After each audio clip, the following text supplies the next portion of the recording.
What's wrong? Something on your mind? No, I just fell. I don't like the horns on my head anymore. Why am I different? You don't have to live the same life as they do. You have your own fate. Didn't we tell you not to come here? I'm not a monster! Beat him up! Get rid of him!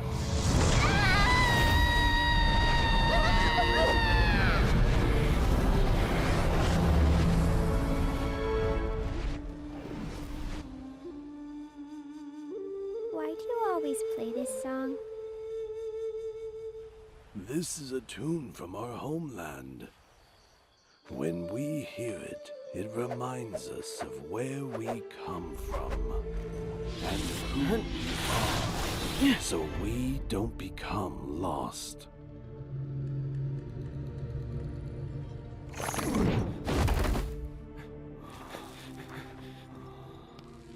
Grandpa. Grandpa. You must keep walking. The road ahead is long.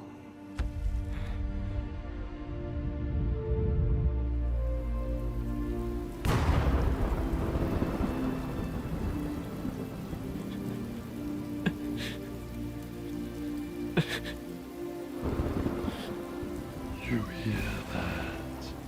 Your ancestors are crying for you.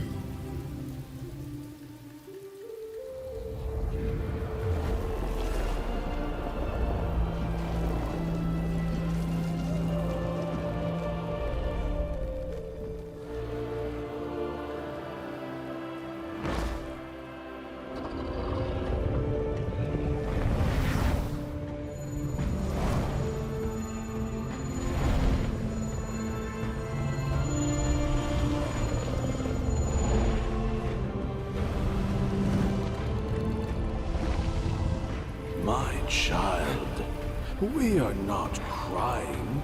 Dragons don't cry. This is our war song. Our war song.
From this moment on, wherever I go, the dragon shall roar, for it will become their home.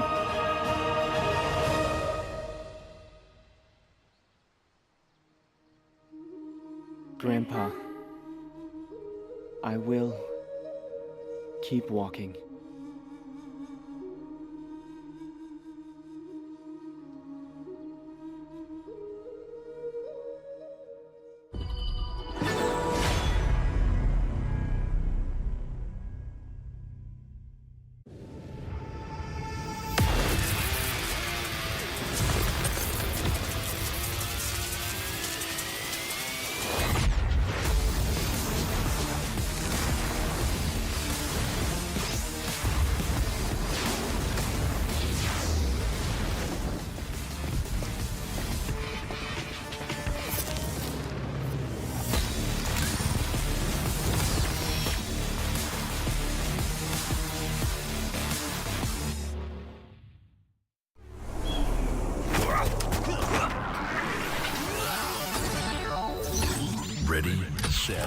Go.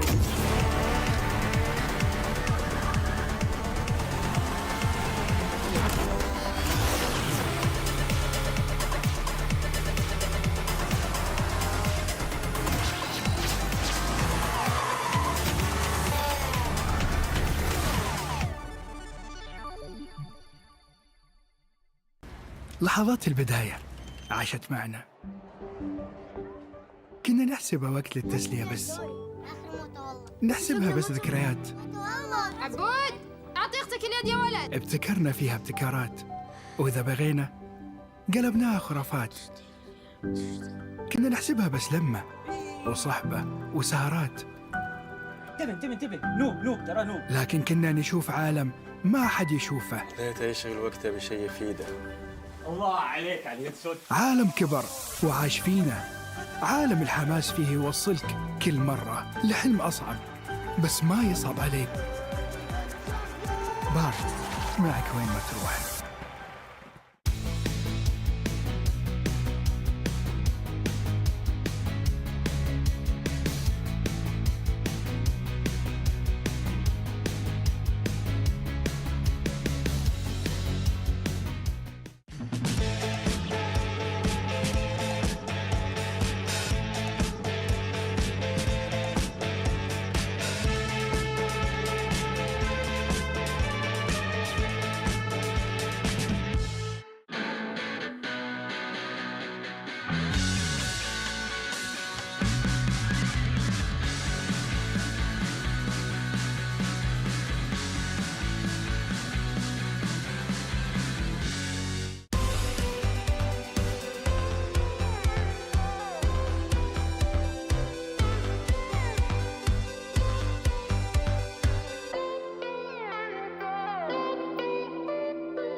Welcome to the literal roundtable, where I have the pleasure of having the players from Team Boom with me, Arise and Dragon. Welcome, guys. How are we feeling today?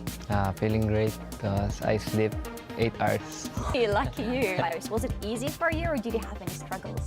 We're beating some teams, some strong teams in the screen. So for me, I think it's an easy win. We had a little bit struggle because before coming to the qualifier, we had a really bad experience in Malaysia, because in TIS2, because we dropped early after we are defeated by BKS and Vitality. That's why we are a little bit sad about that. But after that, we really hard work and we come back stronger. And then we were back in our momentum coming from qualifying and beating our team. You are going to meet both VKS and Vitality in this tournament. Yeah. Do you think you're gonna have your revenge this time? If we met on the playoffs, then we're gonna surely crush them. We hope that BKS and Vitality go to playoffs because we want to meet them there. We are working so hard to go to playoffs too, so that we can take revenge on them. Can you tell me a little bit about your team? How are you guys? Because you have the players, you have the coach, you have some other staff, I assume. Are you all on good terms? What is the energy in the team? For me, I think for the team, I think what matters the most is the outside the game, like how you treat your team. It's like you need to treat him like a family. So in game, you can synchronize your strategy and your moves. That's what's most important for me. It's all about friendship, because the more you have connection with your teammates, the more you understand each other and inside the game. If you had a bonding outside the game, it's really easy to communicate and connect with the teammates. And how much time do you guys spend outside of screens and pro games? I mean, if we're going to lunch, we're going to eat together. Because some other teams don't eat together, but we teams are going to eat together. Is it important for you? I mean, for me, it's important because we build a bond that it's also important in game. We had a lot of time together because before going here, we live in the same roof. How hard is it? Not even living all together, but the fact that you have to play the game all day long. It has to be pretty hard. Not really, because when you love the game, it seems not really tired because you're enjoying the game the more you play. Yeah, that's why I don't feel pressured and tired playing the game. Yeah, because I love the game. It's the same for you? For me, it's a mix because it's hard because there's a expectation, especially you are a pro player. You need to become the best of the best, especially in your country. But at the same time, it's fun because you are enjoying what you're doing, because I'm enjoying what I'm doing. Looking at Esports World Cup, what is the team that maybe you feel a little worried about playing against? Probably KPL Dream Team because yeah, they are the best, and we had watched their game a lot of times. Yeah, we learned from them. We always watch their match in KPL, and yeah, we're studying and we're applying what they do because they playing the game for so long. That's why they are the team that good to base our understanding of the game. So yeah. For me, KPL Dream Team and LGD, because they play so good and they are strong team. Do you think you can beat them? Yeah. I think we can. Yeah, we can. But honest. We are screaming with them. Hopefully. Can you look at yourselves back when you had your first ever LAN event? Were you nervous? Was it different for you back then compared to now? I think it's normal to feel nervous, especially when you're in big stage. But the thing is, you need to deal with it. It's how you deal with it. That pressured feeling, I just ignore it. Dragon, what about you? Yeah, it's normal to be nervous. But at the same time, I feel excited meeting all the players around the world. Like, it is my dream to compete against other teams that is stronger than us. I mean, we are the underdogs of the tournament. Guys, I gotta ask you though, because you told me you've been playing together as a team for so long. Yeah. How much improvement do you see in yourselves and in your team in general since you started playing together? We actually improved a lot since our first match in KW until Asian Games, then KIS to here, yeah. From KIS to Malaysia, in there, I think we're not very confident on our game. But now, I can see the improvement after that tournament in KIS Malaysia. Because after that tournament, every one of us reflect on that game. Then, in our practice game after that, we won a lot of teams around, maybe I can tell the teams, but yeah, I see improvement a lot. Maybe some Malaysian teams, because Malaysian teams are strong. Yeah, stronger in the most strongest in Southeast Asia. Yeah. Do you as pro players have any tips for people who are just starting in the game or maybe want to improve? It's okay to make some error, so don't be frustrated if you make some error. But the thing is, you just need to try some things until you be good. You just need to love what you're doing so that you will not get tired and continue to keep growing every time you play. So that would be your inspiration to commit to your dreams. You speak with so much love about the game, about Honor of Kings. Can you tell me what exactly you love about the game so much? The Honor of Kings is different from other MOBA because in other MOBA, it's all about solo playing like that. But in Honor of Kings, I can feel that you need to cooperate with your team because it is a team game. You can't win by yourself. That's why it is different from other MOBA. That's why I love the game because it composed of 5 players to win. The good thing about Honor of Kings is that you need to connect with the team because you can carry the game alone even if you get so much lead. You can carry if you don't get synchronized with your 4 teammates. You need to communicate what you are going to do. You're going to win if you do that. Thank you so much, guys, and I can only wish you most of the luck in the upcoming tournament. Thank you. Thank you. Thank Thank you you. so much.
Ladies and gentlemen, kings and queens, welcome to Honor of Kings.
Honor 200 series, the best portrait phone AI empowered.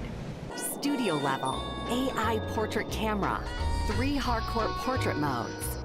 Color, vibrant and classic to capture portraits that truly stand out.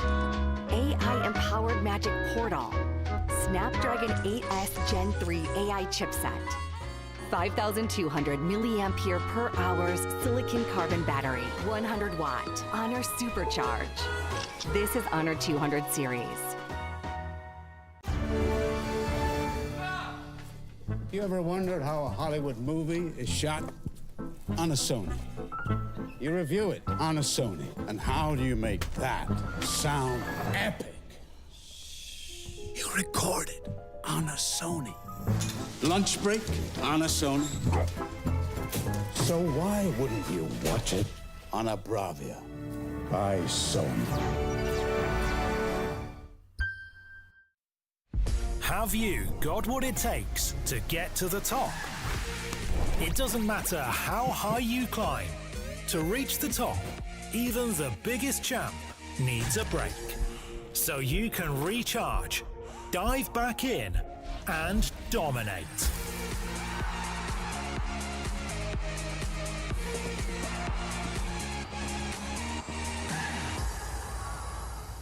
Have a break. Have a Kit Kat.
Good to have you here.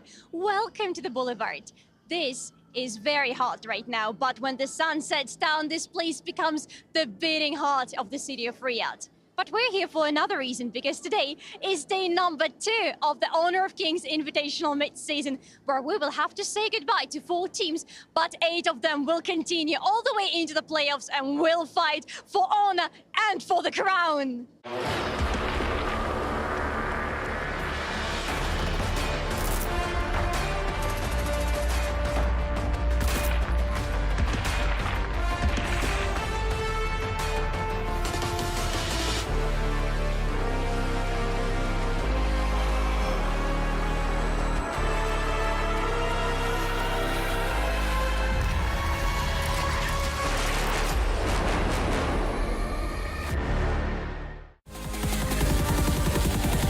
We the Kings, it's our honor showtime.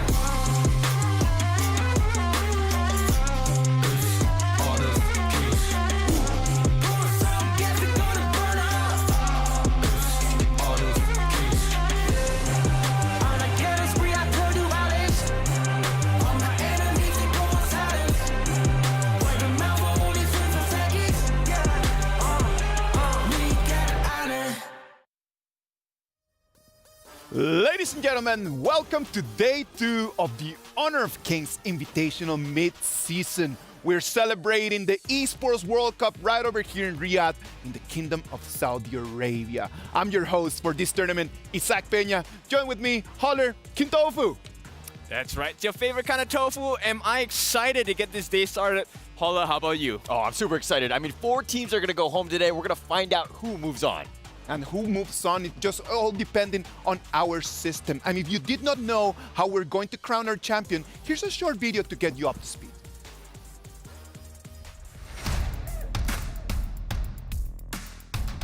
Get ready for the highly anticipated Honor of Kings Invitational mid-season at Esports World Cup. The top 12 teams from the qualifiers and the invited teams are set to converge in Riyadh, Saudi Arabia for a live showdown from August the 1st to August the 4th, all vying for their share of a massive $3 million prize pool. Let's dive into how the tournament will unfold. The tournament kicks off with an intense group stage over the first 2 days featuring 30 matches. The 12 teams will be split into 2 groups of 6 battling it out in a round-robin format with best-of-1 matches. Each group will compete in 15 matches to determine the top 4 teams advancing through to the knockouts. The excitement intensifies as we head into the knockouts over the next 2 days, starting with the quarterfinals. The top 8 teams from the group stages will compete in a best-of-3 single elimination format. The winner of each of these matches advances to the semi-finals the following day to face their opponents in a best-of-5. The semi-final winners will then face off in the finals, where the ultimate victor will be crowned champion, claiming the trophy and eternal glory. Additionally, the champion will have the opportunity to smash 3 of their rival keys and add them to their trophy. Mark your calendars for August the 1st and don't miss out a moment of action as your favorite teams go head-to-head in a live competition on stage.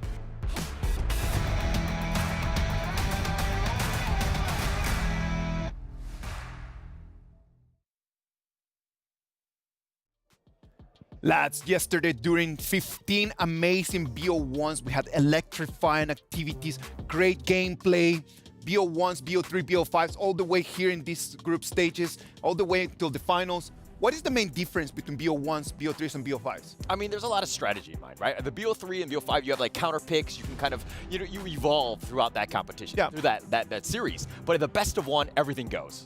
That's right. So you get to have the killing blow, but you have to think through a little bit more in the BO3s and the BO5s. It really comes down to that big strategy. What's the overarching view you have of your opponent? You need to have a strat, man, if you want to go home with that $1 million US, if you want to be the champion. A total amount of $3 million right over here, 1 million for the champs. Yeah, $1 million. What kind of things would you do with that bank, man? I can't tell you this in public. I think I might get in trouble, but it's one of those things We're going to keep that conversation. Yeah. We'll take this one offline. Amazing, man. It's just great energy that we have had yesterday. Amazing gameplay, and we have to come here and get our top 5 plays brought to you by Aramco. Right, so top 5 plays is going to be really interesting. It's going to be the first one.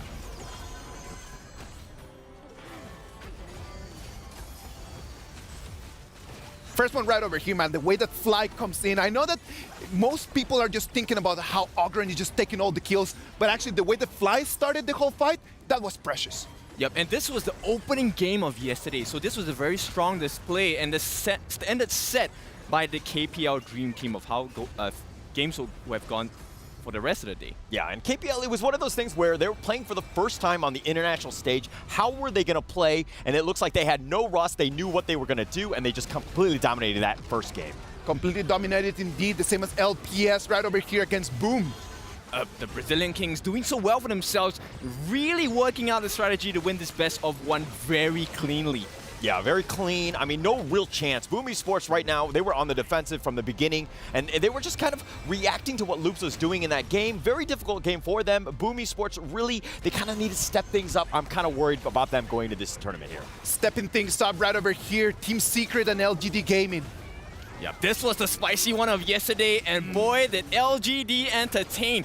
Putting the Da Xiao back into the shelf here, you know, Team Secret has to show up somehow today. Yeah, a lot of strategy with that one, and it was the Team Secret special, and it looks like LGD had all of the counters for that.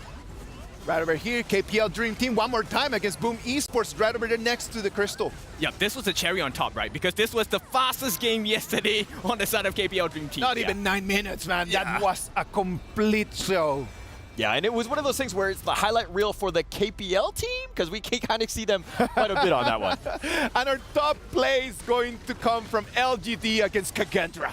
Yep, this one was spicy. I mean, they put up a fight on the side of Kage, but LGD was just too strong. Too strong, too smart. They were completely baiting them out, especially in this team fight, which ultimately ended the game. LGD playing with their food almost, and Kagendra, they thought they had an advantage. Look at them. They're now on the run, and they got completely wiped out. And that was it, man. That was the last push that LGD needed just to take the crystal and just to take the dub. Kagendra thought that they could counter, but no, it was just lights out for them. Yep, so that sets the tone for today. That's a lot of games we have to go through with all the different teams for the rest of, what, 4 or 5 hours? Yeah, exactly. Thank you to Aramco for bringing us the top 5 plays from yesterday. And the players were actually really alive. They were feeling a lot of nerves, man. Like, they won. And we have over here the top reactions brought to you by Doritos.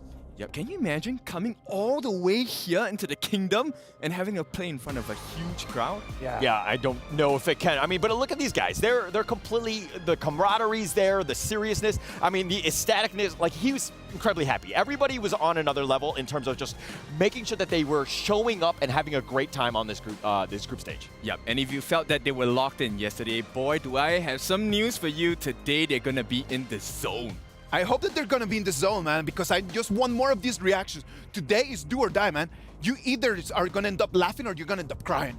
Yep, I mean, it's the stakes are high. So what kind of flavoring do you like your steaks? Well, Dorito flavored for sure. I mean, that's definitely gonna help me out, no? That is gonna help you out for sure, man. That is going to help you out for sure.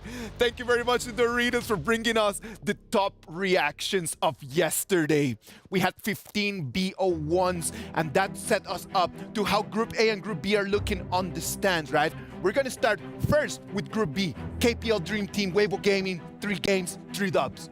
Yep, this was surprising, right? So KPL Dream Team, with the performance, we already know how they operate. But Weibo Gaming coming out 3-0. That's a huge one for today. Yeah, I was kind of not really expecting a 3-0 from Weibo. And some of the games, they were definitely playing from behind. So the fact that they were able to kind of come back and to make sure that put a statement on their name, so to speak, by going 3-0 speaks volumes about this team. Like, nobody was expecting this, right? And their hero picks was one of the reasons why they actually were able to turn things around. Yep, exactly. There was a lot of funneling on the side of Weibo Gaming. And with the help of the Clash Lane in the jungle, they funnel all into the farm lane. And when you get the farm lane on the side of Weibo Gaming, all that farm, you know what he does with that money. Yeah, a lot of money. And Guyu was kind of running with most of that money. He was kind of carrying that team from the Clash Lane. He was doing quite well. Very impressive play by him. He had a great day one. Boys, Weibo is showing up, man. Like, we gotta admit on that. And you can show them some love with the EWC Player Review event.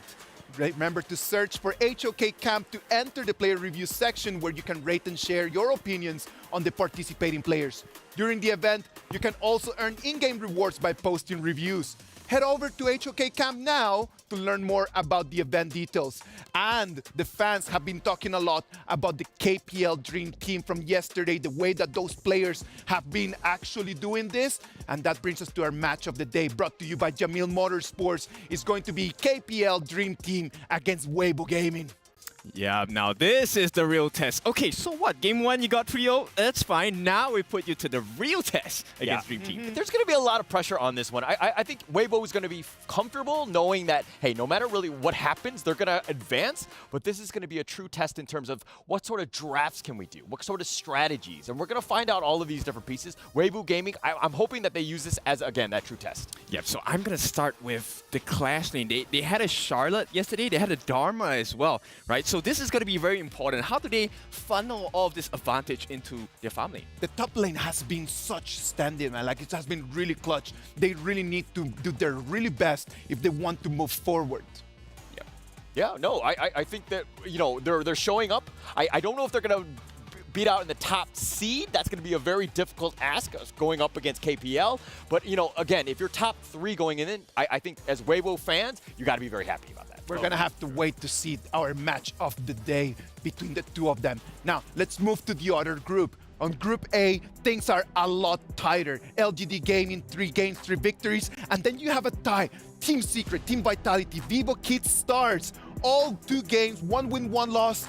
Do or die for them. Yeah, I kind of want to talk about Group A in the sense of maybe the group of mediocrity, because there's a lot of guys that are kind of in middling, but Team Secret is one of those squads that we really need to look into, right? I think that they had that loss against LGD, but it's still a team that, you know, is quite formidable. I think that they should be able to make waves.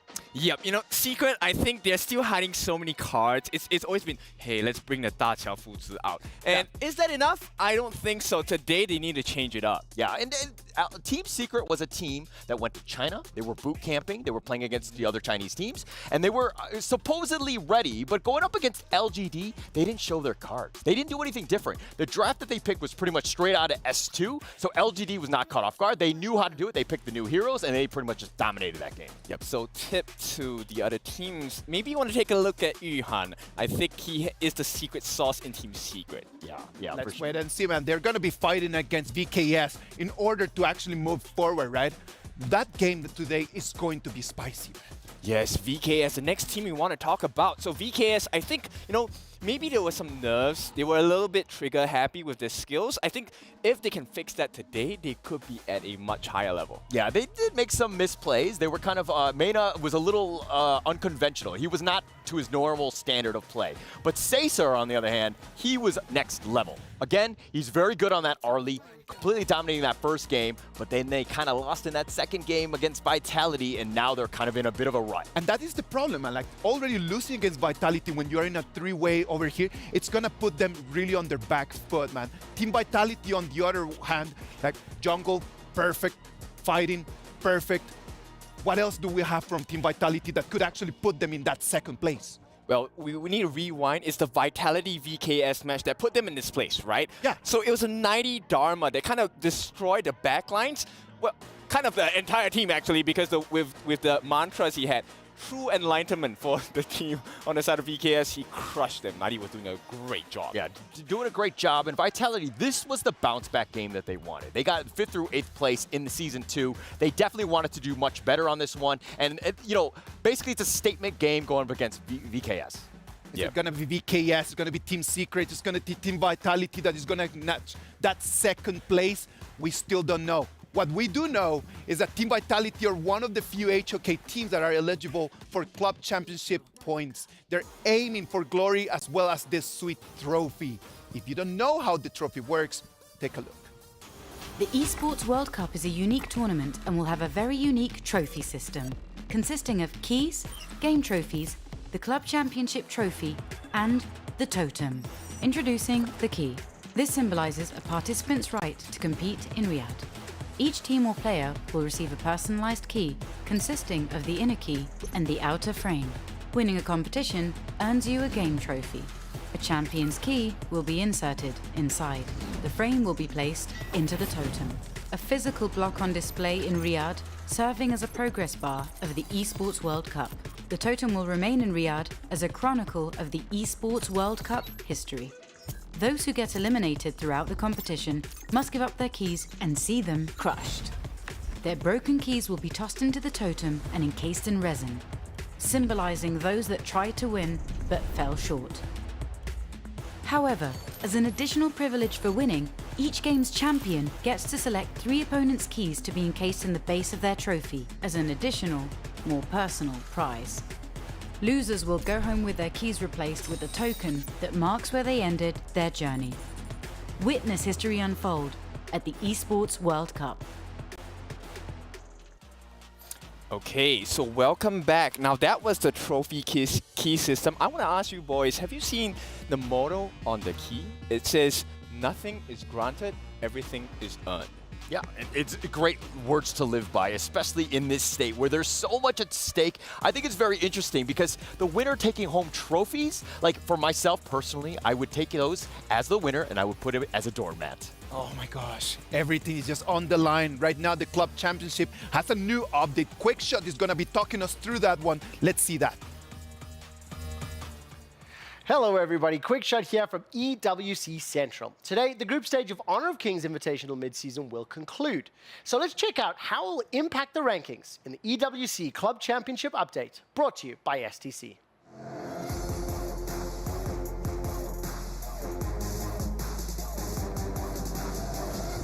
Now to start with for the HoK standings here in Group A, LGD Gaming has been undefeated throughout day 1 and a playoffs finish is a much necessary conclusion for this club.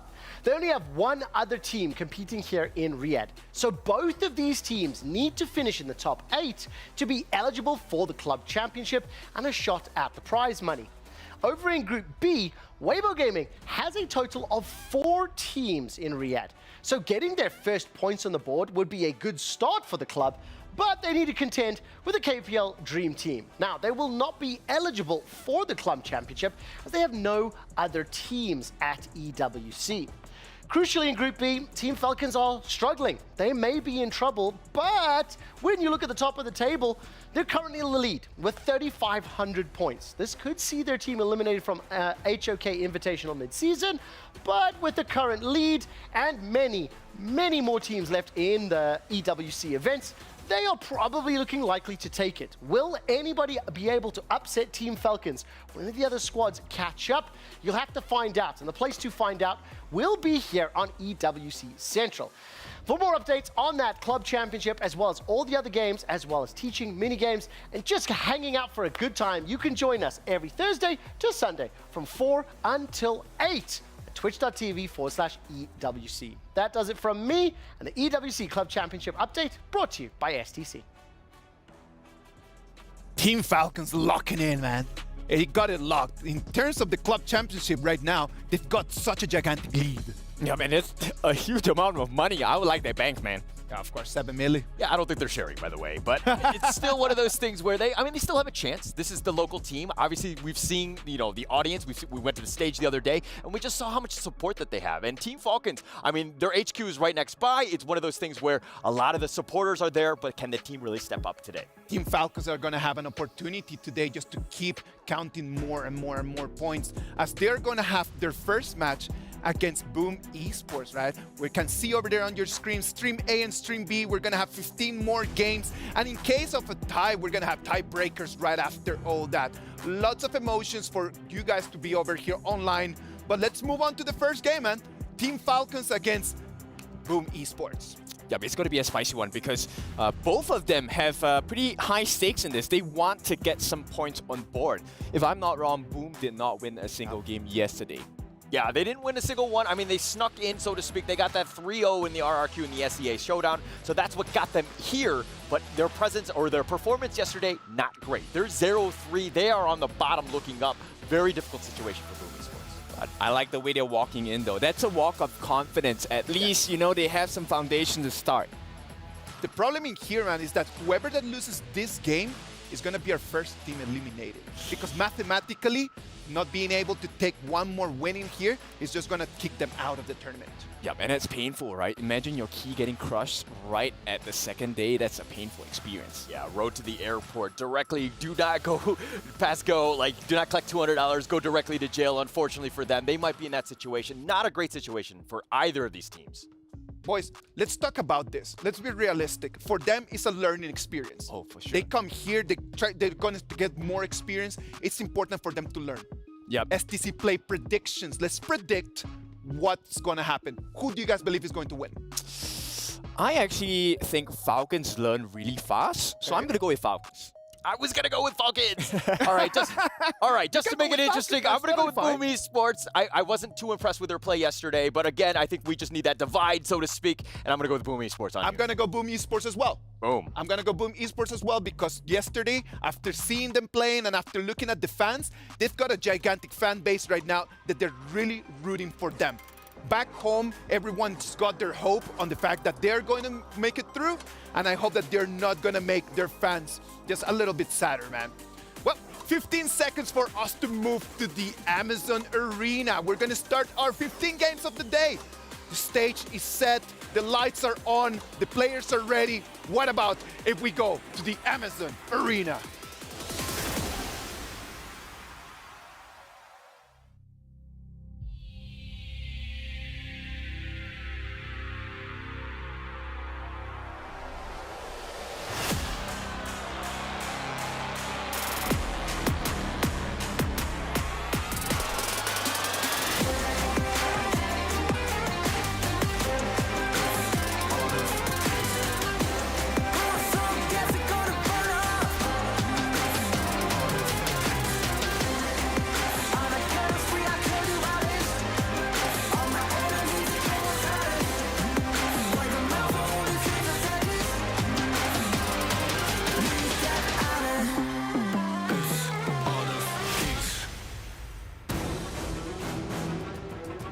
And ladies and gentlemen, viewers around the world, أعزائي المشاهدين والحضور, welcome to the second day of Honor of Kings Invitational Mid-Season, happening right here at the Amazon Arena, Esports World Cup, Kingdom of Saudi Arabia, Riyadh. I'm Bara Abdallah, along with the very talented and beautiful Sky. How are you? Thank you, ladies and gentlemen from all over the world. It's my honor again for the second day of our group stages to standing right here. I'm feeling excited, but at the same time a little bit sad because today we have to say goodbye for 4 teams in total because we only have 8 seats left in the playoffs. You got that right, and I think we are definitely ready for the first match. We're gonna see some Kings rising and Empires clashing. You ready, Sky? I think the both teams are ready for this. Let's get the party started. Let's welcome, give it up to Team Boom Esports.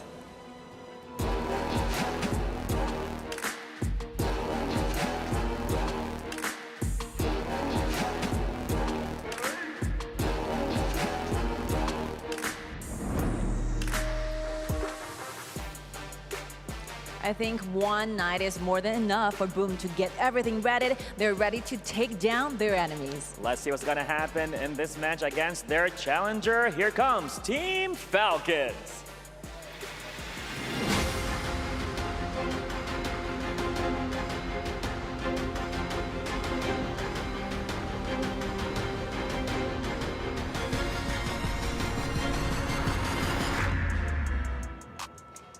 Team Falcons are ready to fly with victory.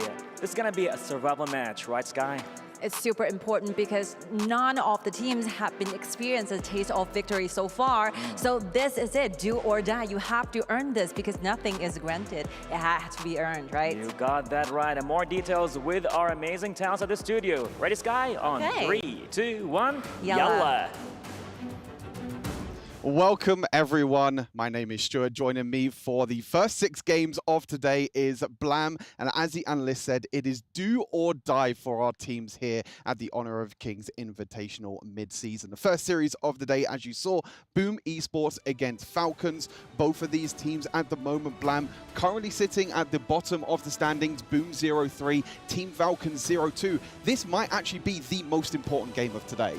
Yes, definitely. In terms of stand-ins, and I think it's more important for Boom because, like you said, they are 0-3. Falcons still have a little bit of a wiggle room there. If they lose this one but pick up 2 victories a little bit later on, they could still potentially see themselves either into top 4 or tiebreaker. Yeah, that's the big thing is that, as you mentioned, your Falcons still have to play AG Global later, which is also going to be a very, very big game, which is going to be happening on the B stream. Of course, we have loads of games on the A stream and also on the B stream as well at the same time. But Falcons yesterday was on the stage for game number 1 as well, was the opening game of day number 1.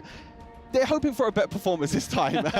Against the KPL Dream Team, it was a little bit of a struggle. But here we go, starting off the draft. Things are Falcons banning away that Athena. We did see it against Boom. It didn't work out very well, but this is something that every team is banning away against Boom. Yes, I mean, this is definitely the opposite side of the spectrum when it comes to first games of the day. They just got against the KPL Dream Team, and now they're against Boom, which is kind of still now sitting in that same kind of bracket as Team Falcons right now. But yes, the Ali being that insta-lock, we were speaking volumes of this yesterday, that even though Lung was a hero that is new and comes through, people still want that Ali as the priority pick.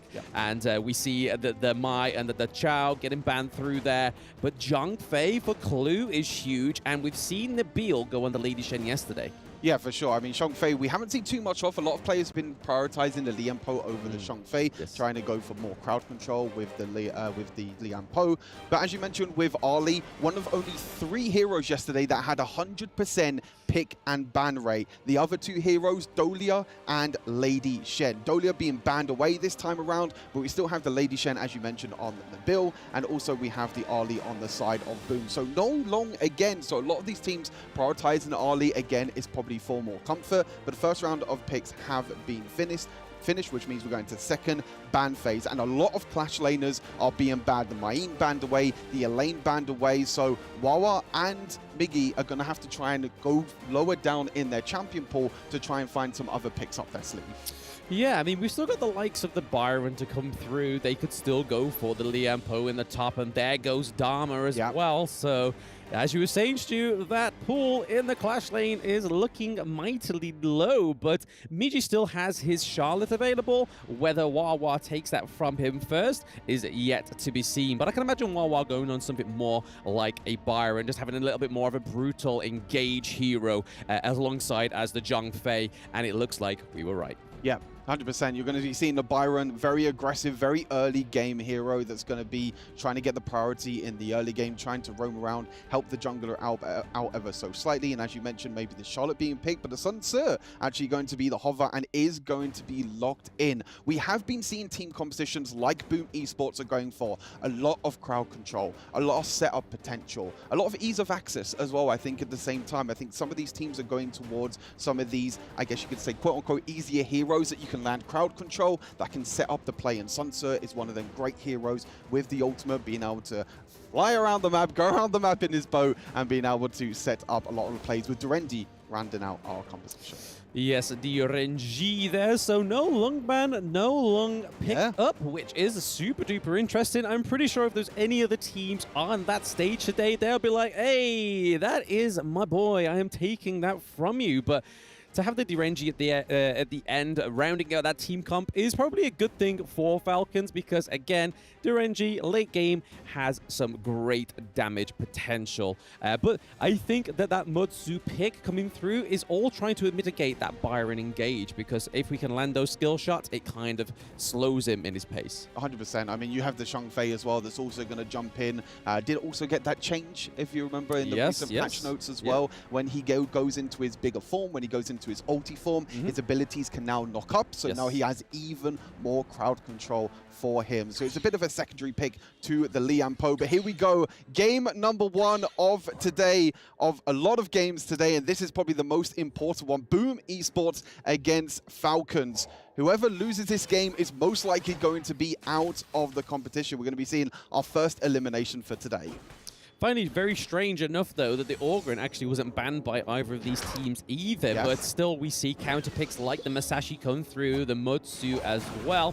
But we may not be waiting too long for some kind of action. And there we go, Nabil getting the first blood onto Boom Dragon. So this is something that I took away from my prep yesterday, that Falcons generally have a great early game. And it's currently showing here with that first blood for Nabil is huge for Team Falcons. The big thing here is actually Clue starting up in the top side. We don't normally see this a lot from supports. We normally see them starting in the mid lane, trying to get that mid lane priority. But with Lady Shen in the mid lane, with the huge amount of wave clear that she has, it allows the Zhang Fei to start on top side. And you saw, because they got the pushing priority on top side, Sun Tzu was stuck underneath the tower. It allowed Wawa and Clue to roam down into the mid lane. That's exactly what they were able to do to secure that first blood. But as you mentioned, Falcons' early game, even yesterday as well, their game against, I believe it was Loops. Yes. They had a really strong early game. They had a really strong gold lead. But when it comes to them team fights, their coordination are just not there yet. So they're going to have to try and improve that in this game.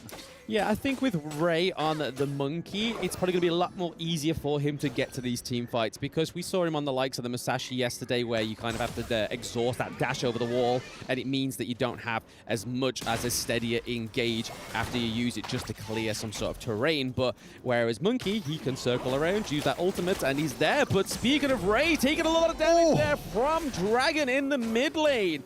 That's something you don't want, as we see Boom and Falcons come through into the mid lane. We see that the Masashi shield does not connect onto the Lady Chen. But again, such great brawls happening from minute 2.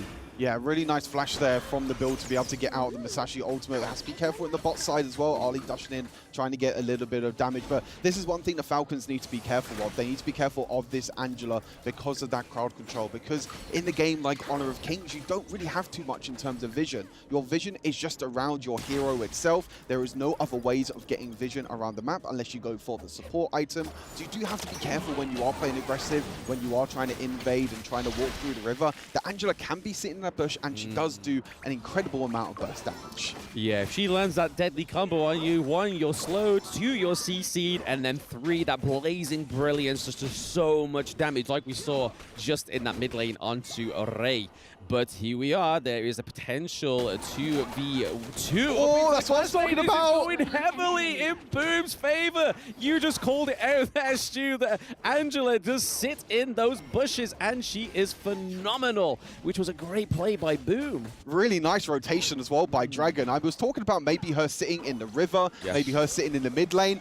I don't think Falcons was expecting her to be sitting in the clash lane. No. But Shashi jumping in with the ultimate is not going to be taking down Ray. But yeah, really nice play from Dragon being able to take that kill back. And it's actually Boom at the moment that have that 1,000 gold lead. So doing really well with the rotations, grabbing the farm early on. But this is definitely going to be a very, very close back and forth game. Yesterday we saw a lot of teams, a lot of, you could say stomps in a way. But this one is going to be, the pressure is on for these two teams. Yes, speaking of pressure, we're seeing a lot of pressure already on the farm lane as we see the first stage of the Tyrant come up. Jizix is already in the pit of the Tyrant, and we see that Mutsu is trying to keep them away, same as the Sun Tzu as well. But oh, there is a crucial kill there from Team Falcons. But is that going to be a crucial trade here? Because we're already 2-0. It's a 2-1 trade now over to the side of Team Falcons. But we already seen that Sofiane is looking pretty low. Motsu not quite yet ready to give that kill. And Clue also looking pretty low. Here comes Boom. Dragon in with a blazing brilliance. And then Motsu picks up another kill onto the Durenji. It is just Wawa alone in that farm lane T1 right now. This could set up the T1 takedown. Yeah, they were suffered a little bit there, Falcons. They were really going for, as you mentioned, that steal onto that Tyrant. They were able to get that steal. They were able to get the bonus damage. But because they had to go super aggressive and try and go for that steal, they were a little bit behind in terms of the tempo. And again, Boom Esports, the Andrew again, the crowd control that we were talking about during the draft. The Mudsi going over with that long-range stun. Then the Angela stun on top of that as well. Falcons need to be careful of this crowd control. It's so difficult, especially when you're playing these very melee-type heroes, like the Byron, like the Menki, even the Zhang Fei as well. When you're stepping forward, you have to be careful about that crowd control. Yeah, it's the only problem when you don't have as much range, but to be honest, you've got the Lady Shen, you've got the Durenji, but these are not the ones that are sort of phase checking. They are literally just staying in their lanes, they are farming up, just getting their resources to try and itemize the enemy team. But it looks like that Toshi's able to take that T1, so first turret does go over to the side of Boom Esports, which is now going to really open up that side lane and mean that it's going to be not so much safer for Falcons Sofiane in the bot lane. But here we go, Ray Wawa here on the 2v3 onto Boom Esports. Sunset coming around as well. The boat does come through. Boom taking another kill thanks to the blazing brilliance. And this is going to be a T2 at 6 minutes. They're really struggling at the moment, Falcons. It's just the grouping at the moment from Boom Esports. Like I said, it's just that ease of the composition, you know, being able to easily get the engages, easily get that first kind of engage onto the side of Falcons. And because they're the first ones that are being proactive, the ones that are actually going in for the engage, Falcons are on the back foot at the moment. You know that Menki is normally a kind of a late game scaling jungler, has to kind of get a few items, has to be able to get tankier, but needs to get into the mid and late game before he can actually get tanky. And at the moment, nowhere near that point at the moment. So you're seeing the Angela, the burst damage from Dragon at the moment, doing an incredible job. Yeah, Dragon and Impressive are doing fantastic efforts setting up these engages, and they don't have to be anywhere near these enemy heroes to set them up. They just pop skill 1 and 2, and then the setup's already there, and then allow Miji or allow Jizix to go in and just clean up with that close quarter combat. We've seen a lot of pressure going onto Sofiane in the back lane, but there we go. Jizix goes in with the ultimate onto the monkey there, and Sofiane looking pretty low, but Ray takes another L in the team fight. Boom Esports actually 8 kills to 2 right now, and that 23k to 8k goal, 18k goal difference is something that Falcons need to start to worry about. Falcons have some sort of miscommunication or something at the moment, because we're seeing the likes of Clue and Ray engage, but Wawa is on the opposite side of the map. Now the Bill is going to get caught in the mid lane. It's Boom Esports that are just grouping together as these little bundles, whether it's 4 people, whether it's 3 people, but you're seeing this engage as well. Look at Wawa on the minimap in the top left-hand corner. Yep. He's nowhere in sight. He's nowhere near the team, and you're seeing the likes of Ray and also Clue trying to engage, and there's just that little bit of miscommunication, which is so crucial at the moment, because this is a best of 1. We have to remind everyone at home. So you lose this game, it's going to be brutal for the side of Falcons. But for Boom Esports, this can keep their dream alive. It could be the saving grace indeed. And like you were saying, Wawa is playing a little bit too far back. You can kind of see where he's coming from. He's trying to sort of hope that the backline gets damaged a little bit. But like we were saying in the earlier game, they don't really have the range into the backline, because it counts on the Zhongfei to get in. It counts on the Monkey to get in. And if they can't get in, then Lady Shen or Derenji aren't going to be the ones to start that engage. So we already see him there just kind of trying to stalk, and it's just not working out for Falcons. But Boom already looking like they're going to pretty much solidify their place and get their first victory. But Wawa sitting in that brush there, not looking like he wants to clear the minion waves. Toshi's just being given a free T2 there. I'm not too sure what's happening here, Stu. Yeah, I think Wawa is trying to play the flank at the moment. Wawa's trying to stay on the back line, trying to get a little bit of flank, but the Bill going a bit too far forward again. You can't step that far forward against the Ali. Her mobility that she's able to bring to Boom Esports at the moment is just way too much. Even Sansa diving in, Musashi into the back line as well. The Derenji has to flash away, but still dies underneath the crystal. Sansa stays alive, but it's a 1-for-1 trade, but they will happily take that trade with the minions pushing into the clash lane. They're going to be able to get this high ground tower. And Boom Esports, this is a completely different Boom Esports than what we saw yesterday. They look confident, they look aggressive, and they're looking to try and finish this game. They are pretty much looking for that, Stu, but it's currently a 2-1 trade right now. We do have Sophian on the 3-second death timer, and obviously Ajizix with that fantastic the goal on that engage to go straight under the crystal, but it did allow them to get that higher ground turret. So I believe the trade for Boom's life for that high ground turret is going to play very well and definitely in the favor for Boom Esports. But Dragon just picking up kills from these bushes left, right, and center, Stu. They are using this Angela brutally, and we are going to get a no, they do deny the kill.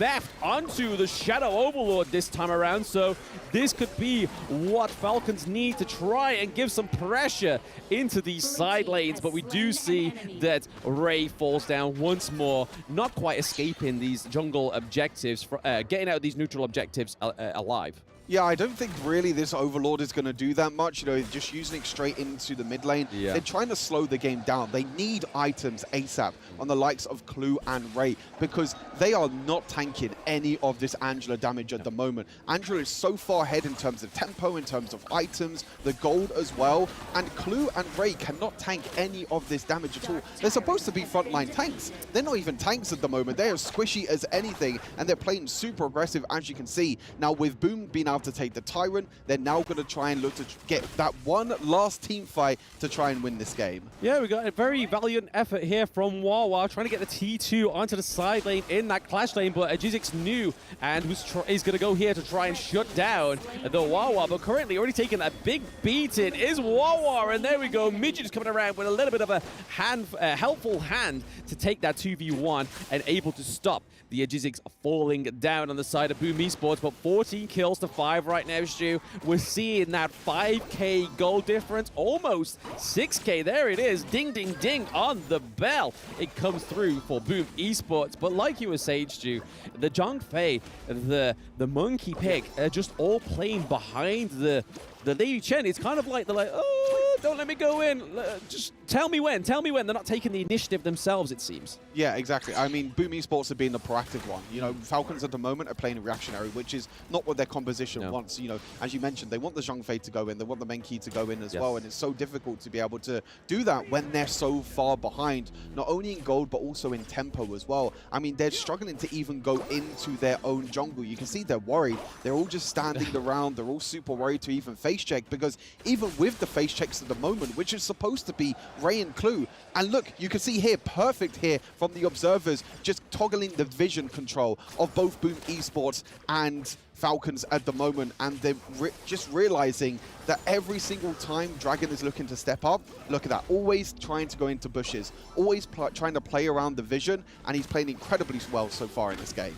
Yeah, I mean, it's also a bit into Boom's knowledge of these wards as well. So when we saw the River Sprite give out that ward onto the Azure Golem, we saw that Dragon was hiding behind a bush that wouldn't be detected. And then as soon as that timer went off, they were proactively moving forward. So this really shows that Boom Esports know more than we actually feel like they do, because they're currently at that 0-3, but this could be their potential first dub on the board, and it is everything to this club to get this first victory. And we're already seeing a little bit more of an assault here onto the higher ground turret, but Falcons are able to clear those minions, whilst we see that Sunset is able to push, get a split push potential, hopefully, into that clash lane, because that's where the most of the pressure is going to be, Stu, is because of those more enhanced minions into the clash lane. It's going to be harder for them to, it's going to be a priority for them to look out on the side of Team Falcons. The only thing I worry about at the moment for Boom Esports, they are taking quite a lot of time to try and finish this game. They were super proactive in the early game. They were able to take a few kills and get a huge advantage.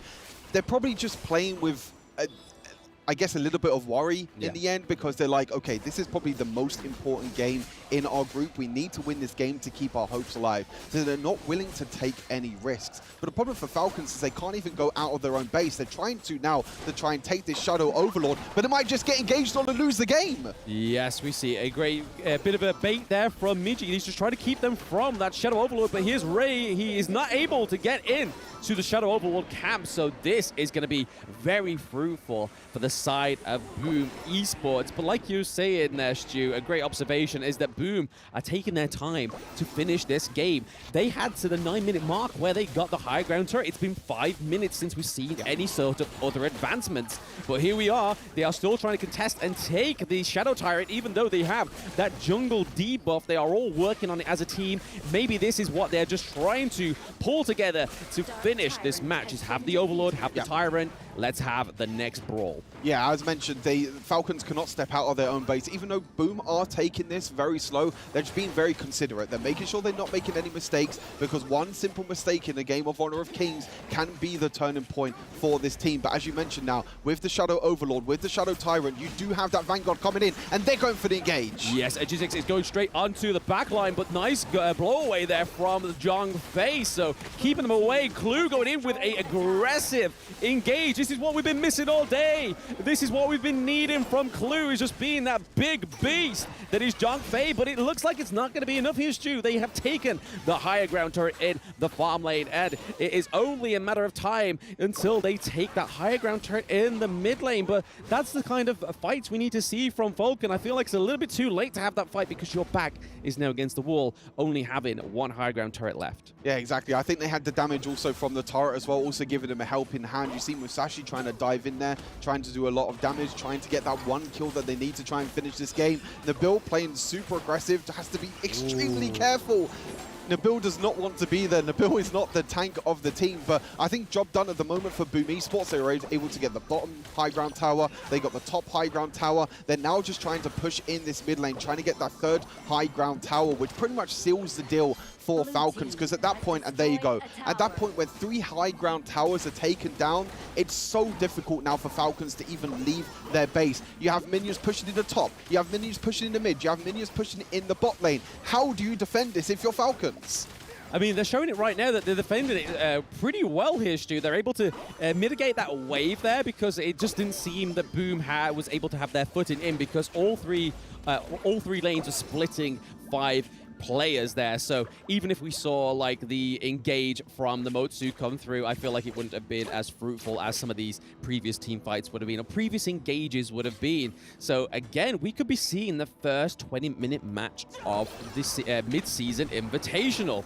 But Miji here going against the Ray as well. Ray looking pretty low. Toshi is into the back here. Ray just about escaping with his life thanks to that shield. And because Angela and Motsu's angle in there wasn't quite as well positioned as it should have been, they probably would have been able to take it out if they was able to just get a clear sight onto Ray. But again, we're still seeing it. Team Falcons are still in it. There's a 7.8k gold difference right now.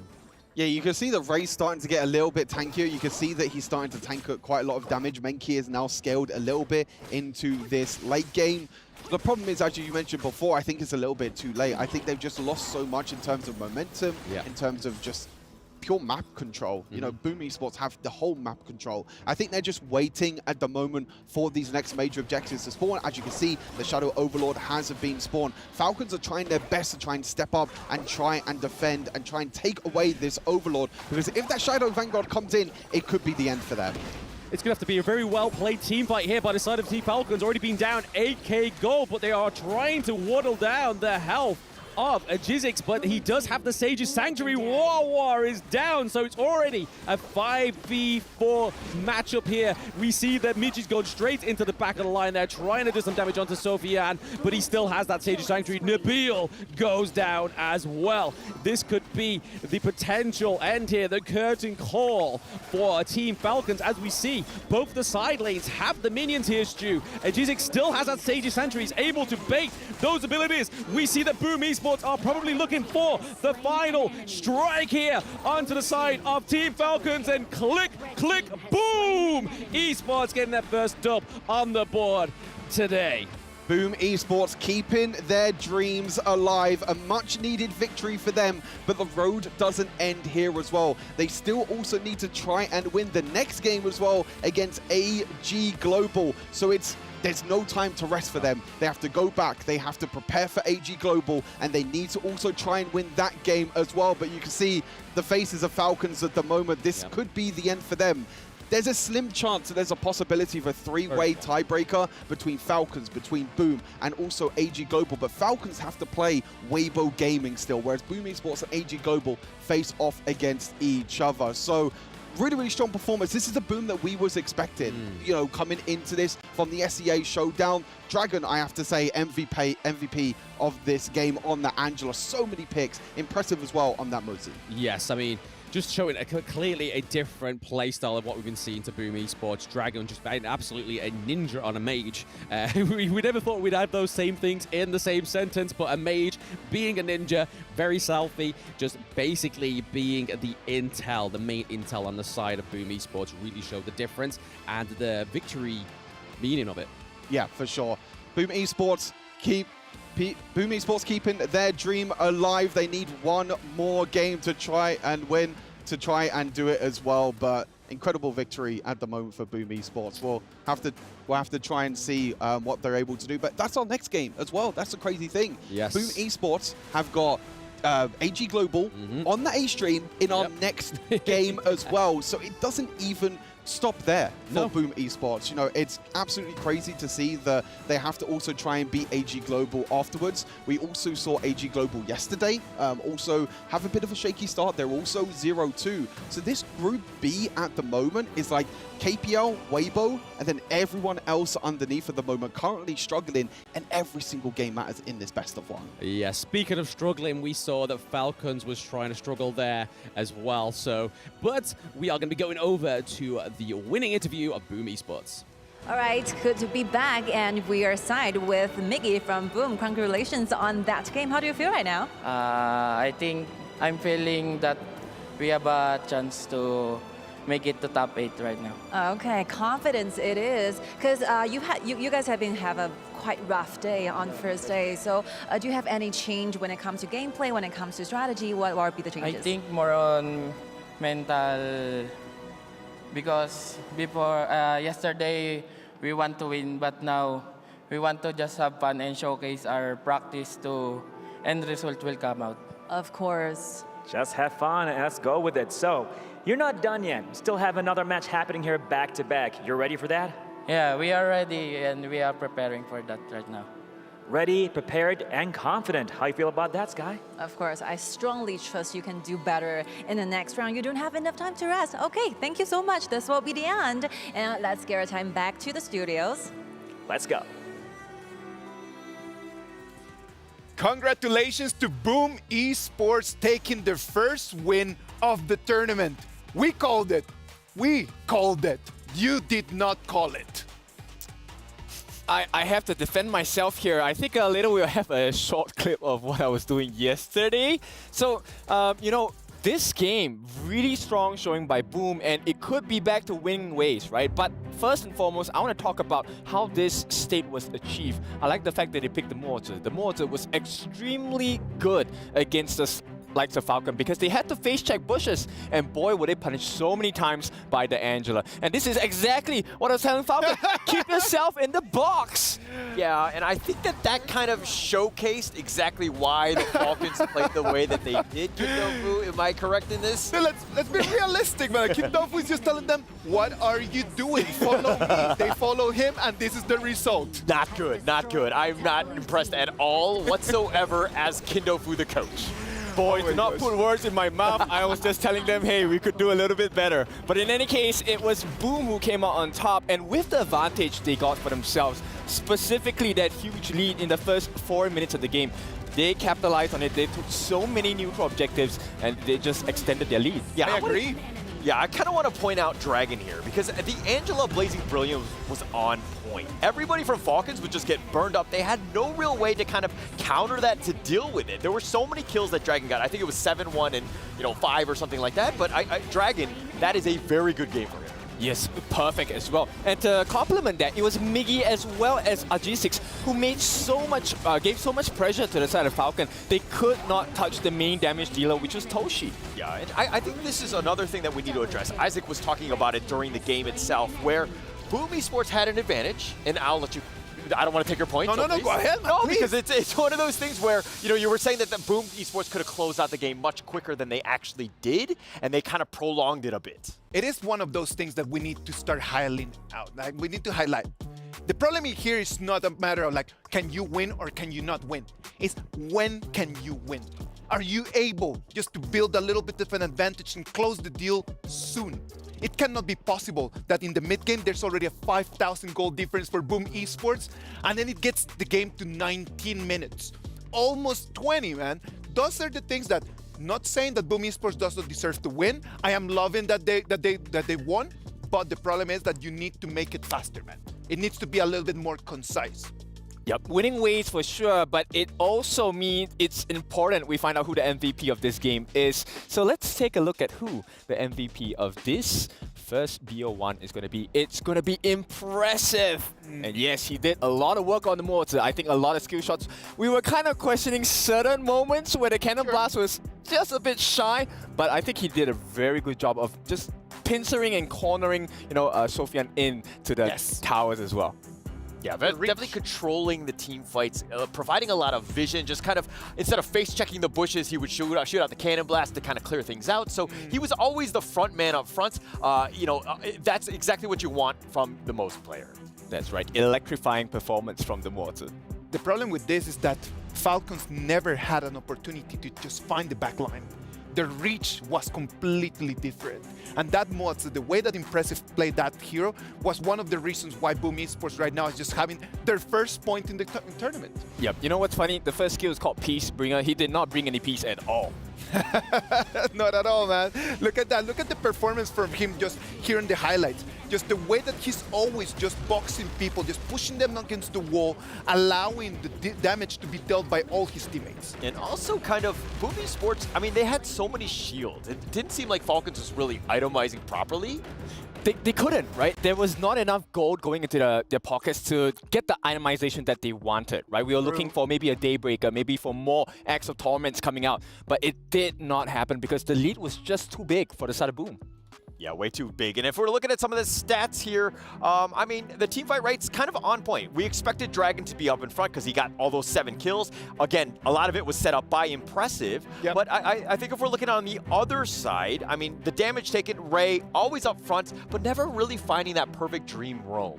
Yep, they couldn't, because although Sofian got, 85.9 thousand damage, it was nothing in comparison that both Impressive and Toshi were laying the pain across. And this was all because Miggy and Dragon and G6, they were doing their job extremely well, just putting a distraction in the front lines. You can't touch the back, right? Yeah, it's very hard. I mean, G6 is up front. I mean, he has a 4K net worth lead over the other, jungler in Ray. So it's a difficult situation because G6 was always up in your face, just tanking all of the damage, and then they would kill everybody else on the back line.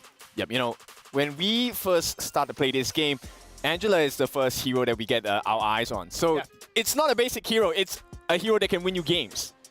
Come on, man. Like, we need to understand that Falcons and Boom Esports pretty leveled. We can agree on that. What does Falcons need to do in order just to get to the next step? What do they need to do? Not check the bush with their face, maybe? Yeah, it seems like the objective, the objectives by Boom Esports, they were very reactive. Like, Boom Esports was kind of dictating everything. They had all of the vision that they needed, and they took everything very safely. I mean, yes, there was the mid-game where they kind of prolonged it a bit by taking every objective, but, it's one of those things where, as an inexperienced team trying to make it and trying to get better, I think that there's a lot of room for growth, but it's, again, that vision was just on another level here. Well, that's all for the first game, right? But right away, they're going to have their second game against AG. That's a tough one to swallow. Back to back, man. Like, it's going to be Boom Esports against AG Gaming. Like, what is going to happen in here, man? Like, we know exactly that Boom Esports right now, they already stretched. They've got, like, their fingers ready for the game. What is going to happen against AG Global? I think, Boom Esports will probably, they're going to want to carry that momentum here. I think AG Global also had that advantage of seeing the draft, understanding that Boom has actually played the most amount of games thus far. So I think the AG Global might have an advantage here. Yeah, I mean, we haven't seen too much of Zeiss just yet, but maybe this game, right, he can overshadow Toshi. But Toshi now has the momentum going into this second game of the day, right? So what do you boys think? Like, what are we feeling? I don't know, man. Like, AG yesterday had 2 very tough games. Like, they played Weibo and they played the KPL Dream Team. This is going to be actually their first game where they're going to have someone that is going to be a little bit more on their level, if we can just say it that way. Yeah. This is going to be just the reality check. Yeah. Can they really go for trying to aim for that 3rd and 4th place, or are they just going to be eliminated today? Yeah. The worst is behind them, so to speak. They're going to look at it today as a fresh day. I think they have a lot of opportunity. I think that they're a solid team. I did expect them to make the top 4 and kind of move on. But again, this is going to be one of those true tests. Are they able to compete with this Boom Esports team? Yep, for sure. And I think one of the main matchups I want to talk about is Snow going up against Miggy. Right, this Clash lane, it has a make or break games for a lot of teams. So I think we should take a look at the Clash laners for both teams and see how they would impact both teams' performances. Let's wait and see, man. STC play predictions for this game. AG Global or Boom Esports? I would go with, I get first pick, right? Yeah, sure, go ahead. Boom Esports, because they have the momentum. All right. AG Global. I think that they're a stronger team, and I'm glad you picked first so that you kind of picked the wrong one first. No, come on, man. Like, I'm going to go with Boom Esports just because if Boom Esports win, that's going to be their second victory that puts them with 2 points, and then AG Global is going to have to win all the rest of their matches to push it to a tiebreaker. And who does not want to see some tiebreakers going on, man? Like, I really want as many games as possible. We're going to have 15 games today, and then if we have some tiebreakers, we get to work extra, man. Come on, more energy, more games. Who does not love that? Yeah, of course. And I think that this is one of those ones where we're going to find a true test. AG Global, great squad, very impressive. Let's see what happens. Let's see what happens in the Amazon Arena as we go live. And we're back again here at the Amazon Arena. وعدنا عليكم من جديد. Ready for the second match for the day. You ready, Sky? Of course. I think Boom Esports has already been heated up and warmed up already. Ready for the match 2 for their day 2 in Honor of Kings Invitational Midseason. So let's check out. Shut up one more time for Boom Esports. Let's go.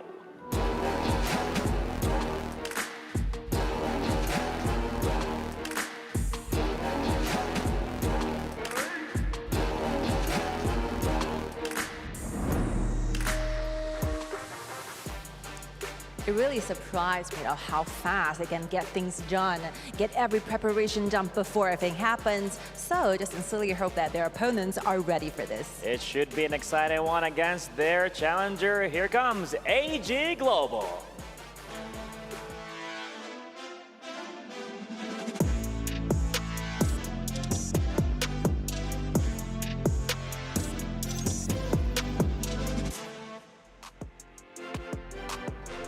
AG Global going against Boom for the second match of the day right here. It should be definitely a one to remember. Another one for the history here at the EWC. So, we ready? Of course.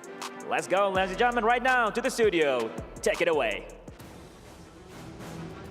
How's it going, everybody? Welcome back to this second game of the day. And it's no mirage. Boom Esports are back up on the stage for what could be a even more important game, Stu. Yeah, it's crazy because we were saying before the day that, like, wow, Boom versus Falcons is going to be super important. But now it's turned into this actually being one of the most important games of the day. Isaac mentioned it a little bit on the analyst desk, but if Boom Esports win this, they go up to 2 and 3. Then AG Global have to then try and be either Loops or Falcons, or actually they need to be both Loops and Falcons to also go 2 and 3. So this might not be the first time that these two teams face against each other, because we will have tiebreakers at the end of the day. But how Boom Esports is just able to go from Falcons preparation to now quickly turn their attention to AG Global. Yeah, it's quite a feat, to be honest. I don't think I'll be able to do it. I know back-to-back ranked games don't quite go in my favor, but hey, I'm not the pro. I am just the voice. But here we are. We're seeing some priority bans that are very similar to what we saw in Game 1. So the Chow and the Mai Shiranui as well. And then if you look over to the side of AG Global, they're banning out Toshi's Ali. So we could potentially get that. There we go. It's as if I'm Nostradamus. Lung coming through. I didn't even say the words. That was my next sentence. Lung actually coming through because we was very surprised he didn't get picked up last game. Yeah, we thought that maybe Lung was going to be picked on the side of Falcons in the last game. That trade that normally happens, we've mentioned before, between the Ali and the Long. But in the end, AG Global banning out that Ali, which means that Boom are like, okay, if the Ali's banned, let's go for our second pick, which means that AG Global have to then fall back to this Lady Sun. It's really the only other option that you have in the farm lane at the moment in terms of power picks, but going to be paired with the Orgren. Didn't see it in the last series, but we've seen the power of this hero over the last few days. Yeah, I mean, Lady Sun is definitely no stranger on the Zays there. So again, it's a late game hero. You are going to be trying to play to that late game. So as long as we get that farm going on the Lady Sun, we should be A-OK. But the Orgren coming through for Mayo Sotis is going to be fantastic unless they go into the clash lane like we saw yesterday. That'd be whoa. That's a surprise. And then onto the side of Boom Esports, we're getting a very more useful role in the mid lane. Not quite the Angelus, so not going to be sitting in bushes. But if there's any kind of engages from the Orgren, the Lady Shen's going to be the one to be able to just knock him out of the lane and keep himself safe. But then the Musashi is the direct counter as well. For sure. I think Lady Shen still acts as maybe kind of the same way as Angela. Not much in terms of like being able to sit in bushes and get that huge amount of burst damage, but she still has also the same crowd control. Musashi for the second time, back-to-back games for Boom. But AG Global going for, in my opinion, one of the strongest farm lane and support duos at the moment in Honor of Kings, the Lady Sun and Ming. The Ming being able to chain to the Lady Sun, giving her that little bit of extra damage, also being able to chain to the enemies as well. I think this is a very scary duo to come up against for Boom Esports. I mean, AG Global may have just been watching KPL Dream Team yesterday because they did exactly the same thing, right? If we start to see the Lady Sun and the Ming go into the enemy's jungle and just help themselves to that farm, then we know that they're literally trying to mirror the biggest competitor in this tournament thus far. But Princess Frost coming through, so we're already going to be knowing that not a lot of gold is going to be going over to that mid lane. So Lady Sun's also going to be having a lot more resources from that mid lane there, Stu. But just picking up on those final little touches of the bans, we see in the support endurance there on the side of AG Global. Mutsu, Zhongfei come through. They go for the Lian Po. So such a prominent duo that we see when Orgren comes through. Musashi, Lian Po, but no, the Monkey. So it is going to be Orgren in the clash lane again. Back-to-back casting of Orgren in the clash lane, Stu. I feel like we're being given just so much presence here. I feel like this is definitely something that they have been learning from the KPL. You were mentioning it with the Lady Sun and also the Ming. Now they're like, okay, let's put the Orgrin in the Clash lane. Let's try and get that pushing power in the Clash lane as well. It's going to be super exciting to see. Again, just to kind of look out a little bit, AG Global, must-win game. Boom Esports, even more a must-win game. This is the last game of their group stage. If they lose this, they are most likely going to be out. Unless AG Global also lose their last 2 games, then that means we're going to get a tiebreaker at the end of the day. So this is the most important game right now in Group B. Let's head on to the Gorge and let's see what these 2 teams have cooking up.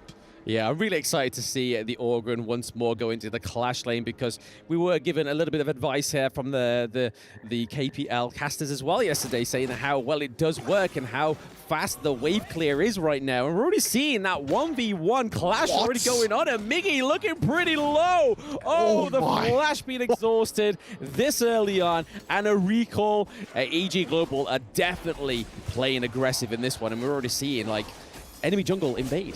Oh my, I was not expecting that much early damage from the Orgrin. I'll be totally honest with you. Nearly solo killing at the start of the game, and they're looking to try and invade, but Musashi being able to clear them 2 camps in time was very, very smart. But again, this is kind of like what KPL were doing, putting the Lady Sun and the Ming in that mid lane, getting the pushing power in the mid lane, and roaming into the enemy jungle, trying to get that little bit of advantage in the early game. And Boom Esports at the moment have to be the ones that are going to have to be reactive at the moment. We're seeing Snow right now.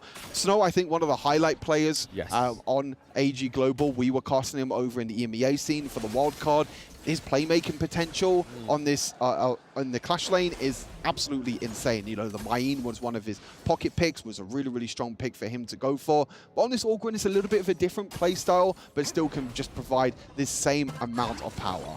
Yeah, I mean, Kin was saying in the analyst desk part before this game that the Midgie and the Snow head-to-head is going to be one to look out for. And we're already seeing quite a fruitful 1v1 going on in that Clash lane, especially even before the 1-minute mark, where we almost thought that we were going to lose Midgie already. But this could be something here, Stu. A 3v1 cooking up in that brush there. I'm pretty sure Snow is aware of what's about to happen here, because he's kind of backed up into his turret there for a little bit of safety. But with the Musashi, with the Lady Shen, and then obviously the Byron as well, it could be a fruitful engage. But no, he has definitely left himself to survive there, which is very good for him. We don't want to be seeing that Orgrin being going to waste in the Clash lane right now. But already we're seeing only a small differential in the gold difference. Yeah, for sure. You're seeing how well Orgrin can do at defending the Clash lane as well, using the first ability just to be able to knock back the minions and kind of stop that tower dive from coming in. But I mean, this game in general, you know, Honor of Kings in general, is such a game that focuses so much on communication. There's so much roaming that's happening around the map, as we can see at the moment in this game. You know, the Orgrin now going into the mid lane, you know, the Menki going up top and now teleporting to mid lane. So much rotation, so many ways in which the teams can rotate and make plays around the map. So if anyone is missing at any point during the game, it's all about communication, knowing to actually telling your team when someone is missing. Say Liam Poe has gone missing, you know, the Menki's gone missing, anything like that. The communication is so key to make sure you don't get caught out, which is exactly what we saw from Falcons last time. But Liam Poe going for an engage here. Yep, it's not quite the engage he was hoping for. First blood for Zaze, which is going to be super helpful onto that Lady Sun. Give me those resources coming through, baby. Those items onto Lady Sun is just going to make it such a more prevalent pick for the side of AG Global. And they're not just quite done yet. They've forced Dragon out of the competition. We saw the fruitful expectations of that rotation from the mid lane, because they're trying to set up this farm lane in order to get an easy tyrant, but it looks like AG Global have definitely countered that strategy.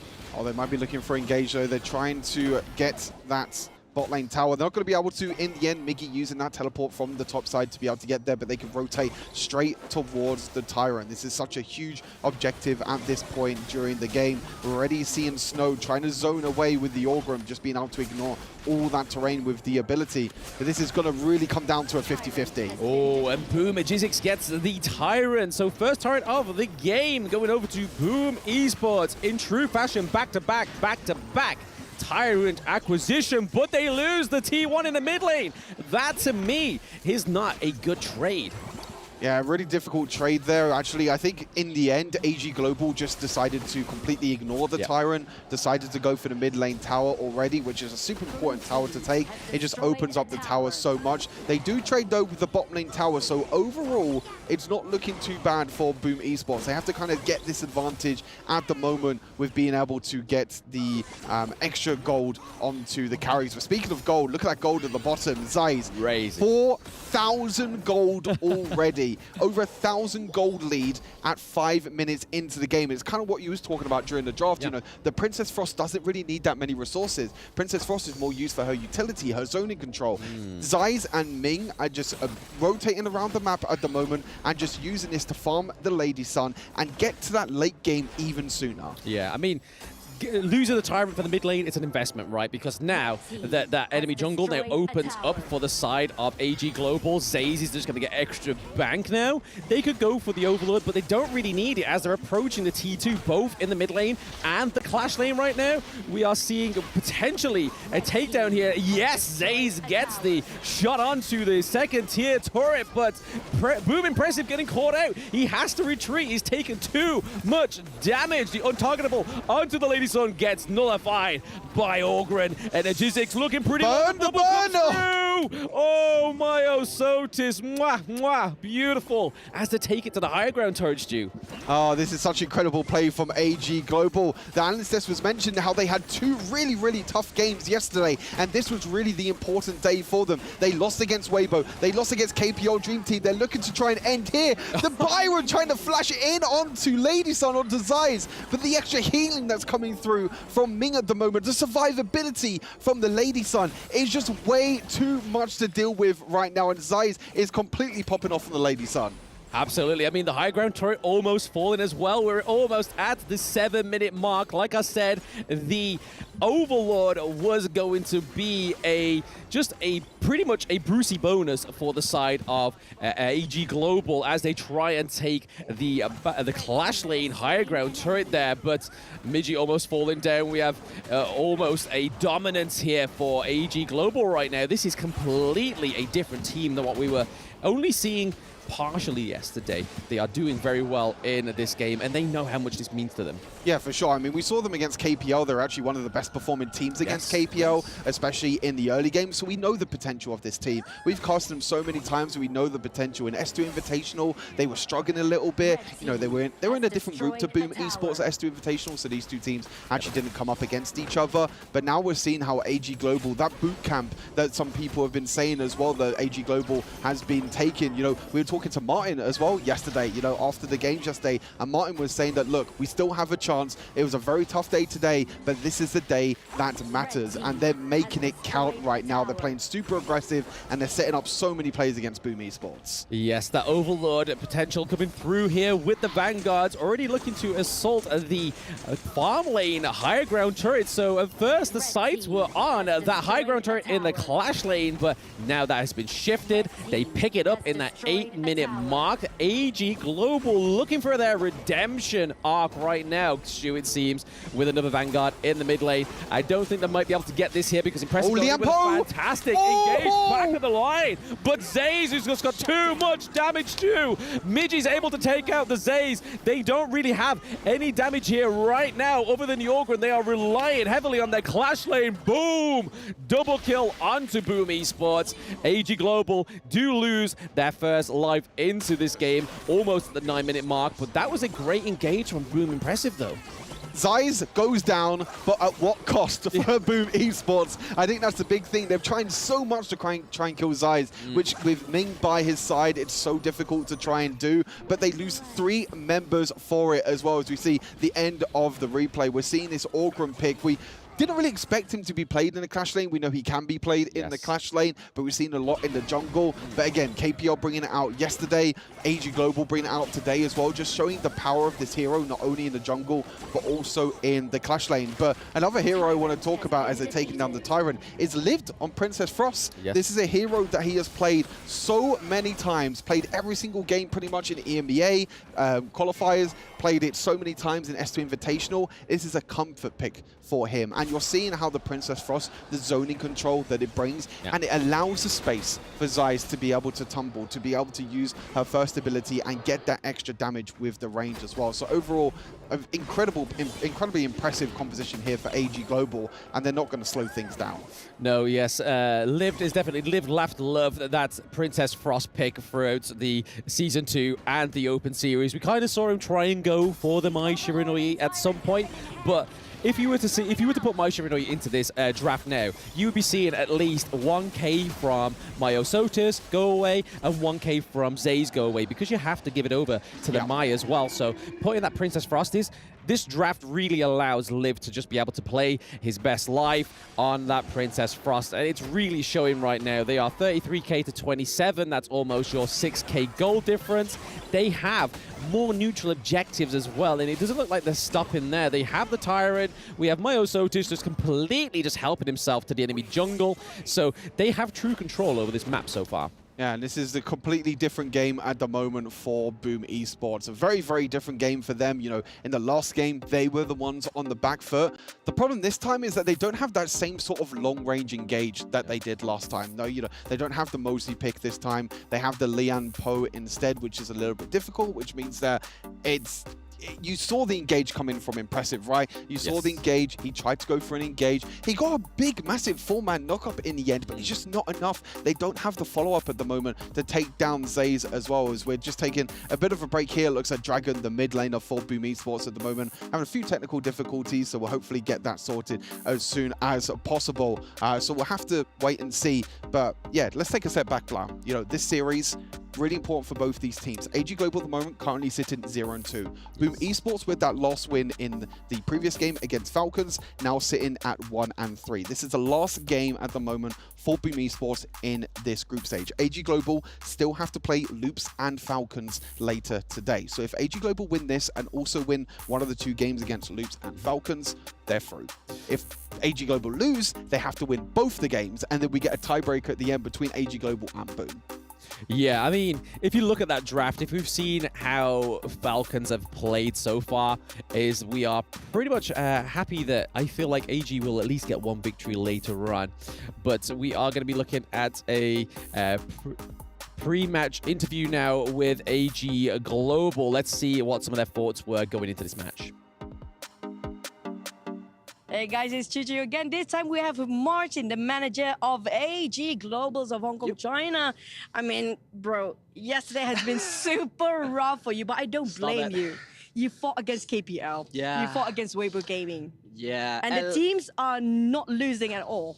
What happened yesterday, really? Actually, in the first game, we played against Weibo, and then we got the advantage in the first 10 minutes.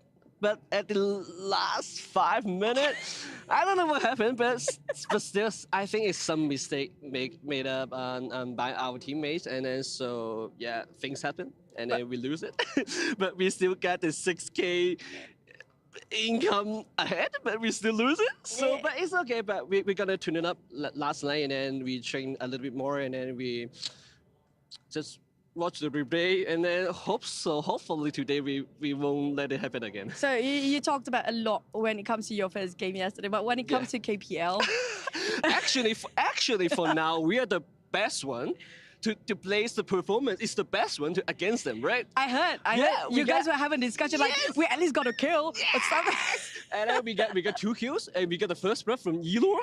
Oh, that's pretty good. And then we tried to make the game get into 12 minutes. Oh, no, not 12. Around 11 minutes. Oh yeah, the longest. Yeah, the longest one. So we are happy for it for the second game. But the first game, yeah. What's done is done. I gotta cry. But it's 2-0 for you. It's 0-2 for you right now. You have 3 more to go. Which gonna be Loops, which gonna be Falcon, and which gonna be Boom. I think. What are your thoughts when it comes to the next few games that you have to finish off today? Actually, we got confident for these three teams. So I think Loop's gonna be the biggest nightmare for now. Because in the season 2, we lose to them to 2-0, I think, in the BO3. So we got a nice plan, like revenge time. Yeah, revenge time for them. So waiting for us, Loops, and then we will try our best to beat you down. Oh, Yeah. look out, Loops! But last and coming. yeah, AJ is waiting for you. Yeah. But last but not least, there's so many supporters for AJ Yeah. as well. Say something in any language. that you- English, any language. So, yeah, there you go. because I'm from Hong Kong, so let's go for the Cantonese first. Sure. Hello， 咁多位，我哋係 AG Hong Kong， AG Global 啦，依家改咗名，咁啊，終於都嚟到 Riyadh 呢一邊打呢個嘅電競世界盃，咁啊，都所以想就大家都如果係能夠支持到我哋 AG Global 嘅話咧，都多多睇我哋比賽啦。Okay, so turn to English, right? Oh, go ahead. Yeah, and then that's it. Finally, we get into EWC here in Riyadh, and then we are so hyped for this competition.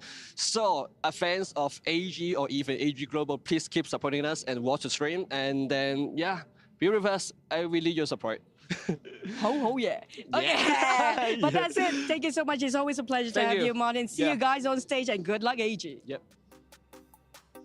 We always love hearing from Martin, don't we, Stu? We saw him yesterday after their first day at the EWC Midseason Invitational. He was a little bit deflated, but was trying to big him up with the, you got 2 kills, you lasted the longest, let's go. And he was like, yeah, but the coach wasn't happy. So, but yeah, thank you for the interview there with Martin. We do love Martin. He's such a character. Yeah, he's such a nice guy to be around, and he's he lifts the spirits up, Yes, I think, absolutely. as well, which is going to be such a huge thing, I think, for this team after yesterday. Again, they were against 2 of the strongest teams in this group currently at the moment, KPL Dream Team and Weibo. Even against Weibo, though, when we were talking to him yesterday, even though it was in the B stream, he was saying how, like, AG Global played pretty well. Like, his team played pretty well during the early game. It was just kind of the mid and late game they kind of struggled. It was one team fight that Weibo were able to win that game. So they've gone neck to neck against Weibo Gaming. They've had the best performance by far against the KPL Dream Team. Yes, they lost, but we know how strong KPL Dream Team are in general. So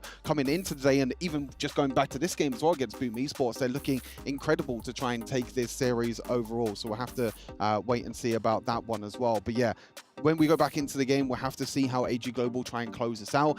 It's not done yet. You know, AG Global do have a very, very strong lead, but they have to try and end the game. They have to finish the game, because one simple mistake can turn the whole game around. Yeah, I think that's a good thing about AG Global. I think this best of 1 format actually just enhances them, because we saw in season 2 they lost 2-1 to Loops and stuff like that. So having that best of 1, even though yesterday doesn't really show or prove what I'm saying right now, but they went against 2 of the best teams. So going against KPL, going against Weibo Gaming, but also being the closest matchup for both of these 2 teams is a phenomenal feat. Yeah, for sure. I mean, it's incredible so far for the side of AG Global, just being able to, you know, kind of take yesterday and kind of reset from yesterday as well. I'm sure they probably would have been playing scrims after yesterday, just would have been practicing and kind of rethinking about their strategy as well. You know, I think Lived going back onto the Princess Frost, as we mentioned during the cast, you know, him playing his comfort pick, you just see the potential that this mid laner has. If, for those who don't know, he was called Devil before in EMEA qualifiers for Season 2 Invitational. So it's really, really exciting to see him back on the Princess Frost as well. And Zeiss as well, and this Lady Sun has been popping off this entire game, and they're funneling so much gold into him. Yeah, it's really nice to see the Ming and the Lady Sun combo come through, because it's definitely promoting and it's a better playstyle for AG Global. And just look at the minimap. They only have lost 2 tier 1 turrets so far in this entire game, this 11-minute game, and it looks like they're going to go try and claim another high ground turret. They do it after such a pause. They were like, get me back in, coach. We need to take those high ground turrets. They get the clash lane, but flank onto Lady Sun. Onto Zays, but what is it going to cost once more, Stu? Boom Esports lose Midgie. They lose Impressive. That is 2 impressive front lines gone. Lack there better words. Musashi goes down. They take down Snow. It's a double kill for AG Global. They got back in there and they get their first victory.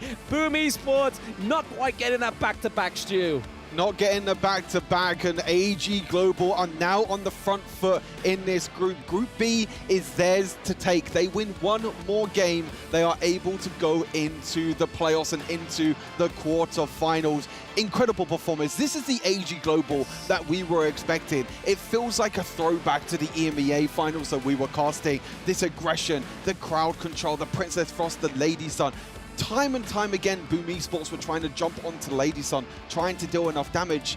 But the positioning from Zeiss, I have to say, that's one of the cleanest Lady Sun games I think I've ever seen. I mean, we saw Yinyo playing Lady Sun yesterday. That was also very clean, but that's definitely the second best. Yeah, second best to KPL, and I think that's definitely a big thing, a big giveaway to give to AG Global. But like you were saying, fantastic performance for themselves. Season 2 Invitational wasn't their greatest, but seeing them back at their prime is amazing, and I'm definitely going to be dabbing up Martin when we see him later. I'm pretty sure he's very happy with that result.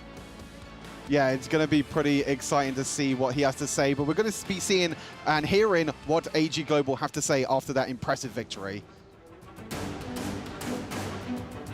Hello guys, welcome back. We are joined here by Qingling from AG Global. Congratulations on the very first victory. How do you feel right now?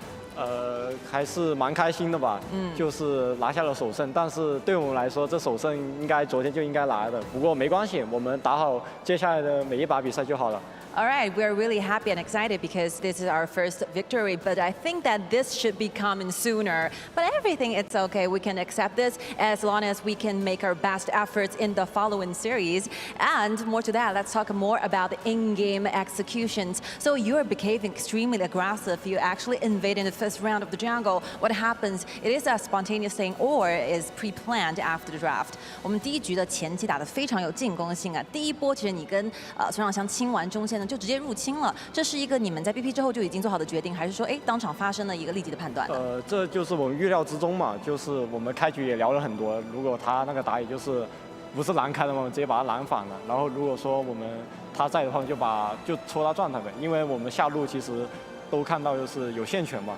那所以我们就很大胆的去做出进攻，因为我们发现我们就比赛场上平时就是太怂了，然后昨天聊完之后，今天打得更有侵略性了吧。All right, everything is under our predictions and controls because if the jungler does not start jungling around the blue buff, this is our first move into that blue buff. Or if he's around the blue buff area, I think our first move is kind of trying to steal those HP away from the jungler because after yesterday's performances, so after discussion, we found ourselves we have to play more aggressively, more confidently so that we can get good scores. So yeah, pretty much they are very happy of the performances they gave us today. Gotcha, gotcha. Pretty much, hopefully another win and you're gonna go to the playoffs. You're confident for that? 有信心吗？那肯定有信心啊。Definitely, 100%. Then let's go and back to the studio.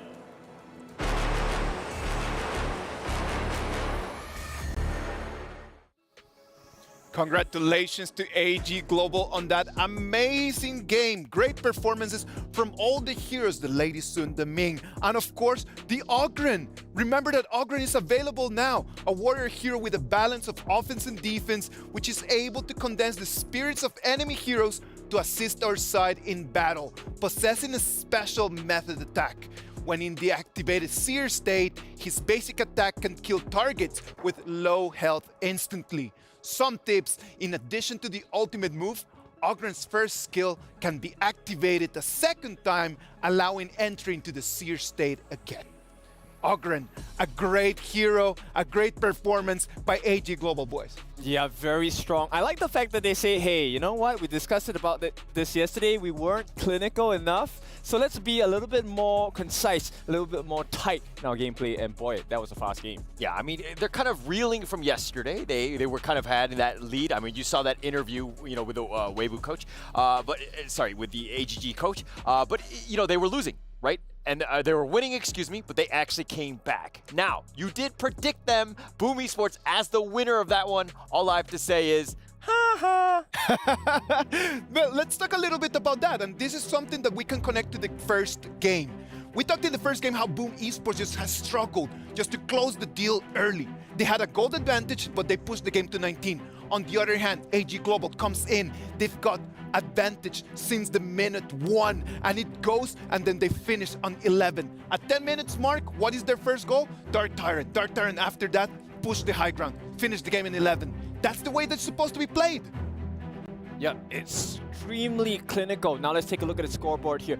Let's take a look at the best score. I think it's a competition between Qingling 0-0-10 and we have Snow 5-1-3. He did so much work on that Algren in the Clash lane. I'm gonna go with Zeiss. I think the 4-1-4, he baited out Miggy so many times. Miggy was trying to draw a beat on him, but he was basically dancing with his food. Zeiss got all of the kills on him, so Zeiss really was next level, at least for me.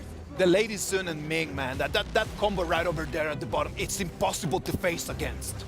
Yep, exactly. You know, with the health given with the ultimate from the side of Ming, that was the first problem they had to deal with. Second problem, they had to deal with the Algren as well. And more importantly, I think probably the MVP of this game for me is going to be Liv. This Princess Frost with the Shattered Eye with the Frigid Prison did so much work against the likes of Boom. Yeah, definitely. And I think AG Global, I mean, they had a huge advantage because they saw Boom Esports pick a lot of these heroes and they kind of had that counter pick in mind. They understood what Boom Esports were going to try to do, and having that second game ended up being a bit of an advantage for them. And it has been amazing. Like the way that the Princess Frost was played, I agree with you, the AoE damage, crucial in order for Ogren to be able to come in and really start taking heroes down. Because that's the thing about the Ogre, man. Like you need to first chip down their HP bar in order for Ogren's ability to just completely, just instantly kill them. Yeah, and it's not one person who gets damage to 4%, it is the whole team. Yes, exactly. It is a team effort when you are playing on that. All right, now we get to choose, okay, not us choosing, but we get to see who the MVP is. But my guess is going to be Liv. I think he made the most impact in that game. Okay, let's wait and see. Is it going to be that? Nope. I'm so sorry, buddy. You're not catching a one victory today, Kin. I'm sorry. It's going to be Ogren Snow. Snow is going to be our MVP for this game with a 5-1-3 KDA. Yeah, completely dominant in that one. And that's exactly what you want as your Clash laner. He was just kind of a menace. He was always there to kind of clean up. I mean, he had the most amount of kills on his team, but AG Gamers Global are just really sticking well together and playing like a team. That's right, team effort here. And I think, you know what, you guys are putting a lot of pressure on me today. Yes, we have the wins, but the L stands for learn as well, okay? So you're learning, is that what you're saying? Yes, because you've been doing a lot of losing. No, I'm doing a lot of learning, right? And that's exactly what AG has done with this. I mean, take a look at the timing they have on all the different things they were trying to achieve, right? So besides pushing out the lanes as well, they were really selective of which particular buff they're going for. A lot of the times you see them go for the Tyrant instead, which means they want to fight all the way. Yeah, I'm gonna take that. L is for learning, not only for losing, and people should go out there and really learn how to play that Ogren, because the way that Snow played it, it was tough, man. Like you can see it over there from the numbers. I mean, look at the damage, you know, he did, right? If we're looking at Snow himself, he had 45K, you know, third on the team or whatever, but it's still kind of racking up. I mean, he was cleaning up a lot of what Mastosis and Zeiss was doing. Who were kind of in the front, shooting from people from afar. This Lady Sun was very difficult to deal with. And one thing, if you take a look at the team fight rate, it's pretty high on the side of AG, right? But what makes it really difficult for Boom is that 1, 2, 3. 3 of them were fighting the entire time, which means they had no time to farm. There was no way to come back without the finances. Yes, of course. Like you need to really try to use the jungle resources if you want to be able just to kind of like fight back. But if you never have time, if you're always just defending yourself, what do you do? Like, what is the way out of there, man? I mean, the strategy to begin with, it's not great. I think it's one of those things where if you're getting pushed, you got to split push. You got to create space elsewhere. Maybe you invade the enemy jungle. Maybe you try to find whatever farm you can find on the map, because literally you're starving. Yep, they need to buy time, and they need a lot of time because this time they're in a not so good position. They wanted that win. Now they are 1 game down on day 2. That's a tough position. Well, that's going to be tough for Boom Esports right now, as they are going to be already done with their participation in our Honor of Kings Invitational mid-season, right? They're going to go home with a 1-4.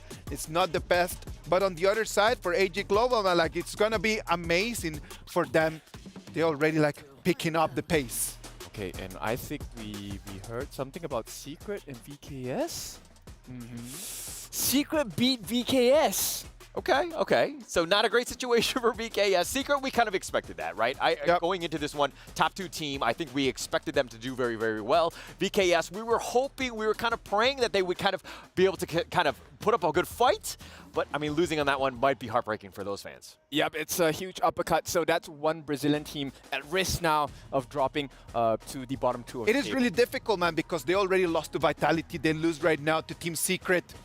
What can they do right now? It's very likely that they're going to try to fight for fourth place for them, at least to have a chance to make it to the top 8. Yeah, they got to have a chance. I mean, they got to play harder.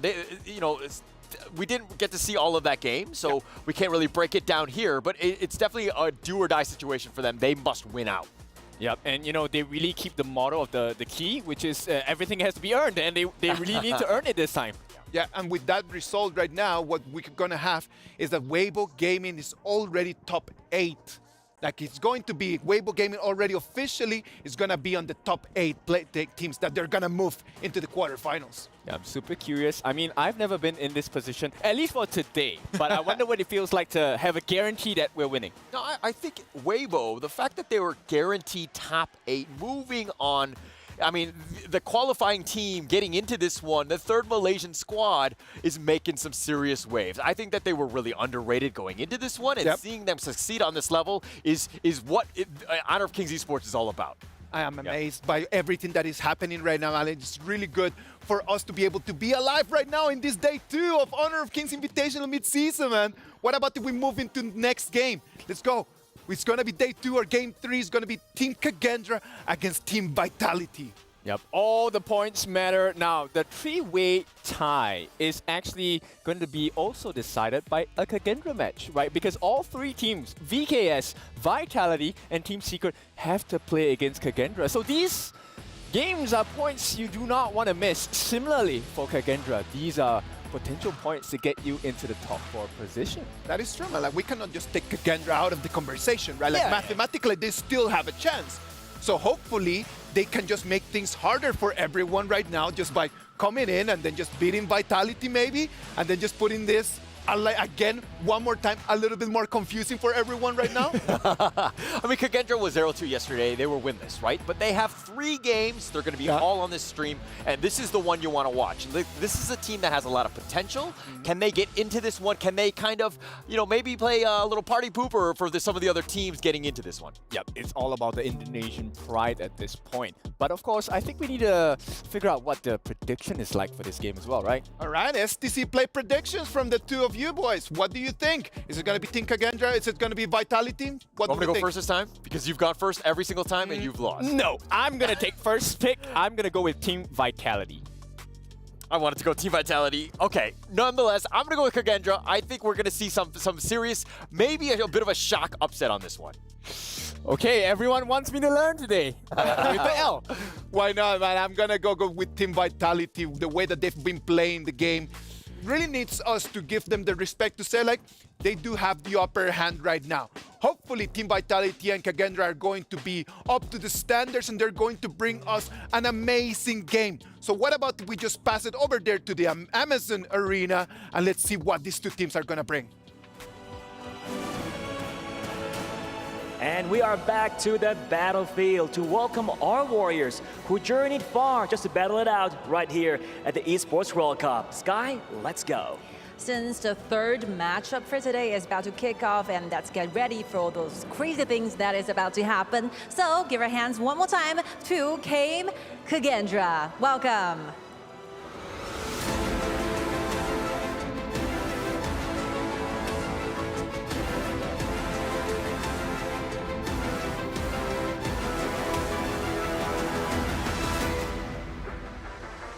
Team Kagendra right now is at a very dangerous zone, I would say. They have to try everything they have to make it further towards the playoffs. And let's see what's going to happen against their challenger. Here comes Team Vitality.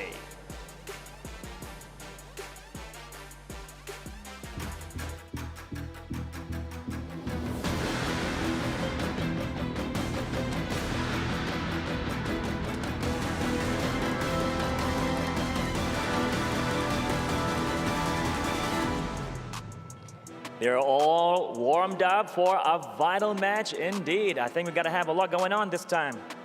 It's do or die one more time. You go up, take a step up, you fight your seat at the playoffs, you go down, you fall off the cliff, and everything will be a goodbye for you. So important, so risky, so what's about to happen? Let's check it out. So give it to our studios.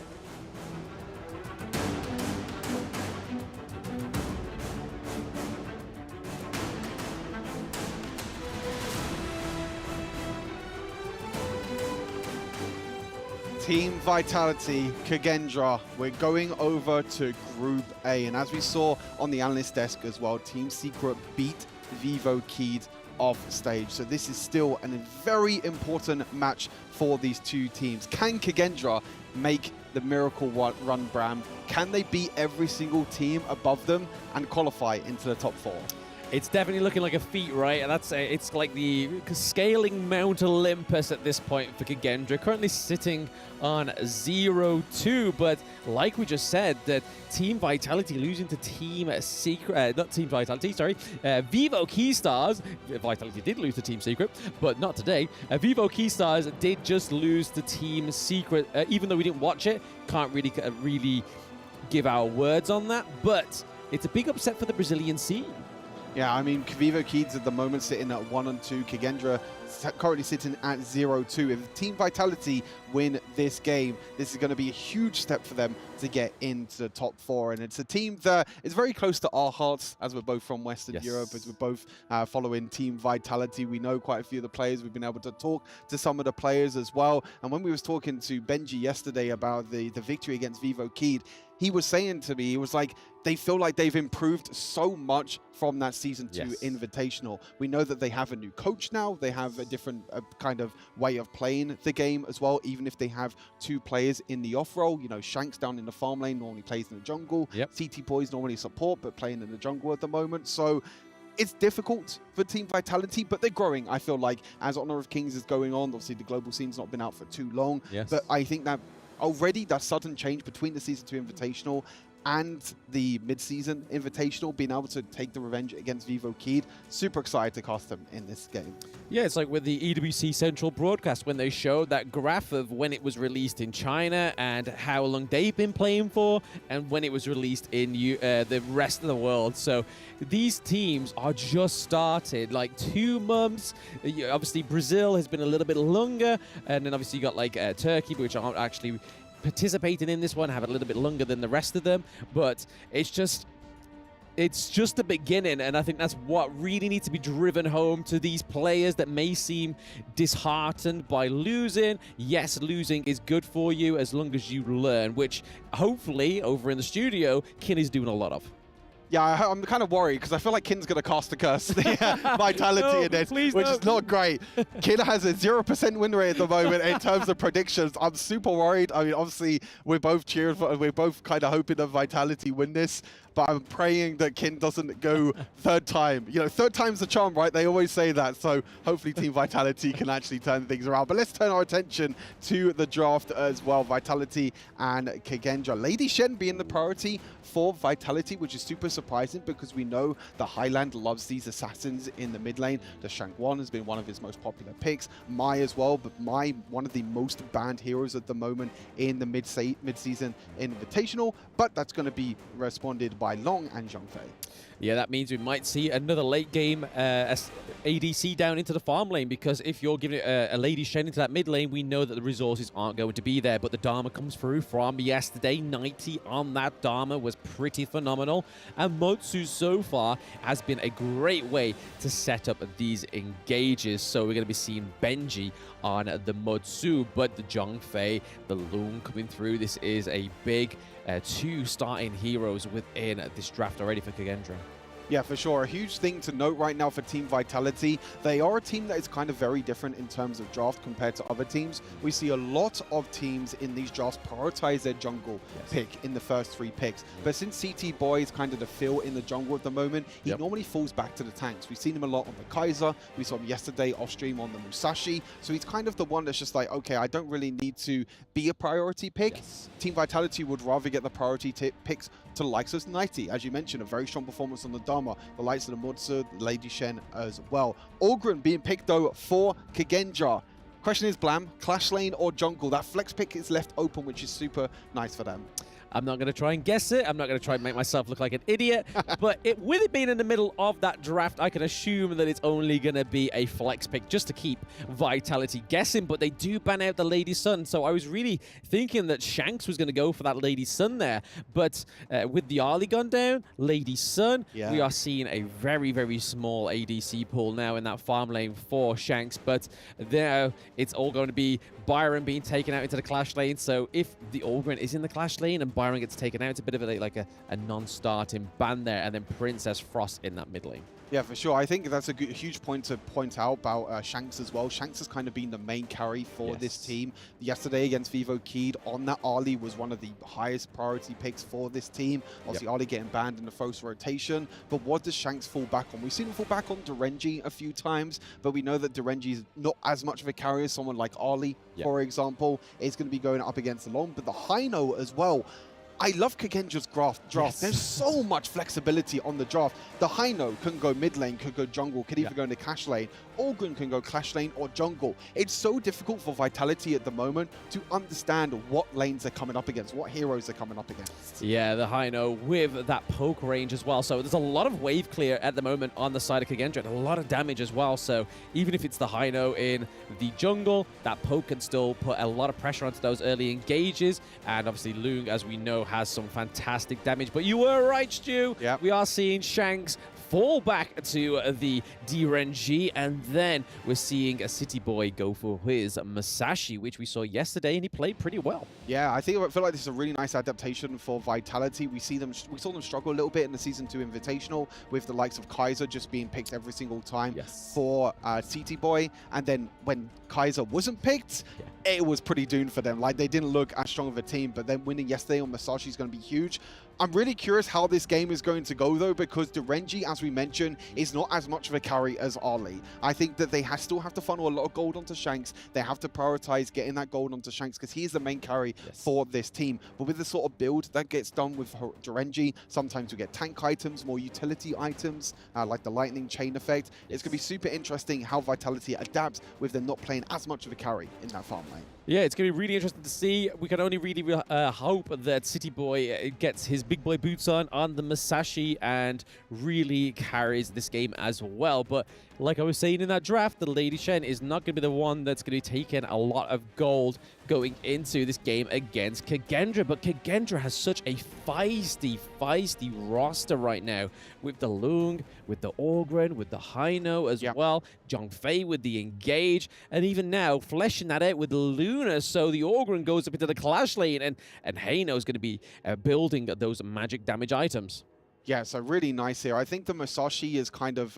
everyone knows that Masashi is a really, really good counter to Ogren with that lockdown. So they're like, okay, we don't want to put this Ogren in the jungle because we don't want it to really come up against CT Boy and the Masashi because it's going to be a counter pick. So let's flex that Ogren. Let's put that in the Clash lane. Hino, as we've seen, has been played a lot more in the mid lane as more of a carry rather than a tank. So that flexibility of putting Hino in the mid lane. And now we see Kagendra, their jungler, on more of a carry jungler in the end for Riyadh in the jungle. So it's going to be super interesting to see how they adapt in terms of that flexibility. But again, it all comes down to the game itself. It all comes down to the rotations around the map, as we've seen already from the first 2 games. But in terms of Group A, this is a really important game. If Kagendra lose this, they're pretty much out. I think it's going to be very difficult for them to actually come back. They do still have 2 games after this as well, but I feel like for Kagendra, this is a must-win for them to keep the momentum. But at the same time, Vitality as well, they still need to win this as well. They're against Team Secret and Impunity afterwards. Team Secret is going to be definitely a bit of a struggle game for them. Impunity maybe is going to be a bit of a 50-50. So even them as well, it's also a must-win. So it's a super important game in this Group A. I think we should just ditch the super important narrative. It just seems to be every game. Every game's important. Super important. Super important. Yeah. Super important. It's just like every game is pretty much, it's got some weight behind it. It's all got some pretty hefty consequences if you lose. If you win, it's all about maintaining that momentum for in day 2, which obviously you're going to be wanting the most. Yeah, for sure. I mean, Kagendra still has a few other games as well. We're going to be seen on the A stream as well. So if they want their comeback to start, it has to start now as well. And as you mentioned, I really like the look of their draft as well. I think that flexibility in the draft is such a good thing to have in a draft. You know, being able to pick Orgren on the first rotation in the draft and say to Team Vitality is like, hey, you have to guess where the Orgren's going. Then they pick Heino, and then they're like, hey, now you have to try and guess where Heino's going. And in the end, they pick the Luna, and Vitality have to pick the whole composition before Kagendra actually finished them off in the end. But we'll have to see if that does make the difference this time around. Yeah, I'm really a little bit worried here about the Derengion against the Lung. We've seen quite a few times that this matchup is happening so far within the EWC Midseason Invitational, but it's just because how much aggression Lung has. He has that ultimate that is able to engage, disengage. If you don't want to get targeted, you just go straight up to the sky and become a dragon, which most people probably wish they could do in real life. But you can if you play Lung. If you main Lung, you can make that as much as a realistic expectation than you would normally have if you weren't playing Honor of Kings. But already we're seeing a very, very slow pace, beginning match on this Vitality and Kagendra, because the past two games have been pretty aggressive. Yeah, for sure. I mean, we're seeing a lot of priority onto this bot side. You're seeing the Mozu and the Zhongfei really prioritizing this bot side. There's not that much rotations this game by the supports. We normally see the Zhongfei and the Mozu roaming a lot. Yes. But I think there's so much priority on this farm lane matchup, 0-0 against Shanks, two of the main carries for both of these rosters. So making sure that they have a stable enough lane, making sure they don't get caught out. We know how much burst damage Long can do. The Renji in the early game, not that strong in terms of damage potential, but does have that utility in the end once he gets a few items, and does have to stun as well with his ultimate. But you're seeing so much priority on this bot side. And meanwhile, we're seeing Orgren. I think the real kind of benefit of playing this Orgren in the top lane means that you can get that push priority. You're seeing 90 at the moment has to play super aggressive underneath the tower, which means that Hans can actually look to try and roam around, which as you can see he's doing at the moment. He's just rotating around, trying to get a little bit of vision around the map because he has that pushing priority in the lane. And because they have that priority in the clash lane as well, Weiro is able to just go around, as we saw earlier on, that Luna was helping herself to Musashi's jungle camps as well. So, and again, we're seeing a little bit more of a free roaming here. Weiro is actually being very confident with these roams. He's already sitting in that brush there, hoping that they can kind of get a push or see if Benji and Shanks overextend.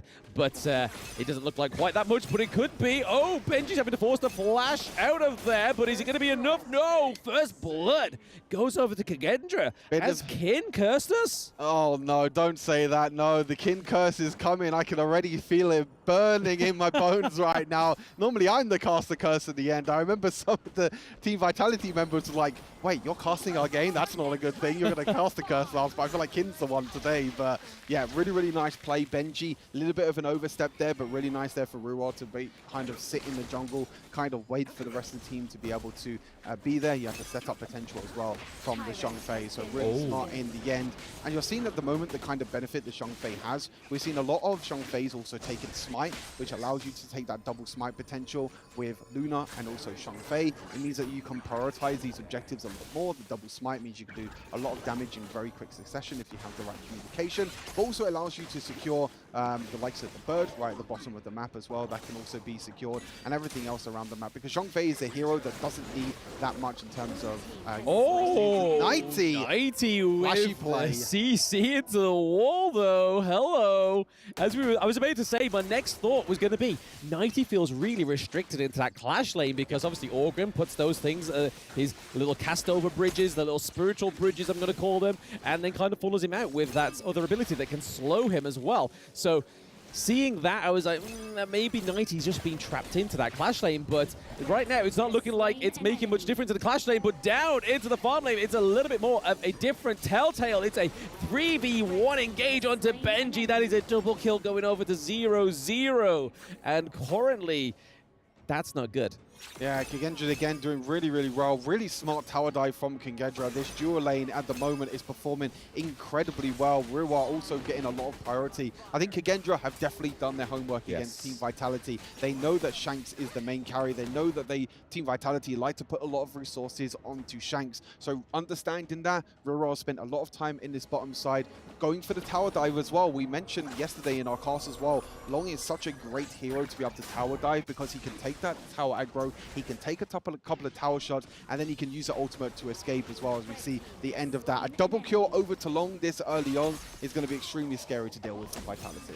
Very, very crucial. And we're seeing that Highland can't play that carry role either because he's normally on the Shangguan, he's normally on the Mai Shiranui. So being on the Lady Shen, you are playing a little bit more of a backseat. And you can kind of see that that's the draft here at the drafting part for Team Vitality. I think that's where it kind of started to sort of be a bit of a plodding way into an early grave, it seems. But so far, they are still keeping into it. The gold lead is not too far between the two teams as well. It's just that they need to start getting some priority in these lanes. We saw Benji being able to get a kill over to Team Vitality as well. But Dharma just trying to get some CC onto these squishier heroes on the side of Kagendra. It's almost like it's going to be a really hard feat for them, because if you think about it, if Dharma goes in and then Zhongfei just pushes him out, that's kind of like they've got no other way of getting back in there unless the Motsu comes through with a long range engage first, gets that stun off, then Dharma gets in.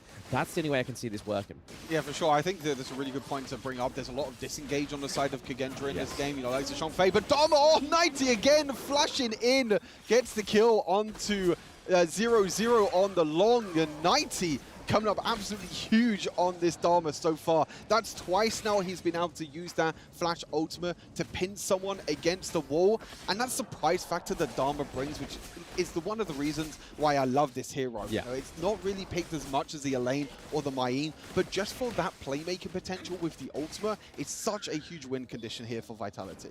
I mean, you just brought up two names that I completely forgot about there. I was like, I haven't seen them all today, which is pretty much a different story from yesterday because they have been banned pretty heavily here. But Wiro may be getting caught out here as the T1 mid lane has fallen. He has to retreat a little bit further than he did a few moments ago, but he is able to get out of there.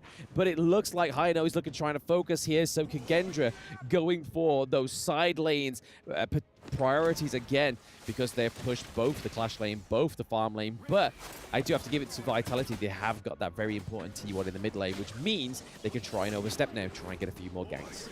Yeah, so you can see Masashi going for a more tank build this time around with the Cape Beam build as the first item, playing more of the tank role, which is what we mentioned. You know, CT Boy has definitely been playing more of a tank role for this team, giving more gold over to the likes of Highland if he plays Assassins, or even Shanks this time around. But as you mentioned, you know, Highland is kind of there for the utility, there for the wave clear, there for kind of the burst damage in terms of a mage, not playing that assassin this time around. But I think all eyes on this game now has to be on 90 to see if he can make the plays on the Dharma onto 0-0, because 0-0 has such a big lead at the moment on Long in terms of kills, being able to get a huge advantage, and they need to make sure they use that as well in this game.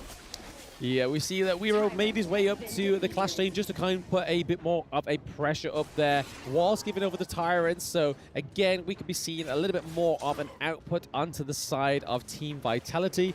But really, that damage is only going to be coming from either the Dharma or the Shanks right now.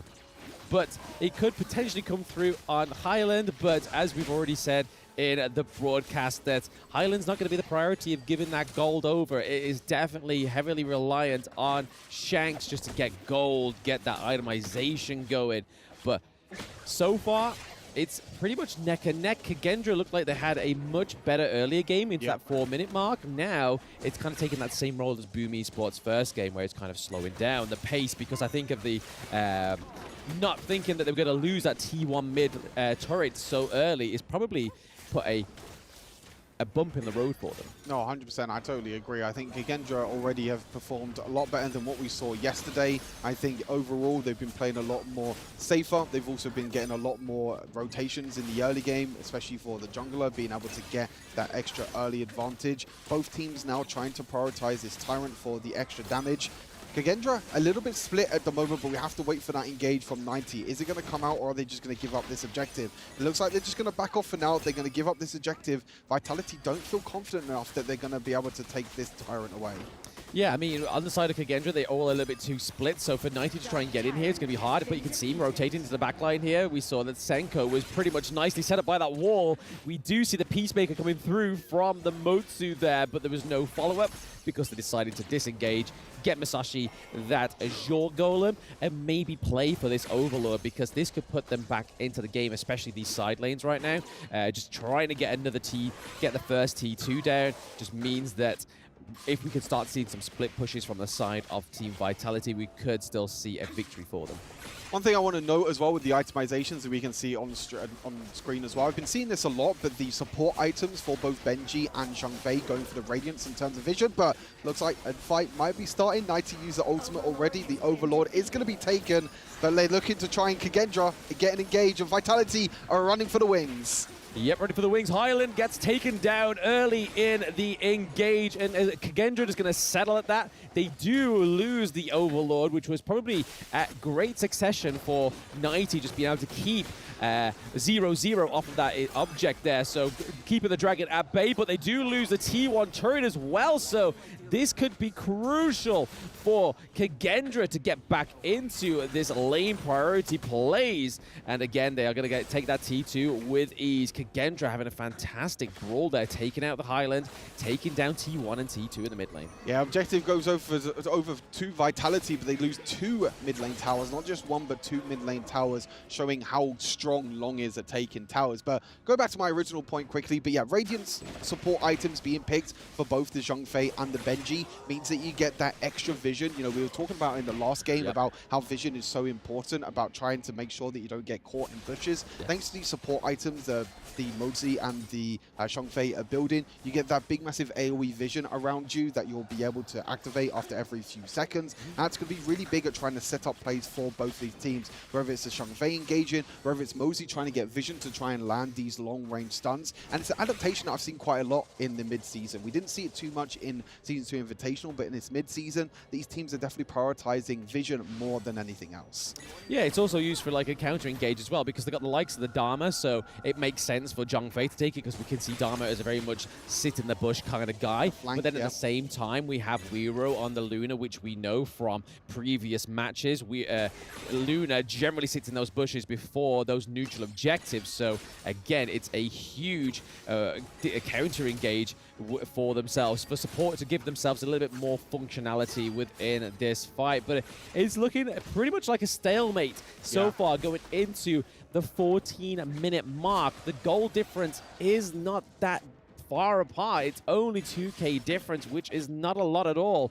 And if you look in terms of level, there's just not much disparity in that option as well, because they're just very equal in this game, which going into it, we thought Vitality would maybe get a stomp on their hands, with Kagendra already sitting at 0-2 right now. Oh, this is what happens in the best of one. You know, anything can happen in the best of one. And Masashi trying to use the ultimate on the backline. Long using the ultimate to disengage is just going to escape in there. So just a trade of ultimates in the end. As you mentioned, pretty much a stalemate at the moment. Both teams not willing to take any risks. Both teams just trying to take as much farm as possible, try and get the items that they need towards these next objectives. And speaking of the objectives, that Shadow Tyrant is going to be spawning now as well, which is going to be a huge fight for these two teams. But again, Kagendra are the first ones to this objective. They're the ones that have the control over this objective. But Vitality are like, okay, we need to step in and we need to make our mark on this Tyrant. And it's going to be a huge fight. Yep, Shadow Tyrant is looking pretty low. Stolen! Weiro with the steal. The crucial kill theft comes through. But not only that, Stu, it is crucial crowd control, double kill, triple kill over to the Ogryn as well. This could be the end for Vitality. They have the mid lane. They are at the higher ground. Sorry, Stu, what is going on? Kagendra beating Team Vitality. We did not think this was going to happen. The miracle run is still alive for Kagendra. 1 down, 2 to go. Kagendra beating Team Vitality, making this an extremely exciting and spicy group going into the rest of today. Yep, and that is probably the biggest upset of the day for me so far, to be honest. The Kagendra coming through and taking it from Team Vitality, but I have to keep beating this one back home. It all happened in that draft. They knew. They've done their homework. Yep. They've sat in the restaurant at the hotel. They've gone to the player lounge. They've literally sussed out who the carry is on Team Vitality and really aimed at Shanks. 100%. I think definitely going back to the draft, the flex picks as well in the end for Kagendra. I think their draft was so well planned, and you can see that, as you mentioned, they've done their homework. They've been able to take this victory. And now this, I don't know what to predict with this group now. Vitality beat VKS, they take revenge there. Kagendra now beat Vitality, which means that Kagendra are now 1-2. Yep. Vitality are now 1-2. Vivo Kids are 1-2. And Impunity are 1-2. So we have a four-way tiebreaker at the moment in Group A, which means this is wide open for anyone to make it into the top four. Yeah, I mean, it's looking like a bit of a similar story what we saw after the end of day one. A lot of people on that 1-1, and it looks like Kin's curse came through. Vitality have lost to Kagendra. Kin, why? But first, hearing from the winners. And we are writing more history right here as the first win for Kagendra. How are you and how do you feel about it? I feel really amazing. We feel so amazing today. I'm sure of it. I can feel the vibes as well, man. The moment you won, it's like, oh my God, everything just like, boom, let's go. What's happening here? I mean, the very last team fight was wild and crazy. What actually happened? Who seized that opportunity to have that very eventual hit? I think we saw it together, that the moment when the dragon will stun all of them. Yeah, so we just seized the moment. Very precious moment captured here. I'm sure of that. It's so difficult to do that, but you did it so well. Okay, the Luna pick is very special. How do you feel about this hero? The reason why? So because today we have a mindset of nothing to lose, so we just go all out today. That is a powerful feeling. Nothing to lose. Let's go all out. Let's have fun and make it happen. And you did. Such a beautiful time. So, you feeling more confident about the coming matches? Yeah, of course. I feel like we can even beat KPL Dream Team now. Beat KPL Dream Team. Let's go. Let's see if that's going to happen or not. And let's see what's going to happen more. To the studio. Back to you guys.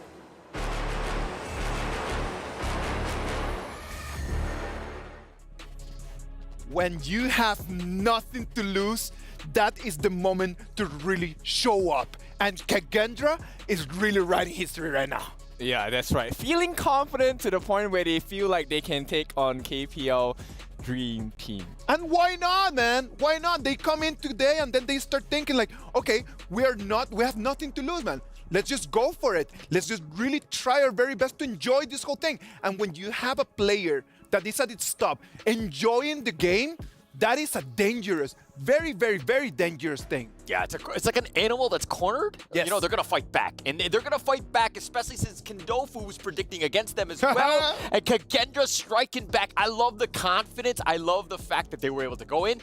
Can they take on KPL?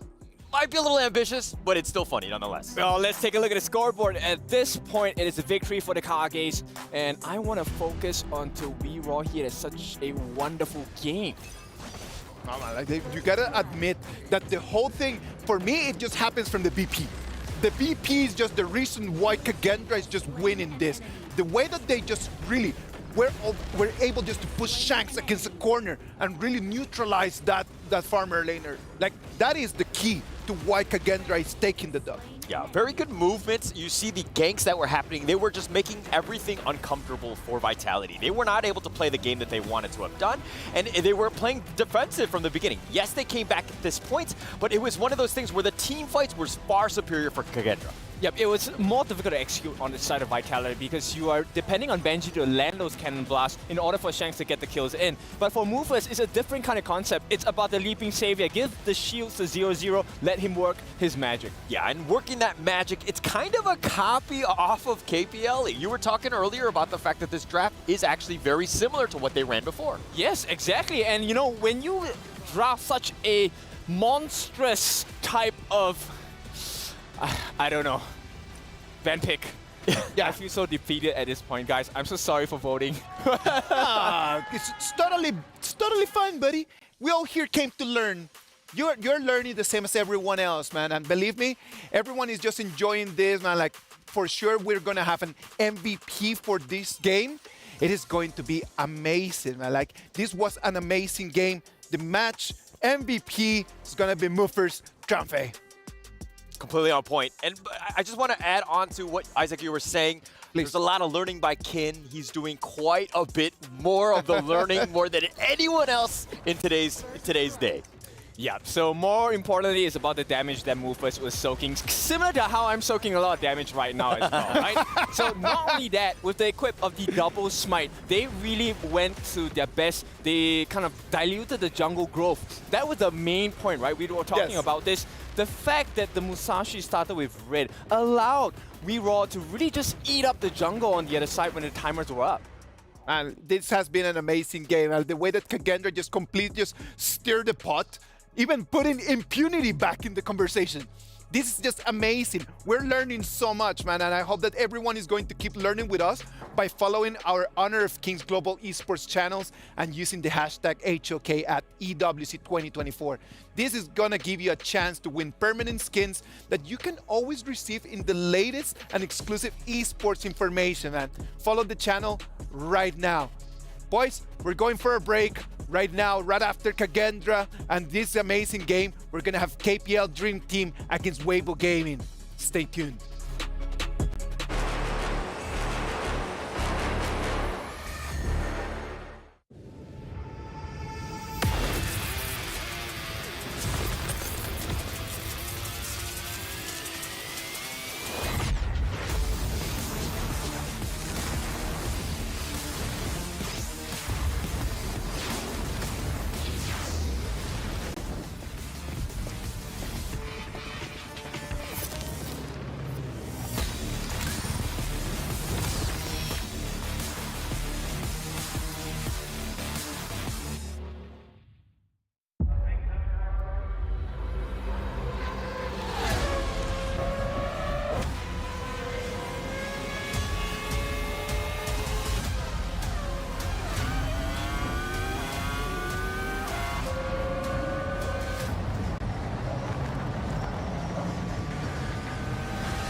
Honor 200 series, the best portrait phone AI empowered.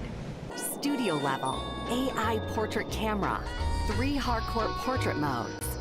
Color, vibrant and classic to capture portraits that truly stand out. AI empowered magic portal. Snapdragon 8S Gen 3 AI chipset. 5,200 milliampere per hours silicon carbon battery, 100 watt, Honor Supercharge. This is Honor 200 series.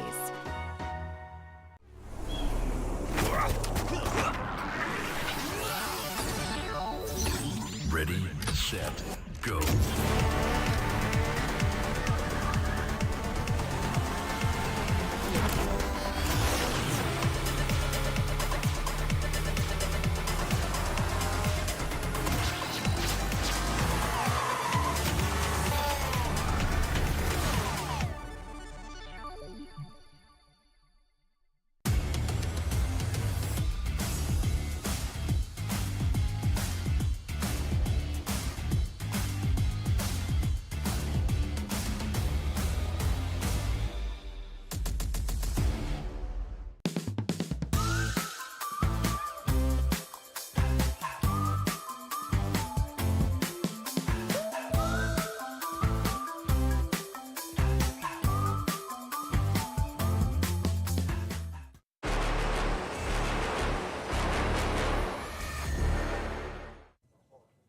Hello and welcome to the interview. I have Pang with me from Team KPL. Hello, welcome. I have a question for you before we begin. Right now, both KPL and Weibo are 3-0.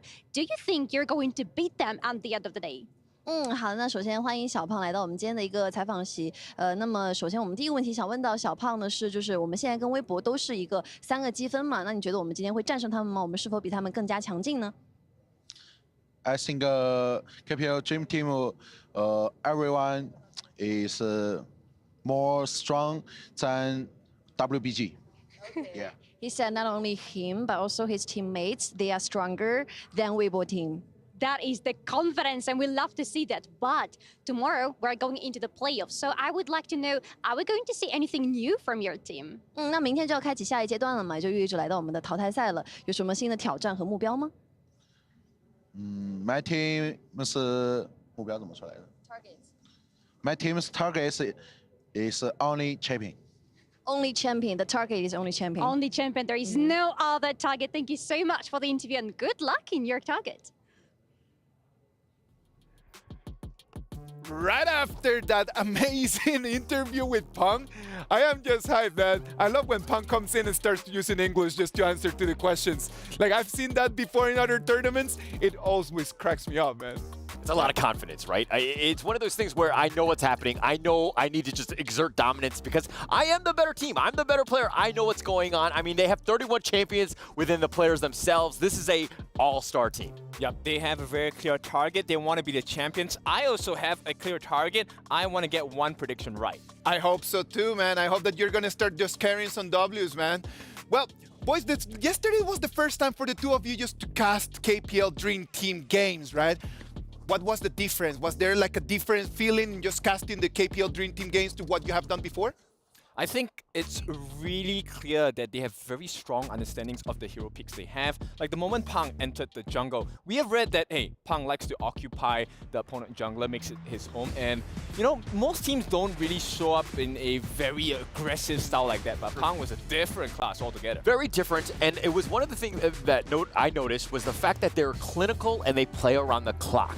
They understand the timings of all the objectives, and they force things. They know where the enemy jungle is going to be before they even get there. So, you know, being like 10 steps ahead really helps that team. Yep, and it's not just fast fingers, it's also the fast, you know, processing of information because they're able to make very quick decisions. Hey, we got Eternity Blade, let's go and get the kill now. And then slowly transition, one win after win after win, suddenly it's a huge snowball. It is just, I agree with you in terms of that, like it's just that micro, man, like just being able just to come into the amazing, just immediately, 1 second, one decision, 1 second, another decision, always coming in, it never stops.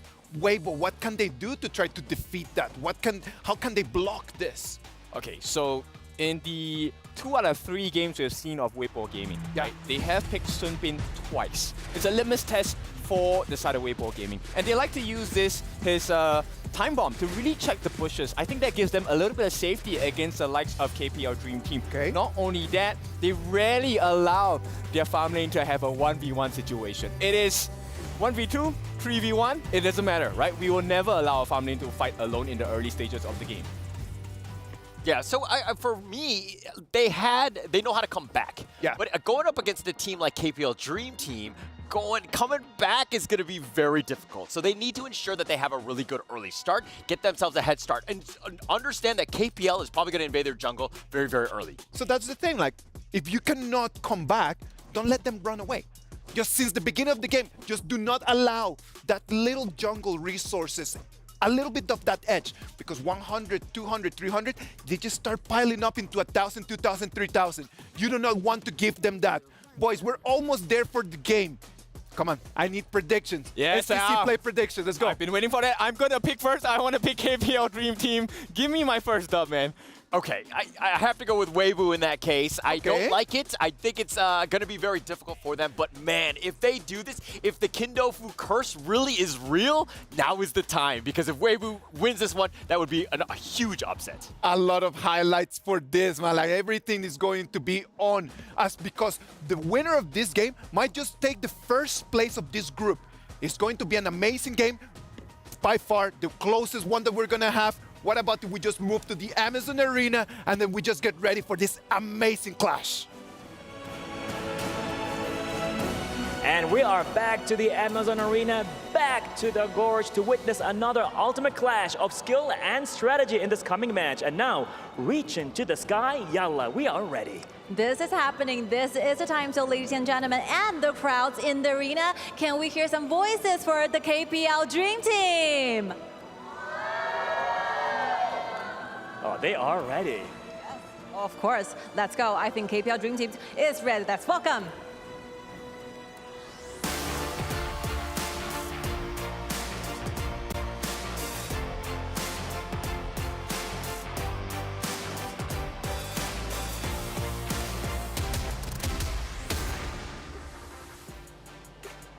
I think yesterday, KPL Dream Team had become so powerful, so dominant and monstrous. So we was wondering, what are the secret weapons they'll be hiding from us? And I think this is showtime. Definitely it is showtime against their challenger hailing all the way from Malaysia. Let's hear for Weibo Gaming.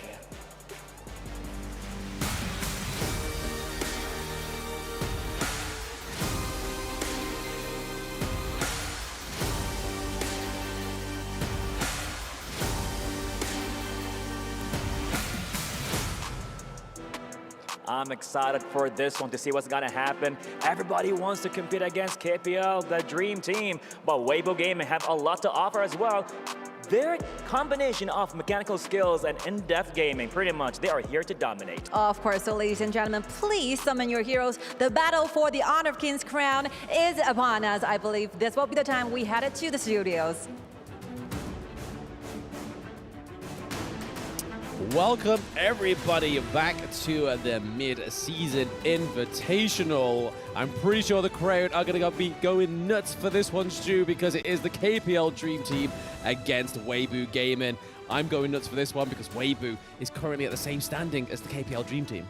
Yeah, this is the most exciting game of the day, the match of the day as well, as the analysts mentioned at the start of today. Both these teams 3-0. So far, KPL has washed everyone in their path, but Weibo Gaming seemed like the second strongest team in their group. So this is going to be a super interesting matchup. As you mentioned, the crowd is there as we were walking to the Amazon Arena this morning as well. We can see them queuing up outside. They're ready to cheer on their team. Absolutely. I mean, I think if anybody can do it right now, Weibo definitely have my vote. And KPL currently have Kin's Caster Curse, which has been very prevalent today, Kin. Thank you for Caster Curse in Team Vitality. Please let it do the same for the KPL. Just joking, just joking. I don't want the crowd to jump me when I get off the casting booth. That will probably happen. But no, I think this is going to be a really close game. I really hope it's going to be a close game because Weibo have just had such a strong performance, being such the underdogs, being such lack of statistics for this group as well. Yeah, I think that's a big thing that loads of people, a lot of teams, coming into this tournament didn't know too much about Weibo Gaming. They only really had that last chance qualifier to go by in terms of preparation.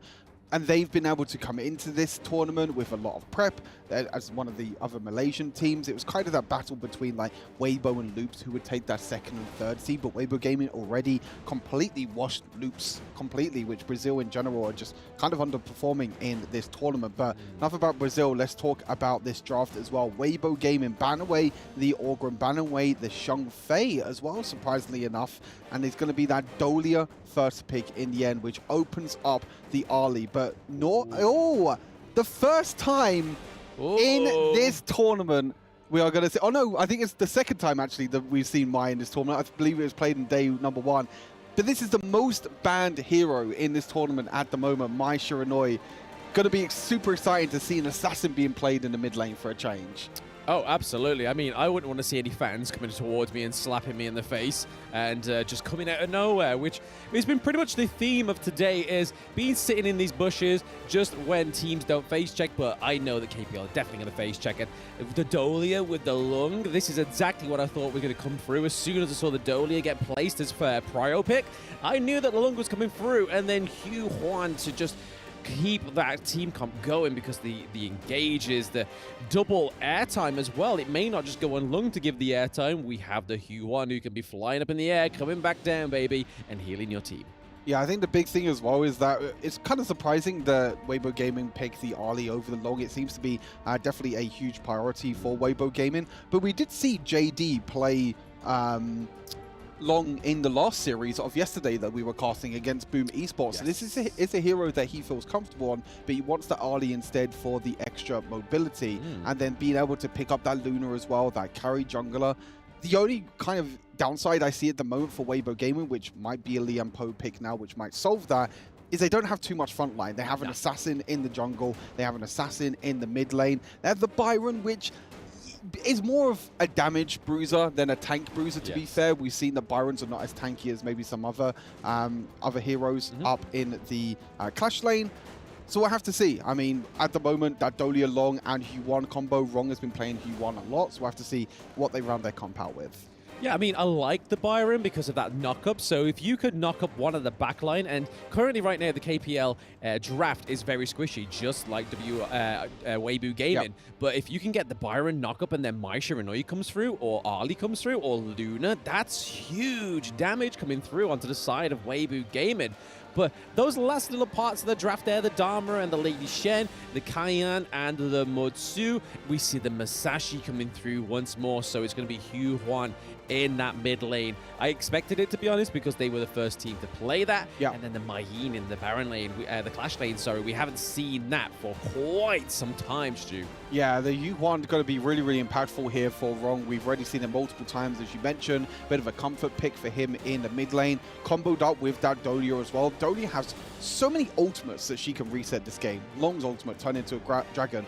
Huan with the extra healing. Musashi, you can potentially get a double knock-up as well. And KPL now have their front line. They have the Musashi, they have Main. Super curious to see what Weibo pick here. I would say potentially the Liam Poe. I did mention it before. Liam Poe, they needed a frontline tank. They already banned out the Zhongfei. Liam Poe is the next in line, which rounds out their comp, in my opinion, really, really well. They have the Liam Poe and the Byron in the backline. They also have the Mai and the Luna with that extra bit of mobility with the Ali to try and get into the backline. But this is going to be, Blam, a super explosive game. I cannot wait to get into this. I expect nothing less, Stu. I expect nothing less. But this is probably my favorite thing about the EWC mid-season invitational. It's just the amount of times Liam Poe's coming out. It's one of my favorite heroes. It's fantastic for those engages like we saw with Boom Esports earlier. Didn't quite work as well against AG Global just because Zaze was so fed. But going into this team comp, having quite squishy heroes on the side of the KPL Dream Team. Yes, they have the Musashi to give them a little bit of a front line, but going with the Byron, going with the Liam Poe, that's a solid front line. Yeah, for sure. I think both teams are... you definitely prioritize like the tank on the support for the Liam Poe. Definitely going to be building more tanky. I mean, if the Musashi goes the same as the CT boy from last game, again, going to be going for the cape, the more of the tanky build. We'll have to see, because we've seen Pang on so many like carrier jungles as well. We've also seen him on the tanks like Menki as well. So it's going to be super interesting as we get into this incredible clash. And oh no! The fights have already started, Blam. The blood has already been spread. KPL Dream Team, the aggression that was going to come out already. And look at this, the invades come in as well. I think KPL have shown so many different styles of them. They've played the super aggression that they're playing now and against Falcons. They've shown the respect against some of the teams as well. But in this game, they are showing no respect over to Weibo Gaming. Yeah, they definitely want that top seed in their respective group. But the Mai Shiranui there with a great knock-up onto Rong, but nothing came out of it. But that is just showing that Weibo's like, hey, if you want to play aggressive, guys, we can play that just too. But there is so much AoE going on right now on the side of the KPL Dream Team. But First Blood going over to KPL Dream Team, learning that from the game with All Gamers Global, they didn't want to lose that First Blood this time around. Yeah, incredible play there. Again, a kind of surprise factor in that Clash lane. You know, being able to get the extra advantage in the Clash lane is super important, especially in this Main versus Byron matchup. The Byron definitely having the early game advantage over the Main, but now Main has a little bit of an advantage early game. That's definitely going to help out Fly here in the top side of the map. And Rong has used the flash in the mid lane as well, but honestly, I'm super excited to see Yinyo on Long, because we know that in China, Long has been out for quite some time. It's been the most played pick over there in China for the likes of Yinyo and also Chance, the other farm lane carry that's in this tournament for the KPL Dream Team. So I want to see how long differs from like Yinyo playing it compared to the other players that have been playing at this tournament so far. Yeah, I mean, this match is more than likely going to show it. The goal difference is already 2K. We're already having a big engage here. Okay. Weibo taking out Pang. Hello. This is Weibo Gaming. They are here to stay and try and keep that top seed in this group, which is fantastic for them. Can they beat All Gaming's 2 kills? Can they beat that 10-minute match as well? But that was just a fantastic play there. Gives over the Azure Golem, the blue buff, over to the Ali. We get a little bit of tit for tat up here into the clash lane. Oh, I thought Guayu was going to get another kill onto Fly. Yeah, mistake there for Pang, which is very rare to see, to be honest. Going for the invade, but not respecting Weibo Gaming in the end there, because Weibo was able to rotate very quickly, kind of collapse onto Pang in the end, and he wasn't able to escape, unfortunately. But Pang doing it's still an incredible job in this tournament, along with the ultimate trying to escape. And Weibo Gaming, they're bringing the fight to KPL Dream Team at the moment. They're doing incredibly well in this early game. They're trying to fight. They're trying to fight blood back towards them, and even looking for invades themselves as well. As Musashi's going in, Pang's going in, maybe Luna's a little bit caught out, but look at the dashes. Look at the mobility that Luna can bring. The double knock-up in the end from Musashi thanks to Dolia. Liam Po going down wrong on the Huan, going in with the ultimate, nearly taking down another member, and KPL Dream Team being able to fight back again. They do have that little bit of a goal lead at the moment, and a few kills in the bag for them right now means that they can use that advantage to try and push these lanes. Yeah, I was not envious of that Liam Po there. There was so much CC going on to him. He twirled around more times than if he was wearing a new summer dress, and it definitely worked to keep him there, punish him for trying to deny that kill onto the Luna as well. First Tyrant goes over to KPL. Did we think of anything different that was going to happen there? Probably not, because this damage buff this early on is going to be big and huge for them. They're already up by about 2k gold as well, so it's slowly going to paint a picture right now. KPL finally overextended there, though. Fly with the flash forward there into 2 people, not respecting the extra bit of damage there. And that also gives an opportunity for Weibo Gaming to take this mid lane tower. KPL Dream Team trying to rotate into the top side of the map, trying to get Main even further ahead, but bit of overextension. And that means at the moment that Weibo Gaming have a little bit of an advantage and actually invading onto Pang. Pang is so low on HP, but so is the Luna as well. But you're seeing the flank from Yinyo. We're not even seeing it, but on the opposite side of the map, Yinyo is in the backline at the moment against 3 people. You're on the wrong side of the map, buddy. I'm not too sure if you can get away from this one. You might have a dragon, but that's gonna not. Oh, hold on. He has the dragon, and the whole KPL Dream Team are here. The bait is real from Yinyo. The dragon is real. KPL Dream Team, you cannot count them out. Another 2 kills over to them. No, that was just a beautiful play there, because we thought that Weibo had them against the ropes onto that blue side of KPL's jungle, but then it's sort of like, no, we're going to split the fight. We're going to see that you're going to retreat up to the clash lane. We're going to have Lung come up there, which we're going to see in this one. Byron kind of overstayed his welcome there, but then this is where all the punishment came through. We saw one ult, the ult goes up. There we go, comes back down. JD getting wiped out, and then also Noir going down as well, which is a huge lead here for KPL. Gave them one of their other turrets as well, so another huge play once more by KPL. No fear, stuck in here with Wrong, but I feel like something is not going to go wrong here.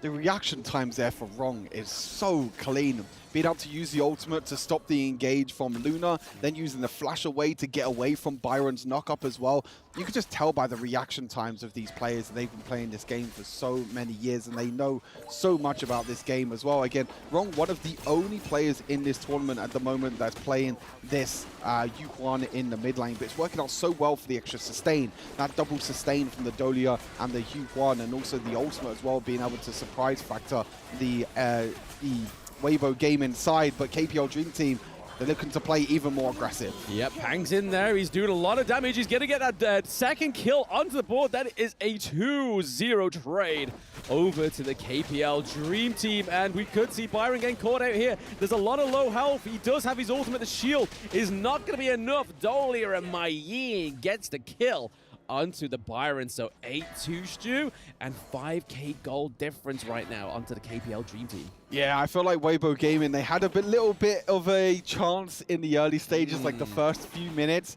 But man, KPL Dream Team, every single time that they get that little bit of an advantage, every single time they can see Weibo on the back foot, they're going in. But like, look how aggressive Yinyo is playing. He's playing super aggressive in that front line, using the different elements, using that extra bit of splash damage as well, just pushing the lane and just not allowing anyone from Weibo Gaming to try and defend that tower. They're really focusing on this mid lane at the moment, and no one on Weibo Gaming is here to defend it, with Musashi going in the back line. Yes, Musashi trying to focus the back line of Weibo Gaming. They do take down the Mai Shiranui, and Byron is able to escape into the turret, but is it going to be enough? All he has there is Luna, but no, the damage coming from Loon is just too much. And then the Liam Poe may have overstepped and given another kill over to Loon here. Can he get enough damage off? The CC coming through, no! Again, another kill being given over to KPL. They are being punished for overstepping, Stu. You know, I was mentioning about how I want to see the KPL play long compared to everyone else.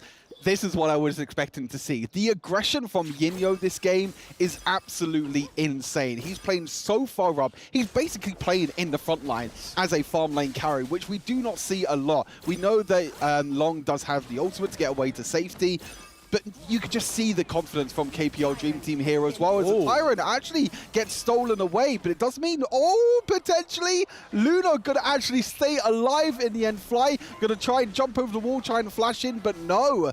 So the crucial theft in the end towards the Tyrant and being able to escape. So a little bit of extra damage here going on the side of Weibo Gaming, but I'm not too sure that's gonna actually even out with that 6k goal lead that KPL have at the moment. Yeah, it seemed like Luna getting away there was a little bit of a warning from Fly there saying, hey, look, don't crucial kill theft again because I've let you live this time, but next time I'm going to flash in and just completely shut you down. But I'd like to go back onto the point that you was talking about earlier, Stu, about Lung being a front line, and I think it's all aided by the Hugh Wan and the Dolia, and as you can see there, it's just so much healing from those two heroes. Yeah. It's kind of like a hyper carry. Yep. They're just funneling everything over to Lung right now, and it's being played beautifully, but here we are, Mai Shiranui trying to shut down Inyo on the Lung, but it's not going to be enough. There is a dragon up into the sky. We see Yuan get a kill onto the Liam Poe, and then Fly punishing Mai Shiranui.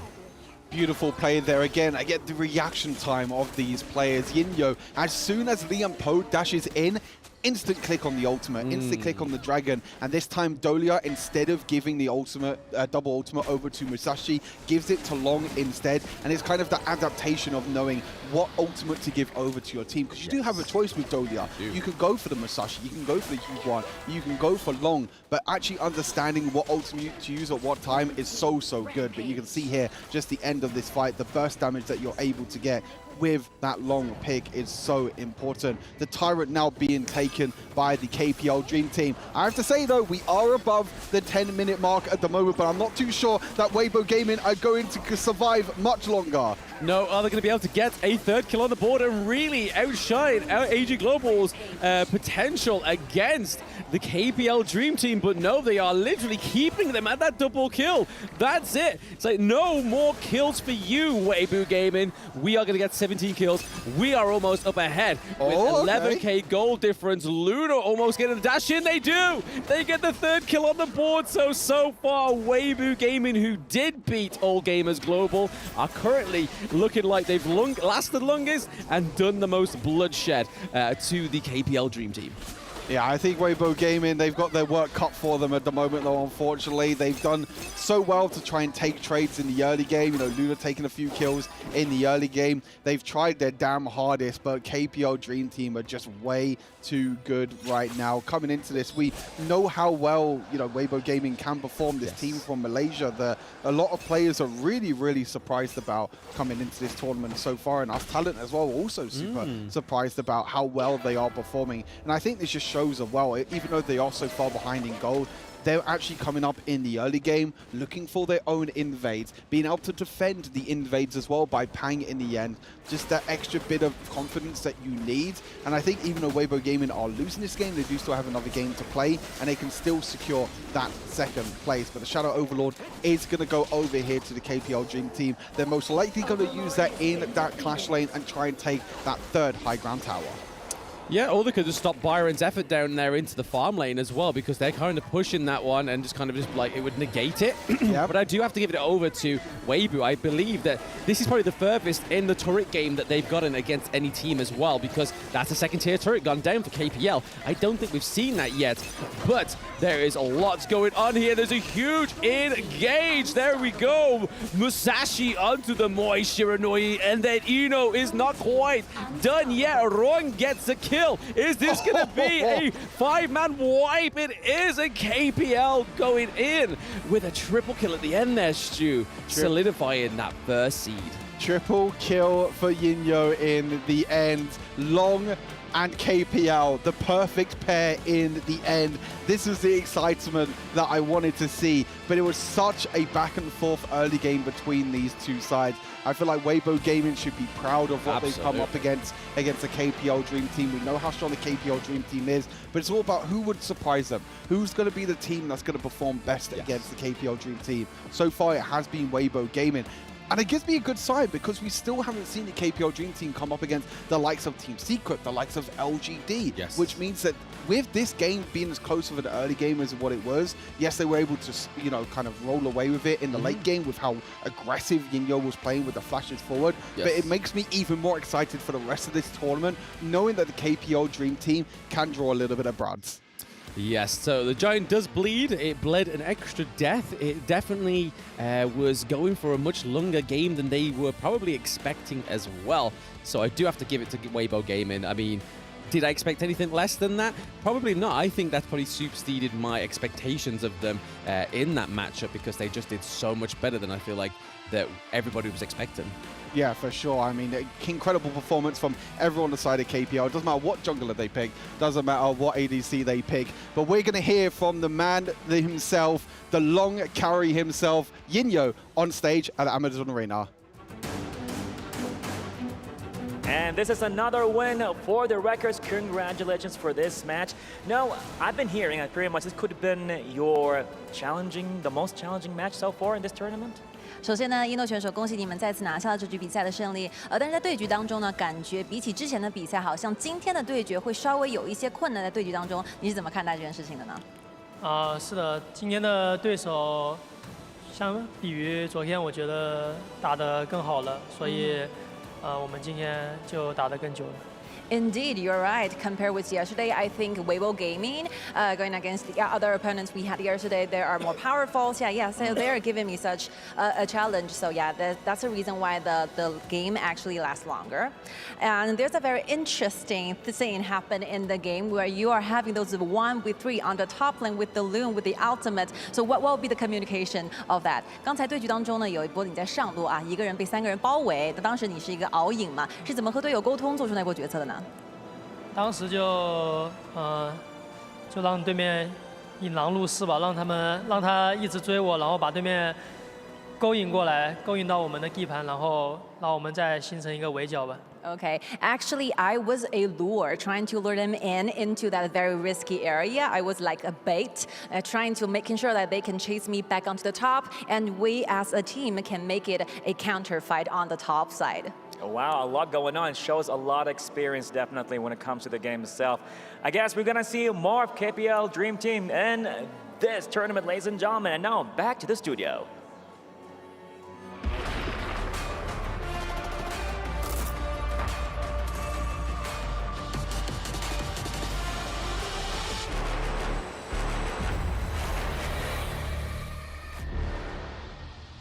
Normally, I would say congratulations to the KPL Dream Team, but boys, let's be realistic. Let's congratulate Weibo Gaming on bringing this to a moment where we didn't know exactly what was happening. Yeah, I mean, they had a great early start. That was kind of, not really the norm of Weibo, who tend to have played from behind from some of the other games, but they actually took it to the champs, or the Dream Team that we're talking about, and they made them a little uncomfortable. Yep, the draft was pretty spicy. I really like the Luna pick. It did show up pretty well. And they also created a lot of space for JD to take advantage of the map. So this was a much stronger showing from the rest of the teams, at least for today. Come on, man. I do believe that the Luna was a great pick. On the other hand, I don't know about that Lienpo, man. I have my questions about that Lienpo pick.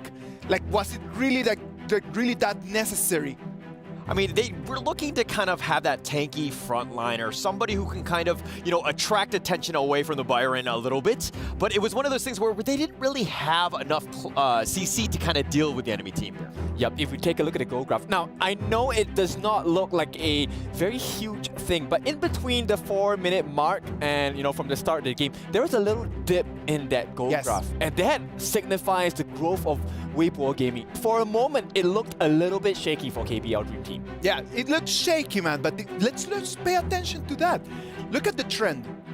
It is very clear that Weibo Gaming was really in the game, but they never actually were able just to turn the goal to their advantage. And that was the key for KPL Dream Team, just to being able that even though they didn't look that superior, they still took the victory. Yeah, it seemed like they were actually winning, but the goal graph says a completely different story. Exactly. Again, KPL was like understanding that, hey, actually, we're still going to get our farm. That's not going to be an issue. Yeah, we'll give up a couple kills or whatever, but at the end of the day, I'm still ahead.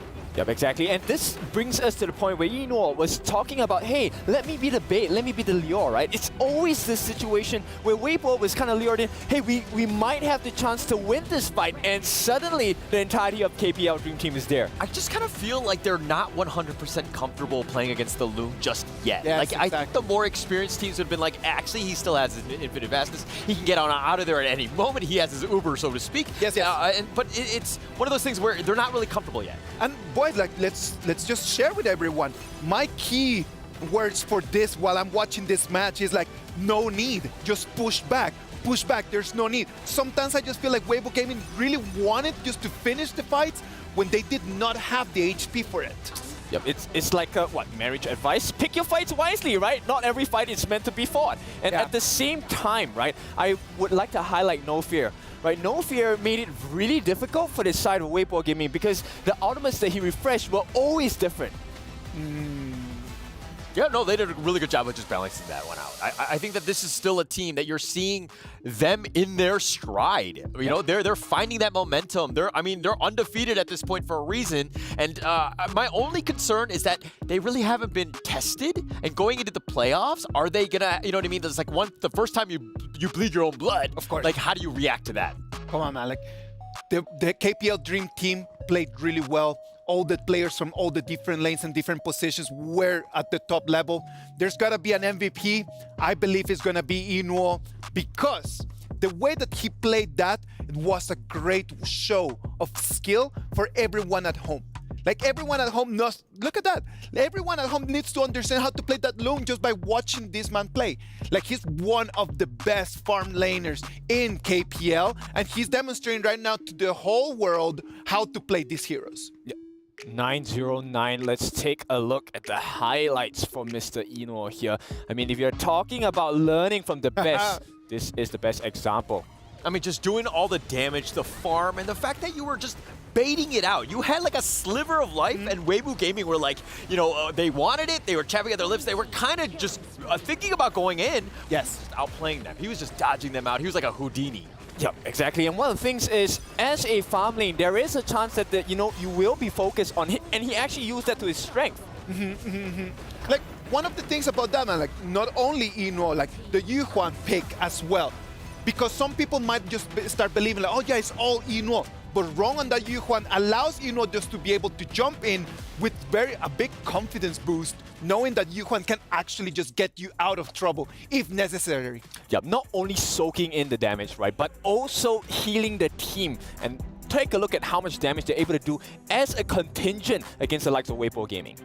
That's kind of what we expected. I mean, I think going into the draft, the Yuan as well as the Loom, I was kind of like, hey, they're going to be super elusive. The fact that they have the Dahlia as well, just kind of, you know, just rounding up that draft, that is a tough 3 picks to deal with. You do need close CC to deal with. Yep, and of course, we never forget you, Mr. Fly. He did not have that high of a team fight rate, but simply because he was an open ward for the team. He was consistently giving information by the lack of people in certain lanes. Majin, man, like that Majin just coming in and just being able to lure, just to lure Weibo Gaming into fighting him. Because a lot of times that's what happens. Weibo Gaming just starts just fighting Fly, believing that they can actually take him, and then there's 4 members of KPL Dream Team coming in to try to put them down.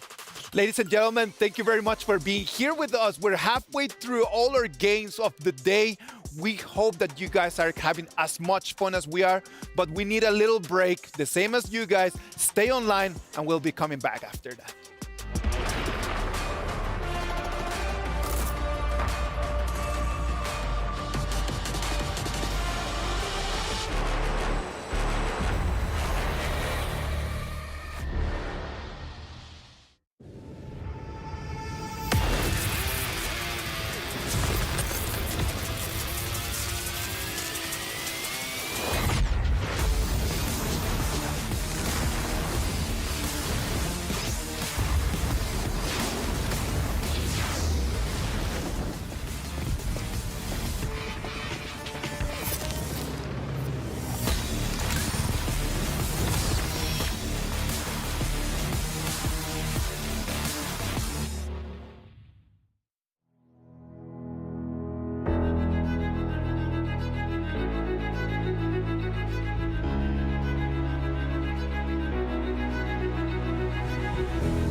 My cat?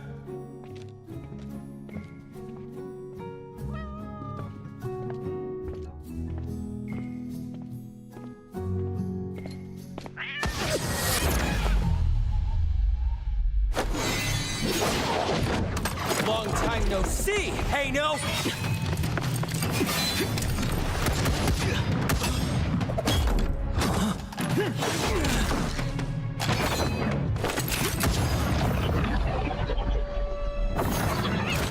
Oh no!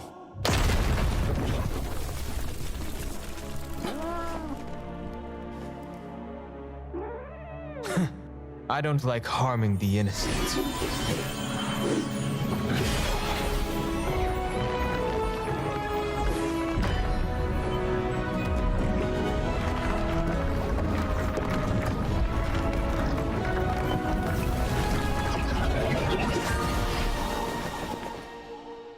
This again? Did fate give you an answer? Where the heck's my cat?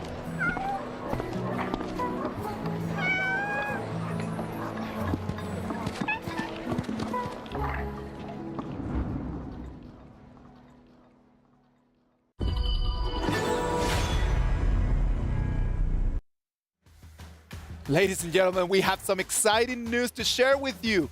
We're launching the EWC exclusive skin, Heaven Blade Elaine. From today, August 2nd to August 8th, you can purchase this skin at a special offer price of 710 tokens instead of the full price of 888.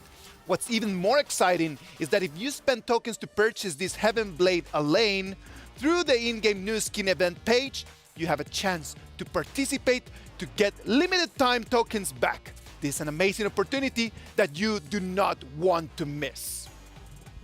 Elaine, are you guys good at that hero? I'm okay. I mean, he tends to be my Clash laner. He's my go-to hero when I do play the Clash lane, so I enjoy him quite a bit. I'm not too good at it. It's all right, man. You're here to learn, kid. Remember that, man. You're here to learn. A lot of learning happening. What about if you just keep learning from what's going on the B stream? Chuchu has a lot of information she wants to share with us. It's Chuchu keeping you guys updated what's happening for the secondary stage matches. First, we have Team Secret versus VKS. Team Secret secures their win over VKS with the use of Elaine by Yuan, and that was an amazing play by him as well, securing the MVP for himself. So don't forget your Elaine skin for the EWC events right now. Next, we have LGD versus VKS, and securing the win is going to be LGD, of course, taking it swift and clean with over 9-minute match only. And last but not least, we have LGD versus Impunity, another victory secured by LGD, and that's pretty much securing their slot for the playoff, and they done for the group stage.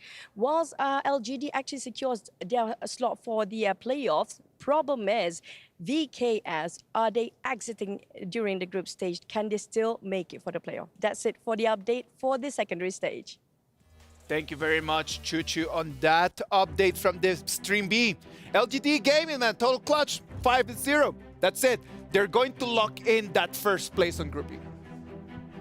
So definitely owning it, and that's kind of what you want. But I mean, if we're talking about the standings here, LGD all the way at the top, undefeated, no real surprises there. KPL undefeated on their side, but they still have one game to go. Who kind of stands out to you, Kin? I think it has to be Team Secret at this point because they want to secure that second place and keep that safety net of going against LGD Gaming. Yeah, look at the bottom though. Vivo Stars, Impunity Esports, both of these teams really struggling throughout the day. I mean, they really haven't found their footing, but going into this one, I did not expect Vivo Stars to be on the bottom of, day 2. Yeah, it was a very difficult one to see over there, man. Let's hope and see what's going to happen with them.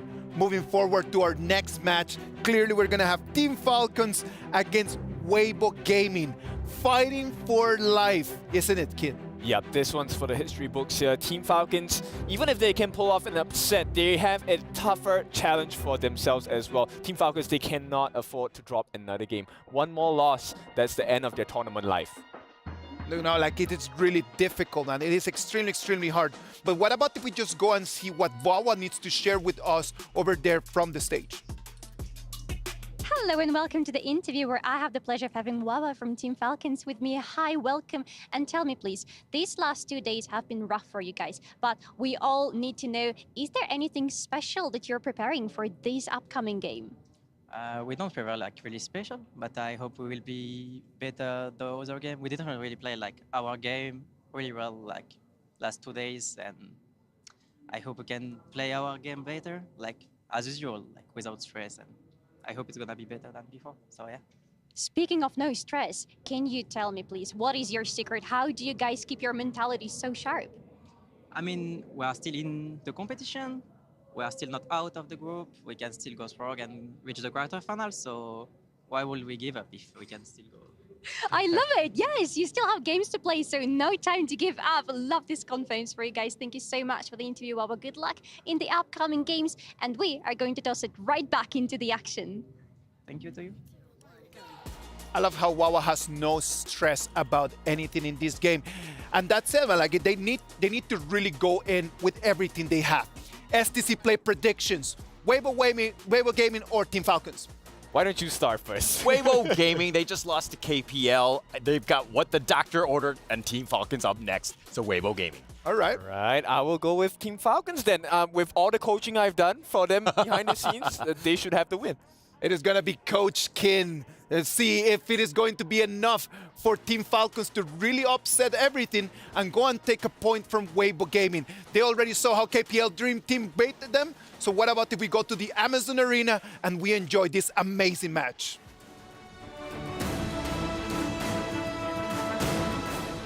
And we're back again to the Amazon Arena, back to write another chapter here at the Honor of Kings saga to see what's going to unfold before our eyes. Sky, we are ready. Of course, ladies and gentlemen, can we hear from voices for Team Falcons?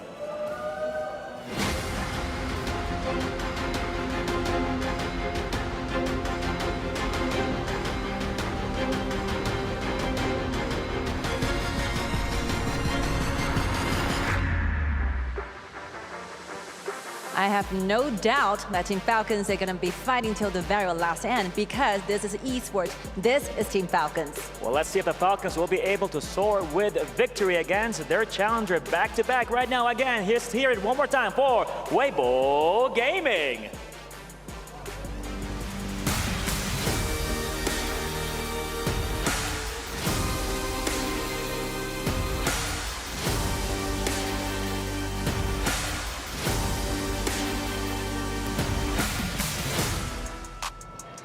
Another match for the records. I am waiting to see what's going to be the outcome of this one.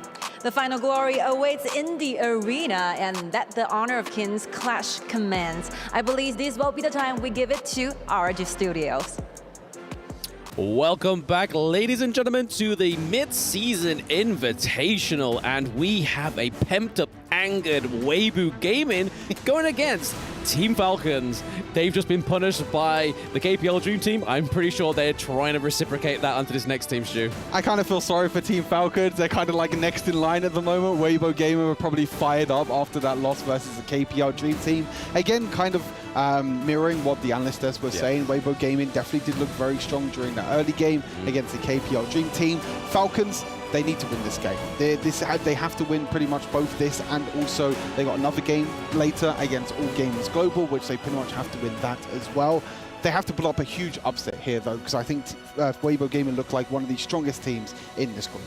Yeah, I mean, up until literally a few moments ago, they were 3-0, and they're 3-1. So they're currently looking like they're going to be the second seed in Group B, unless Loops picks up another win as well. But this, if they do win this one, 4-1 to Weibo. If they lose this one, then it's 1-3 to Team Falcons, which is going to be everything that they need right now. But less about that. This is where the magic starts to happen. There is a little clue giving a wave to the crowd. He can't see us, but we'll wave at him back. But here we go. The Chow ban on the side of Weibo Gaming. I mean, Falcons probably would never play that, but they're going to ban it just in a case. And then the Dolia and Musashi onto the side of Team Falcons. Interesting.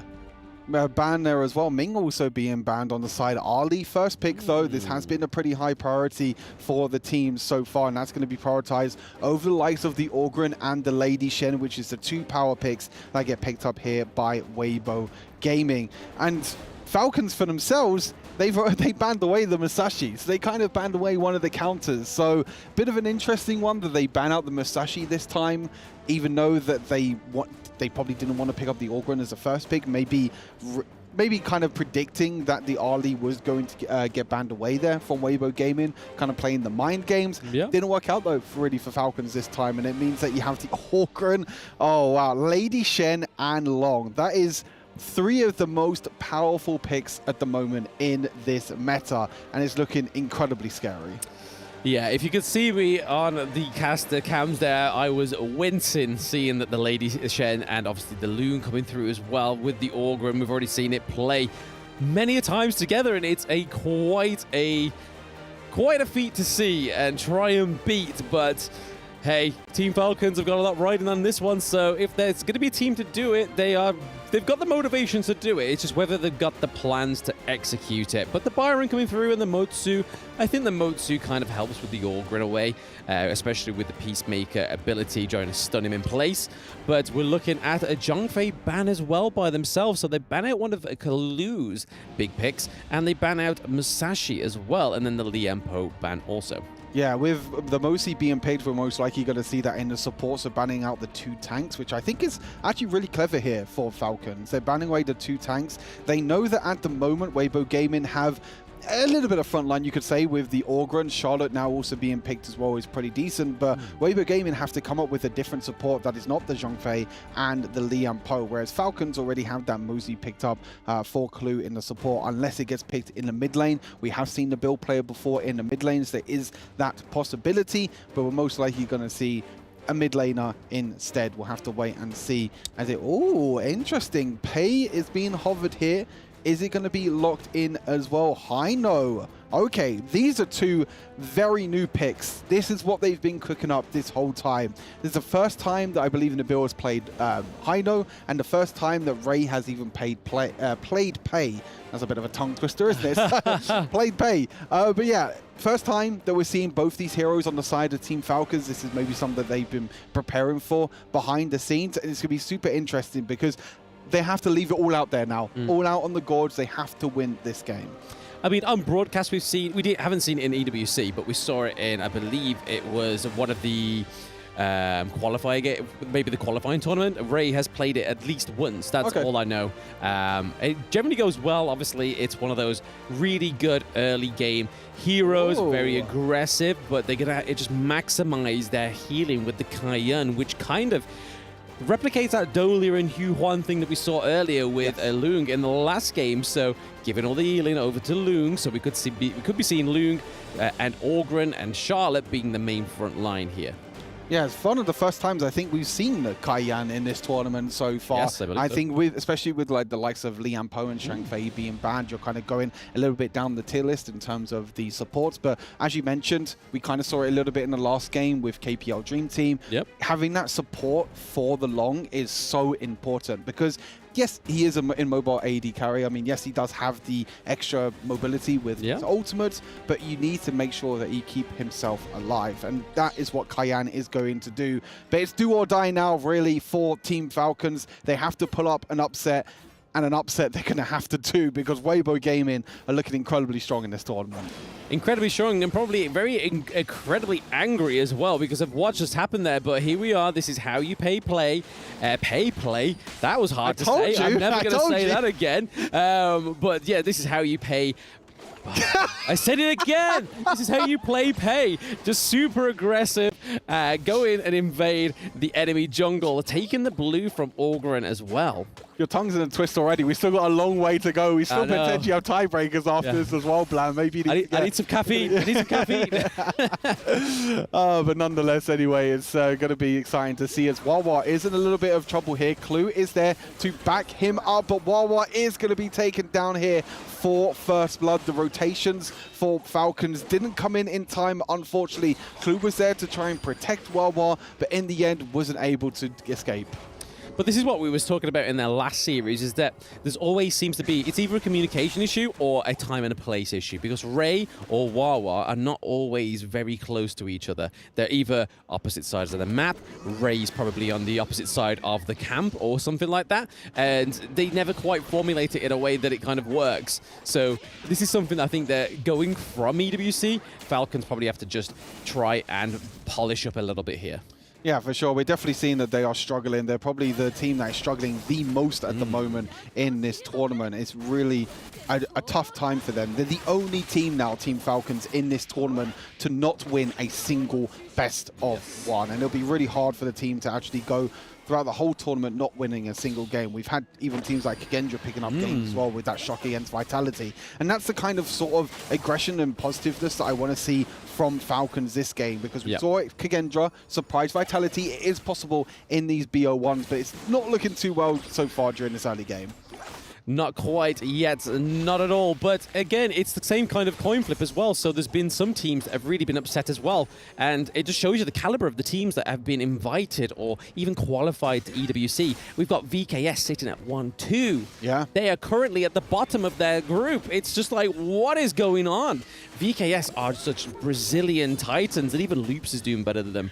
I mean, we could argue that maybe Loops has a little bit more of an easy journey so far, but VKS have definitely, it's been a bit bit of a surprise, but I think it just plays onto how great these teams are currently participating in EWC. But less about the teams, more about what's going on in this game. We're currently at the 3-minute mark.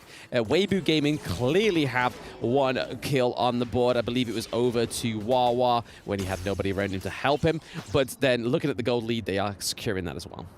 Yeah, a little bit of gold lead so far, but nothing too crazy in this early game. You're seeing at the moment the Falcons are prioritizing putting this Ollie in the mid lane with the Mosey as well, trying to get a little bit of extra play, a little bit of setup potential as well. But it's so difficult to lock down this Orgren. We are seeing the Orgren back in the jungle this time. We've seen it quite a few times in the Clash lane, but now we're seeing it back in the jungle. Clears through these camps so quickly and is able to rotate so fast around the map. Like, just look at this. It's so annoying to deal with.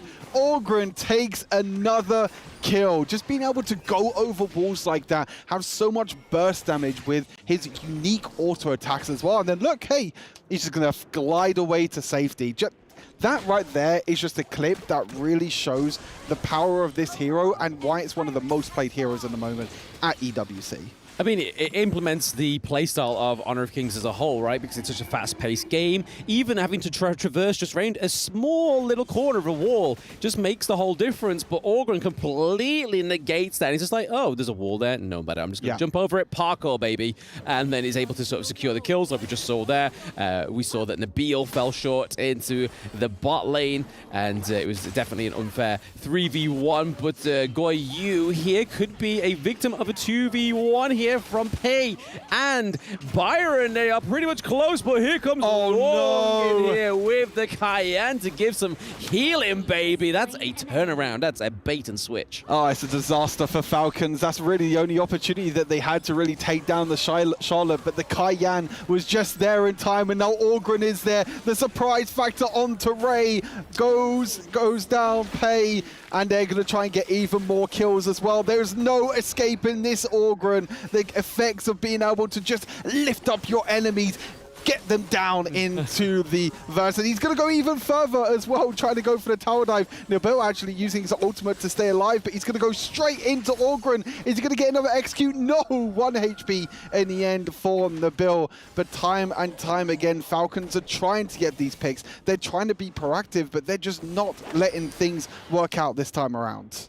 I mean, this is now showing why that Cayenne ban that we've been seeing throughout the first day of the mid-season invitational, why it makes sense. Because if you lock in the Orgren, if you pair that with the Cayenne as well, you're just giving it way more sustain. You can just laser beam people, lift them up in the air, knock them back down, and then Cayenne's just like, oh, no, let's heal you a bit. Let's just keep you going. Let's just keep that juices flowing into you. And what's currently not flowing into Falcons right now is any kind of lead. They've lost their farm lane T1 as well. Goy Yu could be getting caught out here. This could be big for them. Okay, second kill going over to Team Falcons. We saw that Sofian is able to get that kill, keeping him on the line, trying to get the Ali activated, getting some itemization here, but the T2 is looking like it may fall victim here. And just the blessing that Orgren has within that kit, just being able to just completely just direct yourself somewhere else. Yeah, for sure. I mean, they were able to get one kill in the bot side, but that doesn't really mean too much because they're just losing pressure across the map. They're just trying to get little wins at the moment, Team Falcons, because that's all they can do at the moment.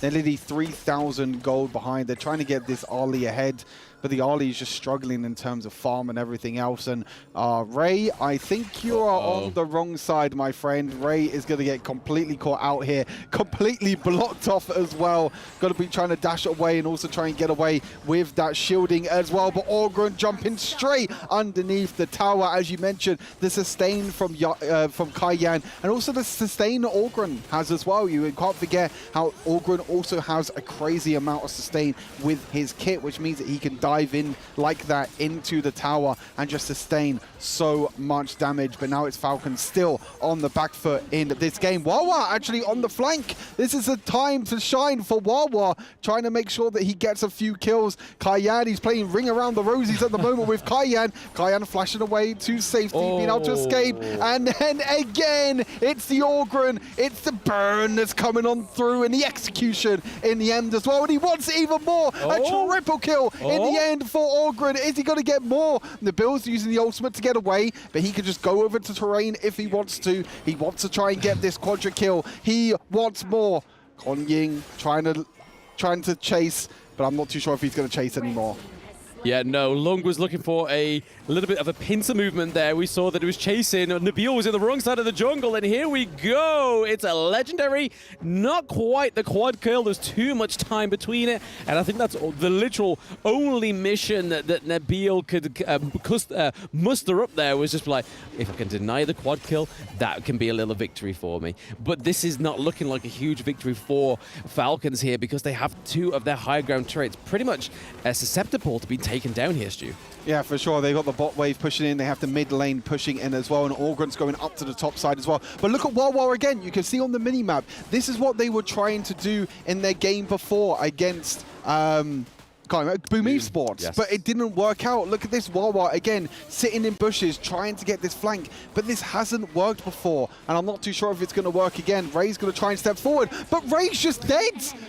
Like, the flank's not even coming in. Again, it's miscommunication. Wawa's back in the base and Ray's trying to step forward. Like, okay, Wawa's behind them. We can try and do something. And it's just not working out. Clue being taken down as well. And it's mission accomplished at the moment for Weibo Gaming. They had anger in their blood. They had anger in their bones. And they're trying to take down the Crystal in under 10 minutes. You lost against the KPL Dream Team already in under 10 minutes. You might even lose against Weibo as well. The double knock up from Lady Shen in the end as well. Charlotte dashing in for a triple kill, and they're just waiting for the minions to crash on in to end this game. Yes, I think they can still do it within that 10-minute mark. It's going to be very close. The Winions are at the Crystal. We see that they try and stop it, but no. It is a crushing victory there for Weibo Gaming onto Team Falcons, and this is pretty much it for Team Falcons, right, Stu? Yeah, I think it's pretty much them out of the tournament. I think they still need to try and beat AG Global to have a slim chance, but I think that is still going to be extremely difficult. But Weibo Gaming coming back after that defeat against KPL Dream Team, it's a must-win for them to try and secure that second seed, which is going to be super important going into the quarterfinals, which means you play against the third place or the fourth place, sorry, I should say, from the opposite groups. That is still super important. But unfortunate here for Team Falcons, again, still not being able to pick up their first victory of EWC.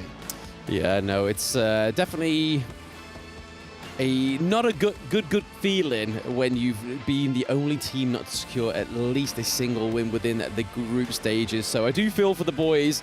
They definitely tried their best, but day one was very difficult for them. Their first game being against the KPL Dream Team. I mean, someone had to do it right, but unfortunately it was Falcons. And from that point, it just seems like they just weren't able to formulate a winning strategy in these games, like we keep alluding to. Wawa just being so far behind, just trying to get these ganks onto the back lanes when you're playing on the back foot and you have a hero like Modsu, which we know is a hard hero to maintain on that back foot play. Yeah, it's really unfortunate here for Team Falcons. They tried their best. They tried to make some plays. Unfortunately, there seems to be a bit of a communication issue in the end for Team Falcons. But Weibo Gaming securing that win means that they're going to try and secure that second seed. They're not going to catch up to the KPL Dream Team because they weren't able to take them down in the end. But let's have a look and hear in from ourselves to see into the Amazon Arena and see what Team Weibo have to say after that crucial victory. And congratulations for this win. Back-to-back matches, the first one against KPL, and now you got the win. How do you feel about this? 恭喜空灵选手获得比赛胜利啊！刚才呢，刚打完 KPL 梦之队，马上又接着背对背作战，感觉怎么样呢？感觉特别兴奋。Oh, really excited. And more? I'm sorry to stop you. I know you want to say more stuff. Totally, I'm sure of it. 打断你了吗？就能跟梦之队交手，非常开心。 It's such an honor and such a very happy thing to have the opportunity to actually get in touch and be an opponent for KPL Dream Team. I'm sure of it. And it was like more of like a warm-up. You learned a lot, and then you went to the second match against Falcons, and you made the win. But how do you feel? Are you confident enough for the next coming matches? 我们其实今天的连续2局比赛呢，目前已经结束了嘛。在接下来的所有比赛当中，这2局的发生的所有一切，会给到你们更多的信心吗？会的。Definitely going to be more confident about this. So yeah, jumping into the playoffs, any changes that we can expect from Weibo Gaming？ 我们马上进入下一个阶段了。那下一个阶段在微博这支队伍身上，我们有什么可以值得期待的地方吗？Oh, such a hard question. You have to think about it, right? 很难聊，是不是？ And I'm sure of it pretty much, I meant a few words, but I got a lot to do with the battlefield. 要不这样吧，我们在这边呢和所有支持你的观众朋友们说句话，好不好？感谢大家的支持。 Thank you for all the support from our supporters. We will try our best to do the following matchups. And thank you for an amazing performance. And now back to our studio. Let's go.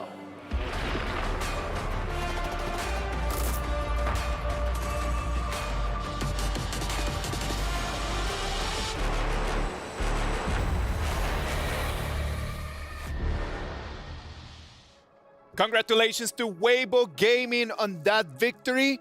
Almost there, just nailing down the second place on that group. 99% chances. Loops would need to win both matches there. Yeah, tough position to be in for Loops, but of course, even tougher position for Falcons.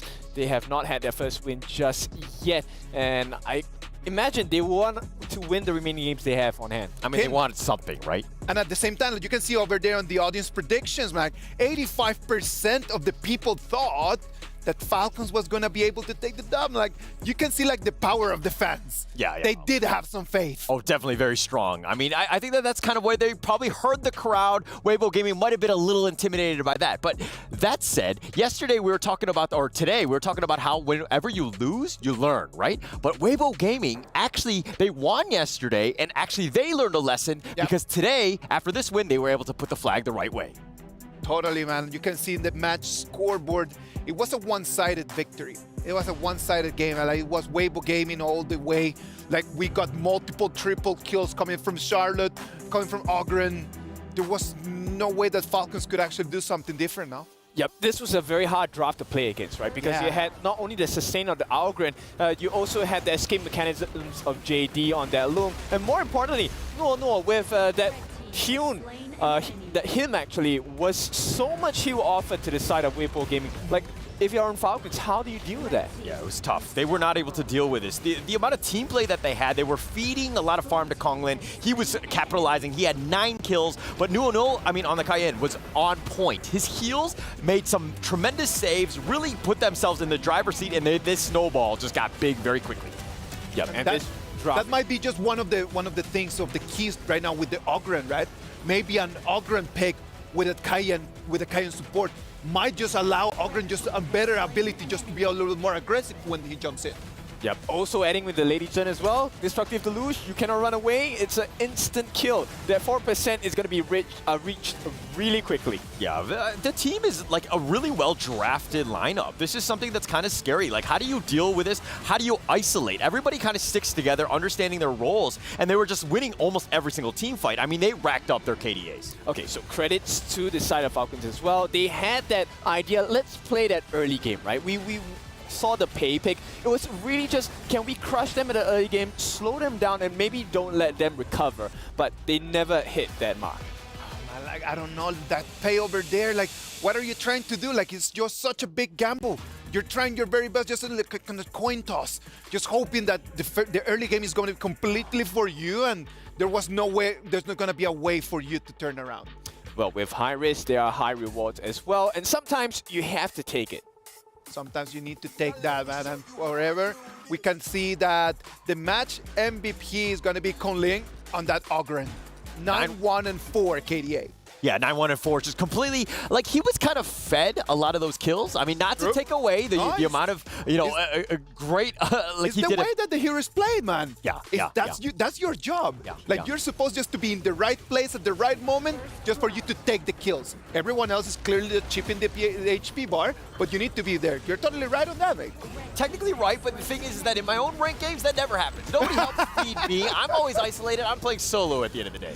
Okay, I share that same experience, but I still get the stars, right? But in this case, you know, the process and the result makes sense for the side of Weibo Gaming. And you know, with that, this actually was a very huge team effort nonetheless. Augen, Kongling, he's a great player, but he needs the help of his teammates as well. Yeah, and you're really starting to shine. This team is starting to gel. They're getting into the, you know, they're hitting the peaks at the right time. And going into tomorrow, when we actually start the knockout stage, it's going to be kind of crazy and kind of scary at the same time. Oh man, like already Weibo Gaming has shown us that they are at the level of trying to make it all the way there to the finals.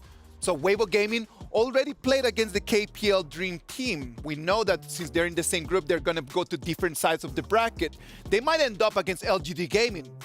Oh, but this time they have shown they have immediately learned their lesson. So there was one play, I think, at the later parts of the game where it was the farmlane baiting the entirety of Falcons over, and suddenly it was surprise. The whole of Weibo Gaming is here. You were gushing about that play. That was a huge. It was a good play, and this is why Weibo is starting to grow. Like the things that you're seeing are just next level. They're a very high level team. I understand that they're the qualifying team and they just got themselves here, but they're showing way beyond the level that I thought they were going to be. Okay, so the next question is then, can they bring this performance against LGD and punish them instead tomorrow? You know, I am really looking forward for that because tomorrow it's going to be already the quarterfinals of our tournament. And you know what? Everyone at home, you need to get ready to elevate your gameplay as well. You can do that with the brand new Comain skin, Yin and Yang. From August 3rd to August 9th, you can snag this stunning skin at a limited time discount price of just 1,350 tokens, down from the original price of 1,688. Grab the Comain Yin and Yang skin now and show off your style in the battlefield. Now, we're gonna move forward to the next games. Before we do that, what about if we just take a little break and we'll be back right with you.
It's the EWC and you want to play like a pro.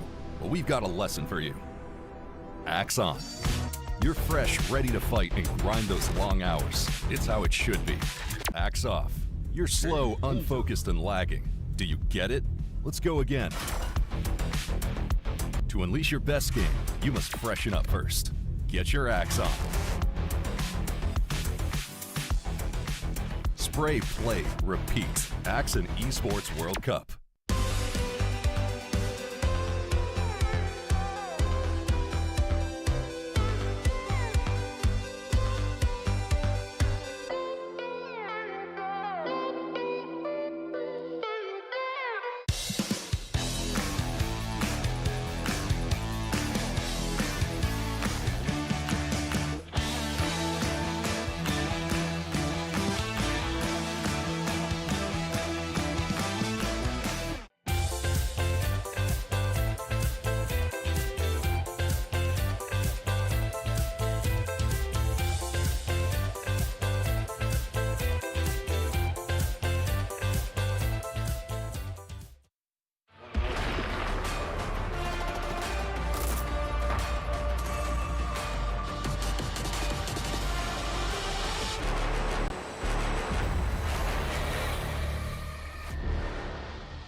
Hey, no. My name is Dolia. Call me Dolly. Why do I always get chased by cats when I come ashore? Hey,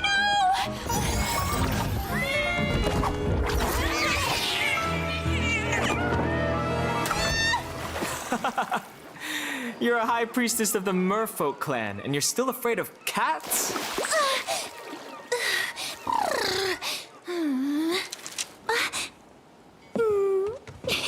So, are you here to find the Song of the Merfolk, or just scavenging for scraps?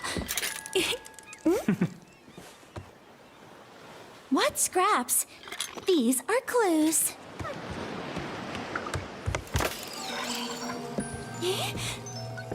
Why can't I find it?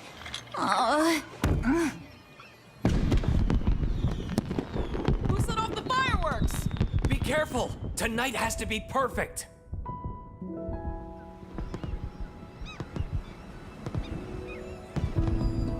Wow, it's so beautiful. Let's go watch the fireworks tonight. Well? As long as you don't wander off. I connected your conch to my threads of fate, so I can find you even if you get lost.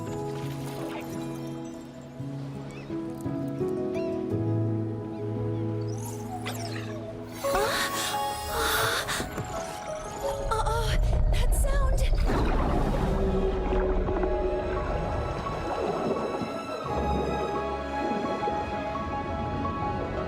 The Abyssal Beast? Yes, the pollution has caused its awakening. But I haven't found my song yet. Is there no other way to stop it? Only the emotional memories in the Song of the Merfolk can soothe the beast.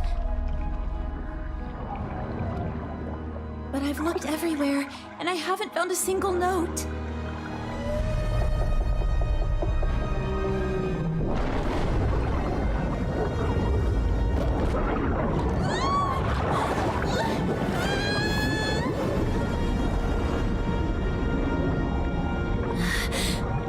What should we do? We're out of time. We've got a crisis on our hands. Let me help you this time. Threads of fate, guide me to the Song of the Merfolk! Hey, don't forget about the fireworks tonight. Look, it's blue! Gurney said that when blue lights up, I'll find the song!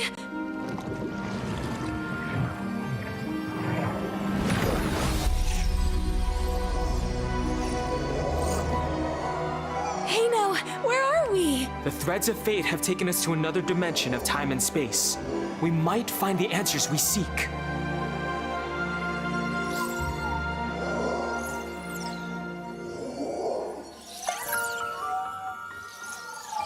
Hey, a note!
Did he spend his whole life writing this song?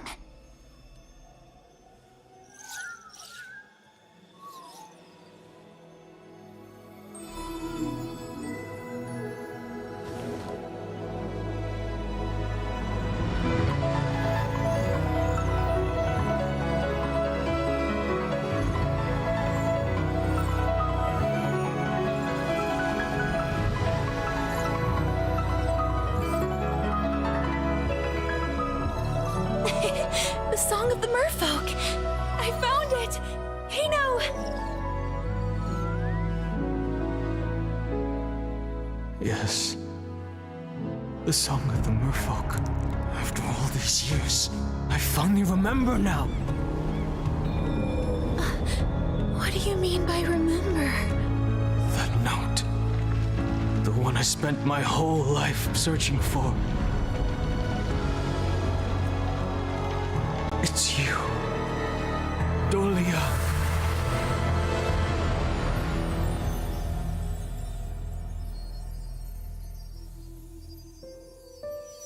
Leave him alone! Help me! Don't be afraid. I'll teach you how to swim. This is for you. When it lights up, I'll be there for you. Help! You can't stop chasing me!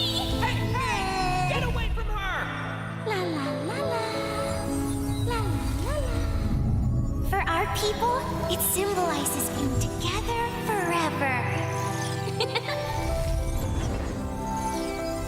Let's go watch the fireworks tonight. I never thought that. The price of calming the beast would be giving up our most precious memories. Hey, no. That man. Was that you? If I sing the Song of the Merfolk... Then our memories of each other will be lost. Then I won't sing it! Hey, no, I don't want to forget you!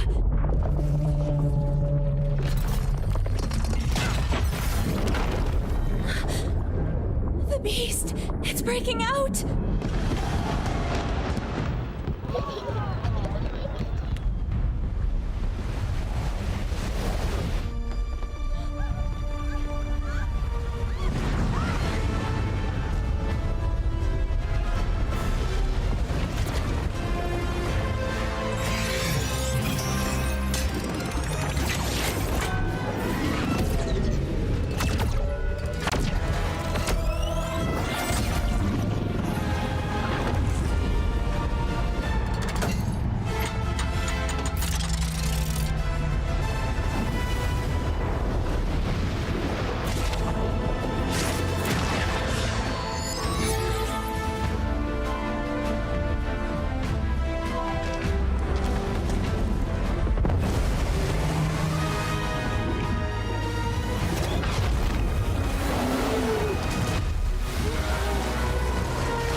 Fate says that we have to forget each other. Then I won't do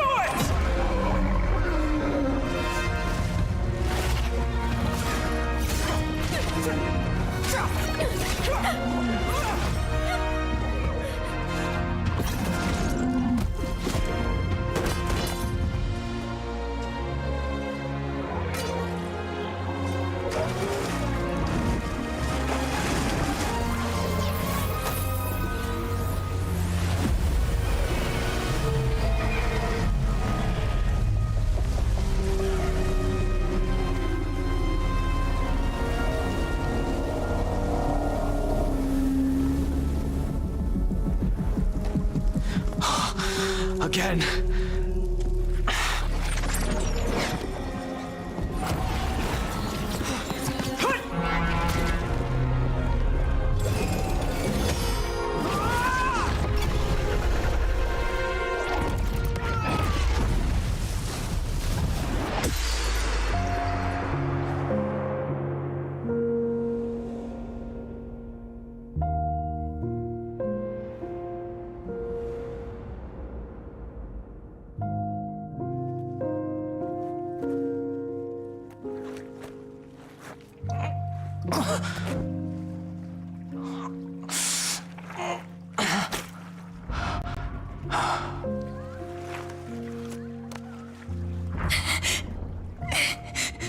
Is there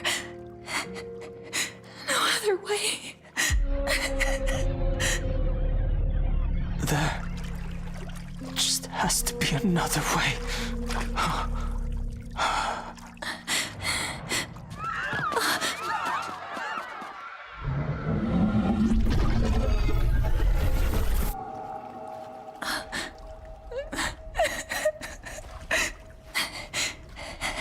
I'm sorry. Hey, no. I don't think. I just can't make it tonight.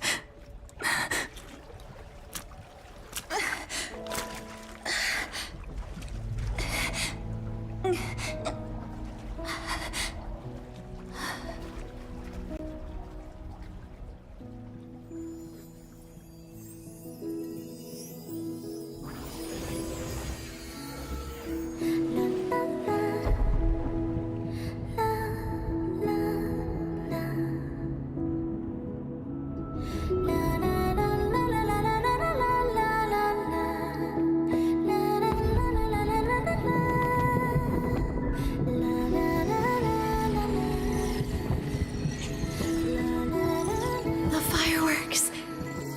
They're so beautiful.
One year later.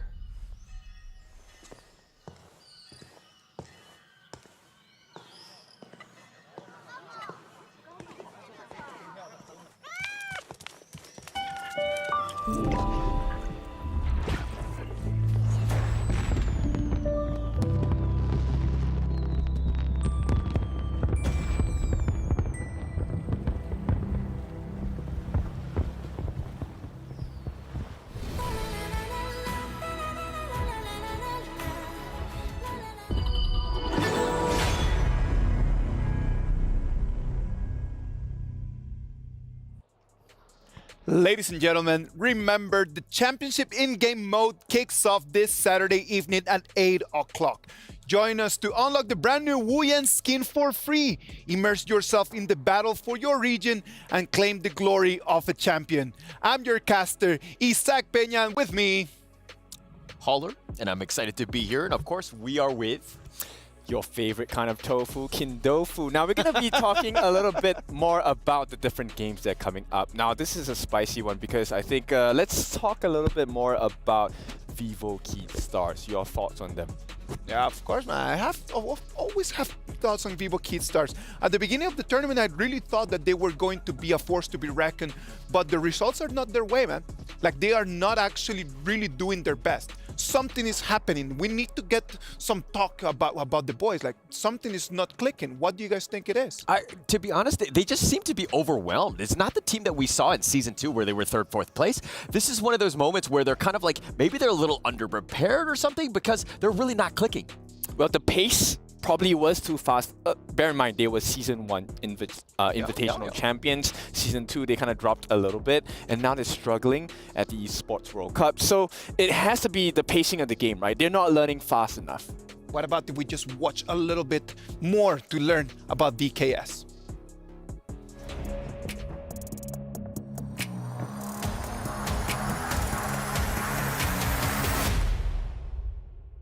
Eu me sinto muito bem por estar aqui. Acho a organização que a gente está tendo muito boa. O hotel eu achei incrível. E sobre Riyadh eu achei um lugar muito lindo. Enquanto a gente estava indo para o hotel deu para ver muitas construções grandes.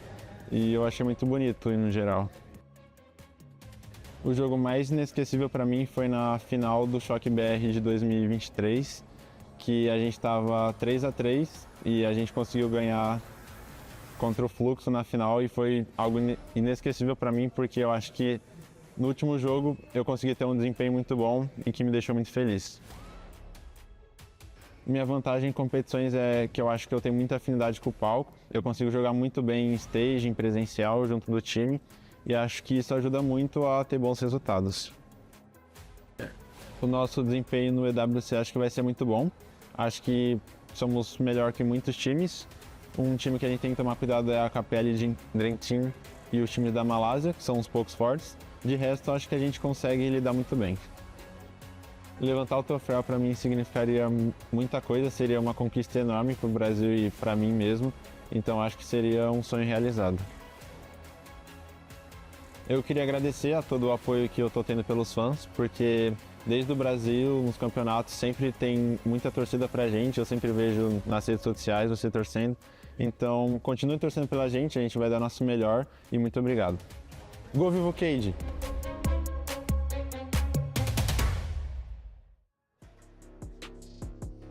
Vivo Kid Stars, as you could see right over there, they're ready to show, man.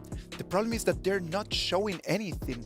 We thought that they were going to be fighting for second place, and right now their next game is going to be their opportunity to try to really have an opportunity fourth place, not actually just having their trip just finish in group stage. Yeah, I think, one of the things we could focus on is the action of Fleur, right? Getting into the zone. And I think maybe based on the interview itself, they put a lot of pressure on themselves. Granted, yes, they represent not just themselves, they represent their country, they represent their dreams of lifting the trophy as well. So there's a lot of pressure. And I think one of the things I've learned of professional teams that do really well is not that they throw caution in the wind, but they take everything in their stride, right? Let's do our best, be in a relaxed state, go into the zone, get into the Fleur, and we will win the games. I mean, it's not one thing to get into that zone, but I just feel like the other teams have really figured them out, right? Yeah. Understanding that Caesar has been that carry, forcing him to play heroes that he's not really as comfortable with. So it's more of like a reactive game for them. They've kind of struggled because of that, and I don't think that their game is really evolving as fast as it should. Then I think the solution is let us take the stage instead, right? Let them be the first one to make the move. That could be one of the solutions that is possible for the side of VKS. I thought you were talking about let us, as in us, and I was like, oh, are we going in right now? Like, what do we do? VKS, I'm not good enough. No, I agree on the fact that a lot of teams have been analyzing them a lot. Yeah. They've been trying their very best just to watch the footage and then just try to find strategies how to put them against a corner. And one of them has been Kagendra for sure.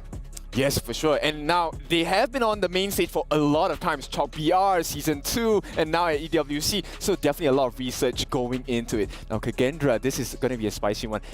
We didn't have the best hopes for them, but they have shown up. That was a beautiful draft in the previous game. Will they be able to repeat that kind of draft once again against VKS? Yeah, they're going to be on 3 times today, so we're going to be seeing a lot of Kagendra. There's still a lot of potential that they can have. They did very well against Team Vitality. They beat that out, almost an upset, I would say. So I expect even bigger things for Kagendra, and they have a team that's reeling in Vivo Kid Stars. This is a great opportunity for Kagendra. Kagendra is going to take the spotlight right now, so what about if we just get a little bit more insight from them?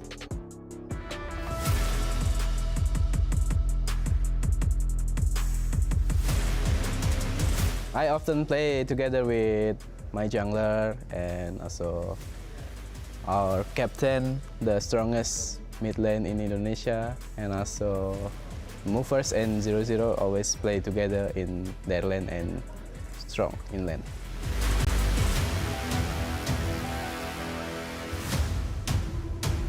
Before the competition start, I usually do reading mangas and comic to calm my nerves. Okay.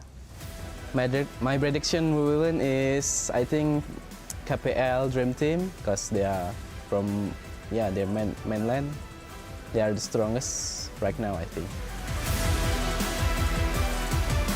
Halo Kagendra, dukung kita terus di EWC ini. Semoga kita bisa memberikan yang terbaik dan doakan terus supaya bisa juara lah. Thank you. Kagendra juara.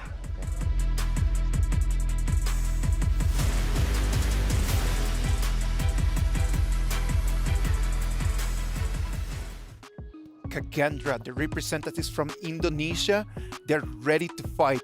As you saw right over there, they calmed their nerves just by reading some manga, just kind of like reading, trying to calm down so they can actually get into that mode. Yeah, Kagendra juara. I don't know what that means, but yeah, I'm gonna repeat it for you as well.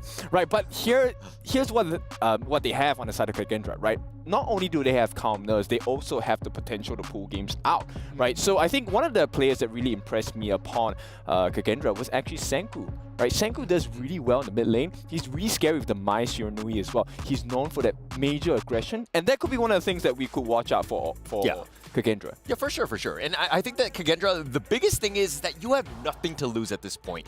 Go all out. I mean, I know it's the group stages. It doesn't really matter about strategy. Everything is about survival, making sure that you get to that next stage. I mean, we need a lot more from 0-0, who really didn't have the greatest of games in the past, correct? Well, we did have some fun with his IGN yesterday, but I think he's going to turn that 0-0 into 0-0-7. Mr. James Bond. Get some kills. That said, I do think that there's a lot of expectations on him. There's going to be a lot more pressure on making sure that this team delivers. They have 2 more games. They can dictate their own fate, basically. Yep, for sure. I mean, Indonesian pride, this is one of the things that they do really well is also if they can fix Hans. I think Hans has been on the receiving end of a lot of punishment from the rest of the team. They recognize that, hey, if we give the Clash Lane a tough time, the gold is not going to be able to be funneled into their family. I believe that Team Kagendra right now, as you just mentioned, they've got their fate in their hand. Like their destiny is in their hands. They have 2 more games just to see exactly what they can do. Like if they win these 2 games, they probably are gonna make it through to the next groups, right? Like we need to make that. Well, what about if we just check real quick on how the schedule is looking like? We have some more games that we're gonna have. Kagendra is gonna have 2 more games for them to try to defeat everyone. They have VKS and they have Team Secret next. Right. If you get one last chance, will you miss it? I don't think they want to miss it as well. Kagendra now in a comfortable 3rd place, but they can seal this position in the table if they can take the last 2 wins as well. How crazy is Group A, right? Yeah. You're in 3rd place with only 1 win, and only because of the fact that you've played less games than everyone else. I mean, at this point, there's going to be so much at stake. Group A is pretty much up in the air. Getting into that top 4, key for Group A, but getting in might be the toughest thing. Yep. So VKS, I mean, like we mentioned, right? Kagendra has the fate in their palms. Yeah. Now VKS wants to do something against them. If they can give some Brazilian flair, it's going to make the world's difference in this table. Okay, I like the way you said Brazilian flair, by the way. But go on. It's a flair. The Brazilian flair you need, right? Hopefully that Brazilian flair is going to be right over there. Hopefully it's going to be an amazing match. It's going to be do or die for both teams. They really need this. STC play predictions. Who are you going for? I'm going to go with the Kages. I think they have it in them. I think they're more in this zone than VKS at this point. I'm going to have to agree with you, unfortunately. I'm going to go with Kage as well. I think that this is a team on the rise, and it's going to be kind of scary moving forward. Hopefully it's going to be Team Kagendra, the ones that they're going to take it all the way through. Let's go and see them at the Amazon Arena.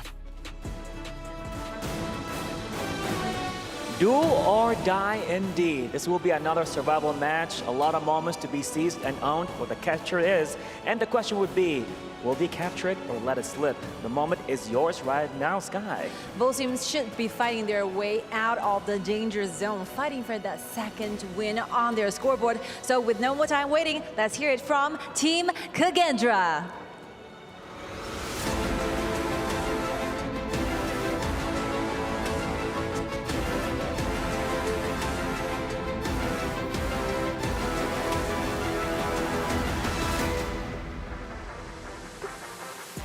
Still remember that post-match interview with you? With Vivo, they're actually having those momentum rising, booming up because that the beautiful comeback versus Team Vitality. Just hope the Vitality stays there. I got that. Definitely still remember that moment. But now let's see what's going to happen with their competition taking place right here. Here comes Vivo Keyed Stars.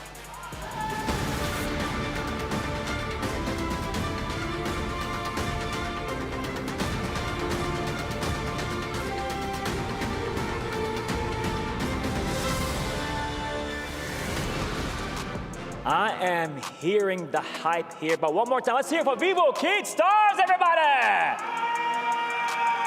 The Love pride. it. The pride of Brazil. This is gonna be an unpredictable one. Let's see what's gonna happen. A new chapter is there about to be unfolded together with this. What will be happening? Let's check it out in the real game. Back to you, studio. Thank you very much to our incredible stage host throughout the week. Group A is wide open, Blam. It is there for the taking for all of these teams. We saw it just before on the analyst desk as well. Team Secret beating Team Vitality, meaning that the standings are so close. And I'm super excited for this series to get started. The first time that we're actually going to be seeing Vivo Kid on the main stage as well. And it's a team that I know you've covered a lot, Blam. Yes, knees weak, arms are heavy going into this one, Stu, to just completely go that one back off Barra's little quote there. But Vivo Key Stars are definitely one of my favorite teams to watch, especially within the Brazilian team. They were part of my first literal intake of Honor of Kings Esports. I was literally learning from Chuck BR23 and watching these teams just kind of shine from there all the way to now. And going against Kagendra, I don't think they're going to have the same issue as what Team Vitality had, whereas if you aim on Shanks, goodbye. Whereas VKS have a wider range of hero pools and sort of strategies to go with it. Totally agree with you. They have a wide range of carries, but look at this for a first pick. The first time I believe we've seen Heino as a first pick priority over so many other heroes, even like the Long, the Lady Shen, and the Shang Fei. I really like this for Kagendra, taking away the Shang Fei, because we know that Maynard is a very strong tank support. He loves to play the likes of the Liam Po, the Shang Fei. He wants to be the one that makes the plays for the team. We saw it in S2 Invitational. We've seen it in HoK BR. Remember, VKS are the back-to-back HoK BR champions as well in 23 and in 24, but they've struggled a little bit so far, but now they're going to be able to pick up the Lady Sun and also Lady Shen as well. So the lady duo there for the farm lane and the mid lane. Yes, the double ladies. That means that the Heino is more likely to go over to Danny Witch into Season 2, and obviously Chuck BR24 was definitely one of his staple picks. It was the first time I ever saw it actually go into the jungle, and I was pretty bewildered by it, but he plays it so perfectly. It really suits how he plays as well. But looking over to the side of Kagendra, they go in for the Angela, so wave clear is not going to be a problem for them. And obviously, as you say, the Loon, but also taking the Zhang Fei from of Maynard as well. And obviously, Dolia goes down. They ban out their own Maynard's other picks, so it's going to be really interesting to see what they go for into that support lane. Is it going to be a Liam Po? Will we see Sun Bin come through? Yeah, for sure. We'll have to wait and see as the Ming actually gets banned away. We've already seen today that Lady Sun and Ming is a very scary combo to deal with, but VKS prioritizing that mid lane pick, prioritizing Lady Shen instead, probably knowing that it's going to get banned as well. Guan Yu as well. I mean, we've seen it a lot. It's a very strong pick over in the HoK BR. We have seen it a few times for Niab on that top side, so it's going to be banned away. One of the pocket picks really for the Brazil region, but that's going to be banned away. So the likes of the Liam Po are opened if Maynard does want to go for that tank route. As you mentioned before, the Sun Bin as well. We'll have to see what Kagendra picked first, but they prioritize the Angela instead to make sure that the mid laners don't get banned away. Yes, and focusing the Orgrin, I think, on the side of VKS is probably a good call, because I think Kagendra would actually pick that up again. We've already saw it with them once, paired with the Lung as well, but they do pick up the Dharma, so going against what 90 drafted against them, and arguably probably the best performance on the side of Team Vitality when they were playing against Kagendra was 90 on the Dharma. But that targeted ban on the Guan Yu for Niap, that shows you that Kagendra's actually done some studying, not only onto VKS and not only onto Team Secret. It really shows that there is a lot going on behind the scenes for this Indonesian team. And as I was saying, that Sun Bin has been highlighted, and oh, we're getting the Shuang Yu come through, which is a Brazilian pick. We haven't seen this for a while. This normally takes place in HoK BR, but never on the global esports scene. I'm very excited this pick for Niap. This is brutal. A really, really strong pick, as you mentioned, a pocket pick over in Chop. It was mentioned about the Guan Yu. They banned away the Guan Yu. They were like, okay, we're not going to let you pick the pocket pick. And VKS is like, hey, buddy, I have 2 pockets. I have something else up my sleeve. With that Zhang Yu as well, going to be a very, very strong, more of a tankier hero as well, being played towards the top side, which we normally see a lot of these bruisers played towards the top side. So it's going to be really interesting to see how they adapt with this kind of tankier style in at that top side. That's going to be their kind of tank. Well, they do have Hino as well, which, as we know in the jungle, can also play tank. So, I mean, this is going to be a super exciting game. First time, I believe, this tournament, from what we know, that we've seen Zhang Yu. But as you mentioned, pick the VKS have already picked up a few times. Yeah, it's a great hero, to be honest, because one of his skills, he can basically barge you around. So if you're thinking you are safe in that turret, he can literally come from behind, barge you out of it. He has a great zoning ultimate as well, just literally places where he's going to literally swing his sword onto the ground, and you better hope that you can make your way out of it. But pair that with Sunbin Silence from her time-lapse skill, I think it could be pretty deadly. And also having Danny on the high note as well is going to be super interesting. But it's at that point in the standings, VKS have to pull these kind of things out. Yep. Just to remind everyone of the stakes of this game, Kagendra at the moment sitting at 1 and 2. That surprise victory against Team Vitality that we saw earlier today. Vivo Key sitting at 1 and 3, the big surprise factor at the moment in the EWC, and this is such an important game for both of these two sides. If Kagendra can bring out another surprise here, because I think a lot of people would go into this and say that Vivo Key are probably the favorites, but with them also losing to Vitality, like, everyone's beating each other in this group, which I think is super crazy and also super fun as well. I mean, we've got to think about as well that this is the first time we've seen VKS on the main stage. It could be main stage buff. They have been waiting for this moment to prove themselves in this main stage, and the draft is looking like they are here to prove it. They're like, yo, take the Zhongfei, take away some of our pocket picks, but we have something in our front pocket for you. And it's so far going okay for both of these teams. Yes, it is a very, very calm early game right now. We're seeing a few trades here to 0-0 from the Lady Sun as well. But that's going to be the thing, right? Lady Sun just making sure that itemization gets in place at the right time. Oh, 100%. I totally agree. And I mean, for the side of VKS, they have just so many slows as well. You know, you have the slow from the Sunbin, you have the slow from the Lady Sun as well. You have Lady Shen that can also slow with her ultimate. So there's so many ways in which they can slow down the likes of the Dharma, the likes of the Luna that like to, you know, rotate around, that like to be super mobile. It's going to be quite difficult for Kagendra to try and, you know, make things work in this game. But they do have the Angela, which, as we saw earlier on today, Angela can be a very, very strong pick with just sitting in the bushes, trying to catch them off guard. But I feel like this time around, VKS have a really, really strong front line with that Rangju and also the Hino. Yeah, one thing I've just noticed on the common spell, so we see that they have taken 2 Purify, so 1 on the Sunbin and 1 on the Lady Sun. I'm assuming that's because of the Dharma, so if they get crashed into the wall, they know that they're not going to be stuck there onto the Dharma. They can try and get out of there, but Movers could not get out of the attack from VKS, taking the first blood Mana on the Sunbin.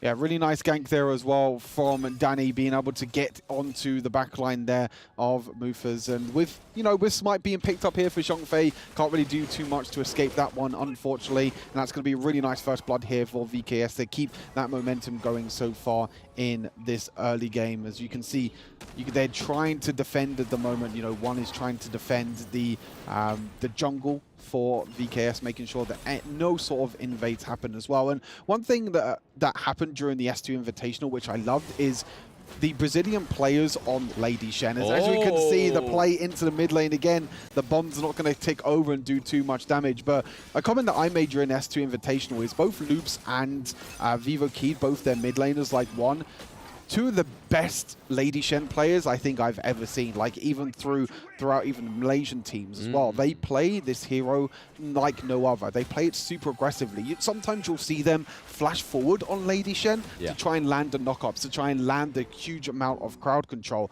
So I won't be surprised if you see one trying to be the main setup for the team, even with the likes of Niap and Danny playing the tanks. I mean, one was the FMVP of Season 1 as well, so it really just shows how good of a mid laner he is. But this has been a team roster that's been around for some time, and it's really showing here. Yes, they haven't had the best standing in EWC so far, but Danny is able to use the recall ultimate there on Heino to keep himself alive and keep him in this battle a little bit longer as the Tyrant comes up. But that is a double stun from the Dharma, but there is that Xiongyu push away that VKS are doing right here. That is a 2-0 trade right now for the Brazilian Titans.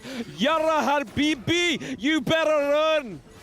Insane play there. The push away in the end from VKS. As you mentioned, that Guan Yu pick coming up absolutely huge here for VKS, making sure that you can get the extra damage in there as well. As we take a look back at the replay, because it was actually, at first, it was Kagendra the ones looking for the engage, but the counter engage was so good. You had the pushback, and then you had the second pushback towards the wall as well. So many ways in which Niap with this pick can create space for his team, which I think is going to be so crucial when you have the likes of Dharma and Luna, which at the moment just can't do enough damage to take down the members of VKS. Absolutely. If you can kind of control where people can go, and if you can be in control of what that team fight's doing, that's probably the best situation you can be in, and that Zhuang Yu is able to do that as well. So Dharma really thinking he had the control in that first part of the team fight, and then Niap was like, nah, I'm coming in, baby. Coming in, pushing away, and they did get the T1 turret as well. So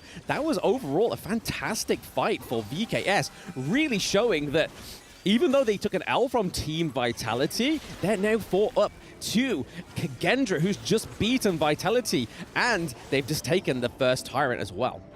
Tyrant secured here. You can see how this tank Heino pick can be so frustrating to deal with. Just going to use the ultimate to get away to safety. The CC immune as well. But Dharma, the ultimate against the wall again. One being completely caught off guard, but it is going to be traded back by Seiza on the Lady Sun. The extra slows in the end as well. You can see how annoying it is for Kagendra to jump away. The double kill, but as it is going to be traded back by 0-0. The shutdown gold going over to the long as well. And you're just seeing already in these team fights how annoying it is to play against this squad of VKS. As long as trying his best to try and defend off against the tower, he's going to try and go for the 1v2. Niap is super low on HP. The flash forward, the flash away. Angela, oh, it was so close in the end. Flash is going left, right, and center, but Niap survives on 1 HP.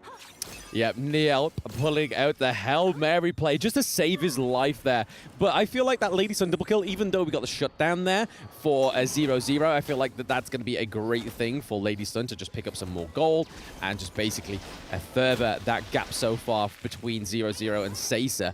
But again, we just saw that Kagendra was able to get the Overlord, so a 50-50 split in that early jungle phase is better than losing everything to VKS. Just got to make sure that they maintain this composure and tempo on the side of the Brazilian team, or else Kagendra are definitely going to exploit it if they do see a way in. Yeah, for sure. You can see that they were just overstepping a little bit there, the trade kill back. I mean, yes, you are going to get the double kills. You're probably going to get more gold onto Lady Sun. But look here, you can see how annoying this Heino pick is. This is a sort of Heino that we was expecting to see, and something that we saw a lot in the S2 Invitational. Yes. This tank Heino. This Heino that can just dash forward and just be in your face, not doing too much damage because he is building tank, but just being super annoying and creating that space again for his team, like the likes of Lady Shen and Lady Sun, being able to do enough damage in the end. But you can see the Zhuangju trying to do enough damage there, but not going to be able to push back the Luna just yet. She's going to be able to dash away for now. Yeah, T2 looking to be traded here in the clash lane for that farm lane T2 here, but we are seeing Niap looking to give a save grace to his lane. It is Hans against Niap, a true 1v1, but we can see a little bit of a Brazilian rotation coming around here. There's that Zhuangyu ultimate coming through, but it just did not connect, enforcing that flash out of there for Hans. Yeah, really nice flash there in the end, being able to escape there from the Xiangyu knock up from the ultimates. but is going to be able to keep that momentum going. They're going to try and push into this top lane at the moment and secure another tower for them. And that is 4 towers at the moment over to Vivo Keed. They have full map control at the moment with this 3,000 gold lead. But as you mentioned, Kagendra still not out of this game yet. This is still going to be a very, very close affair, and it really comes down to who are the carries that can keep themselves alive, because I feel like both these teams have so many defensive mechanics to be able to, you know, CC, try and defend their carries, like the Sunbin trying to defend the Lady Sun with the extra movement speed, the Zhang Fei trying to defend along with the extra shielding. So it all comes down to who can protect their carry, because for Vivo Keed, Weibo has been the main carry for this squad for quite some time. Absolutely. I mean, his performance in Season 2 was phenomenal. He was such an aggressive farm lane player, but it's also, I think it just must be within the Brazilians region, because of Zerion Loops as well. He's a fantastic early player also. So it just goes to show that the Brazilian scene, even though they haven't done as great as we thought they would in EWC, but it could be down to the actual quality of the players of the other team, but also just the matchups. And obviously, as the game goes on, it seems like a little bit more of an easy matchup. One almost getting caught out there, but it was thanks to Sunbin just recalling that health onto the Lady Chen. And now we could have a 4v5 here in this mid lane, but a big push down into the farm lane. They need to clear that up before they try and take some fights, or at least try and take the Shadow Overlord, which they're trying to do now. And as you can see, Kagendra going for the Shadow Overlord. They want more priority in these lanes, Stu. Yeah, for sure. Just a trading objectives, pretty standard at the moment at 10 minutes into the game. Really nice adaptation there for Kagendra, making sure that they at least get one of the objectives, because sometimes you can funnel onto that Tyrant a lot. We haven't seen other teams just fighting around the Tyrant and losing, even though they took the Tyrant, which is something that Vitality did earlier today against Kagendra. So really nice adaptation here for Kagendra, making sure that, hey, we can't get the Tyrant, that's totally fine. Let's take the Shadow Overlord instead, and let's see if we can try and push one of these lanes. I don't think it has been used yet. It seems like it hasn't been used in any lane yet. So it's going to be curious to see what lane actually gets used on, and you'll see kind of the rotations happen when that Shadow Vanguard gets spawned. I think they're just probably going to wait till there's like a clear push. Like mid lane, but okay, Dharma with a few dashes there, but it gets nullified thanks to Sunbin's healing capability. Seiza coming through with another kill, and that Tyrant, that Shadow Tyrant extra damage buff is huge into these team fights right now. So we see the Kagendra's forcing that Shadow Tyrant into that clash lane, because if they didn't, they would have lost another T2, which would have been crucial for them. But it looks like Wero is looking to take a T2 from VKS in that farm lane. So a little bit of a trade here may happen across the map. Yeah, you're seeing that Kagendra using that Shadow Overlord defensively rather than aggressively, knowing that they lost the trade. They still lose the tower, though, so even though they tried to use that Shadow Overlord defensively, tried to get that big, massive Vanguard into that lane to try and defend off that Tier 2 tower, they still weren't able to in the end. But as you mentioned, Luna, Roa going to be able to take that Tier 2 tower on the bottom side of the map. So Kagendra still getting trades across the map. This is not like a complete stomp or anything. There are ways in which Kagendra are trying to get back into this. They're trying to take some even trades across the board. They are just getting a little bit caught out at times as well. But in terms of the scaling of the two compositions as well, you know, when we get into the stage of the game, you know, we're kind of in the mid game going into the late game at the moment. What team would you say has like the better late game composition? I mean, as long as they can get a Seiza online, I mean, so far it's working beautifully. They're feeding over all the buffs to him. He's got red buff and blue buff right now going for him. And then obviously having that strong front line from Niap and Danny. And then obviously one with that huge utility on the Lady Chen. Just being able to knock up, say, for example, if they can catch these trick shots onto Dharma or the Luna, I think it's probably going to be a much bigger surprise here for VKS than it is Kagendra. But currently, going into that 30-minute mark, we could see a bit of a brawl here for that higher ground turret, and their brawl is definitely what we're seeing. But Angela is able to try and push away those minions with all her abilities, and was able to do so.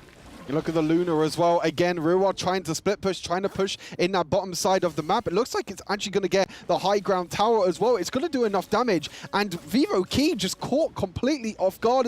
I'm not too sure if the minions are going to be doing it. Actually, I feel like he could have probably got that tower and escaped as well with the mobility that Luna had, but they didn't have any vision on the he didn't have any vision, sorry, on the rest of VKS. So he thought that VKS were all recalling back to base, didn't want to die as well, especially with these major objectives spawning. But you're seeing at the moment that Kagendra are doing really well at clearing waves. They have the likes of the Angela and the Long to be able to clear waves very effectively, which means that Luna can be on the opposite side of the map, try and split push down the bottom side, and you can see that it's only about 2 or 3 auto attacks away from being taken down. So really interesting idea, really interesting strategy here for Kagendra, and it's working out pretty decently so far.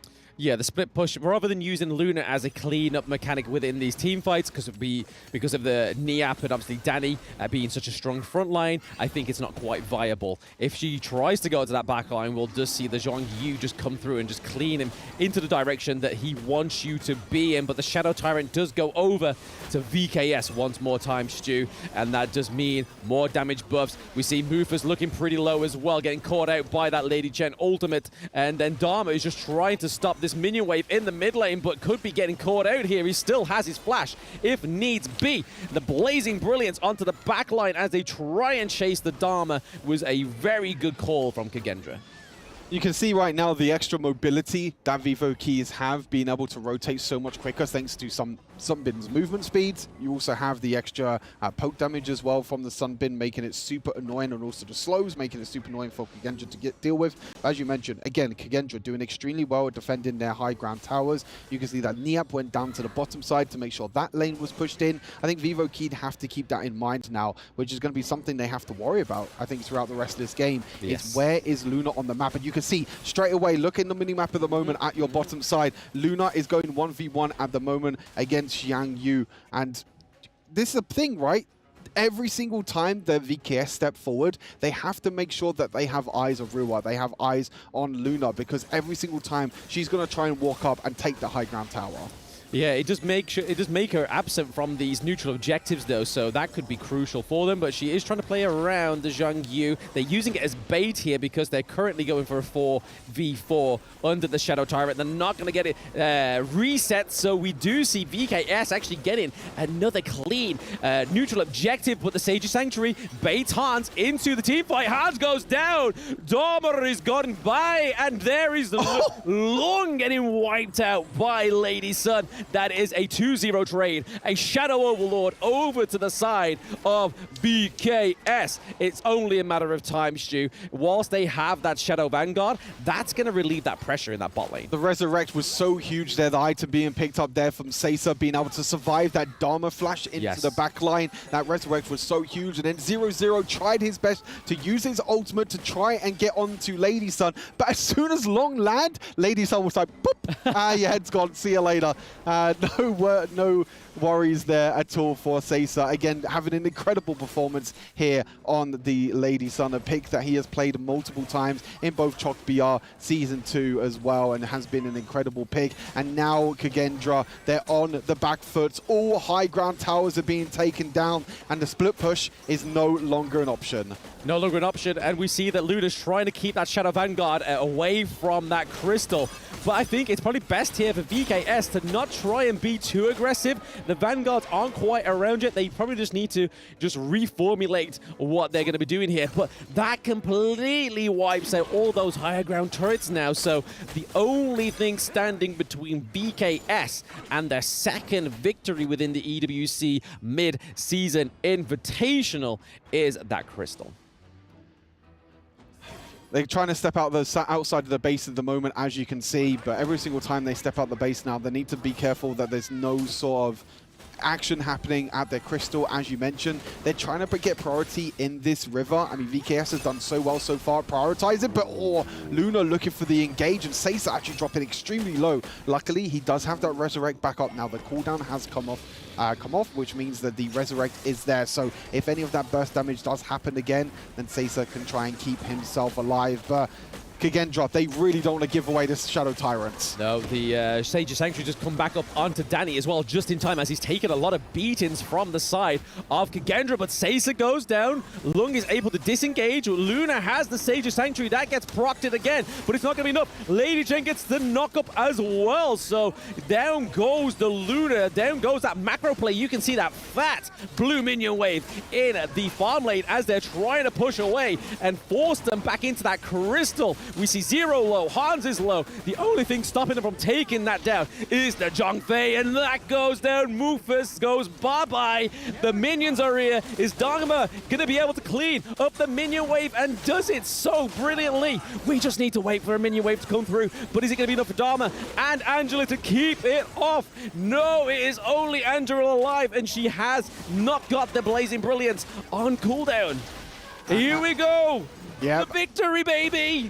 Vivo Kid gonna be able to take down Kagendra. A huge victory for them to try and make it out of the group stage. That was their final game, and they do end the group stage at 2-3. And now it's the nervous wait for Vivo Kid to see how the other games go in this group, to see if they need to play potential tiebreakers or they can make it through into the top 8 of this tournament. But that's the Vivo Kid we're expecting to see. Obviously having a little bit of struggle, as we saw yesterday in the off-stream games, losing to Vitality. They did beat Impunity, but they did say it was a little bit rough in the end as well. But this is a big win for them to kind of end the group stage strong. But Kagendra, on the other hand, they still have one more game left in this group stage, which is actually going to be the next game against Team Secret. Yeah, I don't know about you, Stu, but that seems like a pretty hard game to me. But Kagendra, I have to say, did not go down without a fight, right? They had a great draft. We saw that Hans was proactive. Weiro with that macro play as well. That could have been the downfall of VKS if it wasn't for how proactive VKS can be and just correcting those mistakes. But I'm very happy for VKS managing to get a second victory on the board. They deserve it. Main stage buff, baby. Incredible performance here from VKS. That stage buff that you were talking about, Blam, is coming up absolutely huge here for VKS. A lot of this team has a lot of experience on playing on the main stage. But that's enough about us talking. Let's take a look and go back to the main stage and hear from one of the members from Vivo Keydstars. Another exciting match taking place right here, and it is your first appearance on the main stage, and it came with a win. What are your thoughts? É a sua primeira participação no palco principal. Quais são as suas ideias? O que você acha? Bom, eu estava ansioso para jogar nesse palco. Eu joguei todos no Stage B, mas eu gostei muito mais desse clima aqui com a torcida. Esse palco aqui está incrível e eu fico feliz de estrear esse palco com uma vitória que já estava fazendo falta. A gente não estava tendo boas atuações, mas fico feliz que a gente conseguiu ganhar essa partida. I was anxious to play here. We did everything in the other stage. This is amazing. This crowd is amazing. We are very happy to start with a win. Of course. Parabéns one more time to you, Danny. Nice to see you. Always a pleasure meeting you. And yeah, we have a lot of your fans and supporters, family and friends coming to the arena, and a lot of fans online. So what do you have in mind? Share some words to your family, to your friends, and to your teammates as well. A gente tem muita gente aqui, tem os apoiadores, tem a torcida, tem essa família. Diz algumas coisas para eles, diz algumas palavras. Bom, eu só queria agradecer todo mundo que está acompanhando aqui, todo mundo que está torcendo e também pedir desculpas porque a gente está tendo um resultado ruim nesse campeonato, mas eu acredito que a gente vai conseguir se reerguer agora, principalmente com essa vitória, e continuem torcendo, continuem acreditando que a gente vai fazer o nosso melhor para representar a nossa região bem. We would like to thank everyone who's been supporting us, and we'd like to say, to apologize because we're not having a good score, but we're going to do our best and we're going to carry on here. You did your best. I trust you guys. It's gonna be a good one as well. Of course, we're gonna see you again on this very main stage. And now, back to the studio for more details.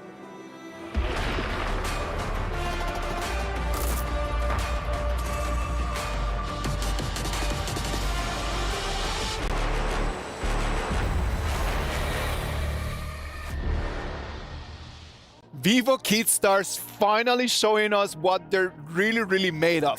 It was important for them to take this victory. It was necessary because just going home with only 1 point was not an option for them. That's right. Oppa, oppa. That's the cheer that we have all the way from Chalk BR as well. Now, this was a very strong performance, and I want to highlight Danny is my personal MVP. He did so much work for the team, getting all of the baits, luring all the skills. I mean, there's so much damage thrown onto him. Yeah, played very, very well. But let me kind of go back to this one because of the fact that I made my biggest mistake today was agreeing with this prediction here. We both chose Kagendra on this one, and Kagendra really did not show up on this game. Vivo Kid Stars were ready for the draft. They understood what they needed to have done. Their strategy was on point. It is difficult, man. I'm not gonna lie. I don't feel like it was that much as a VKS victory, but it was a Kagendra loss. Every single time that they started the fight, they never actually won a big fight, and they allowed VKS just to take the victory.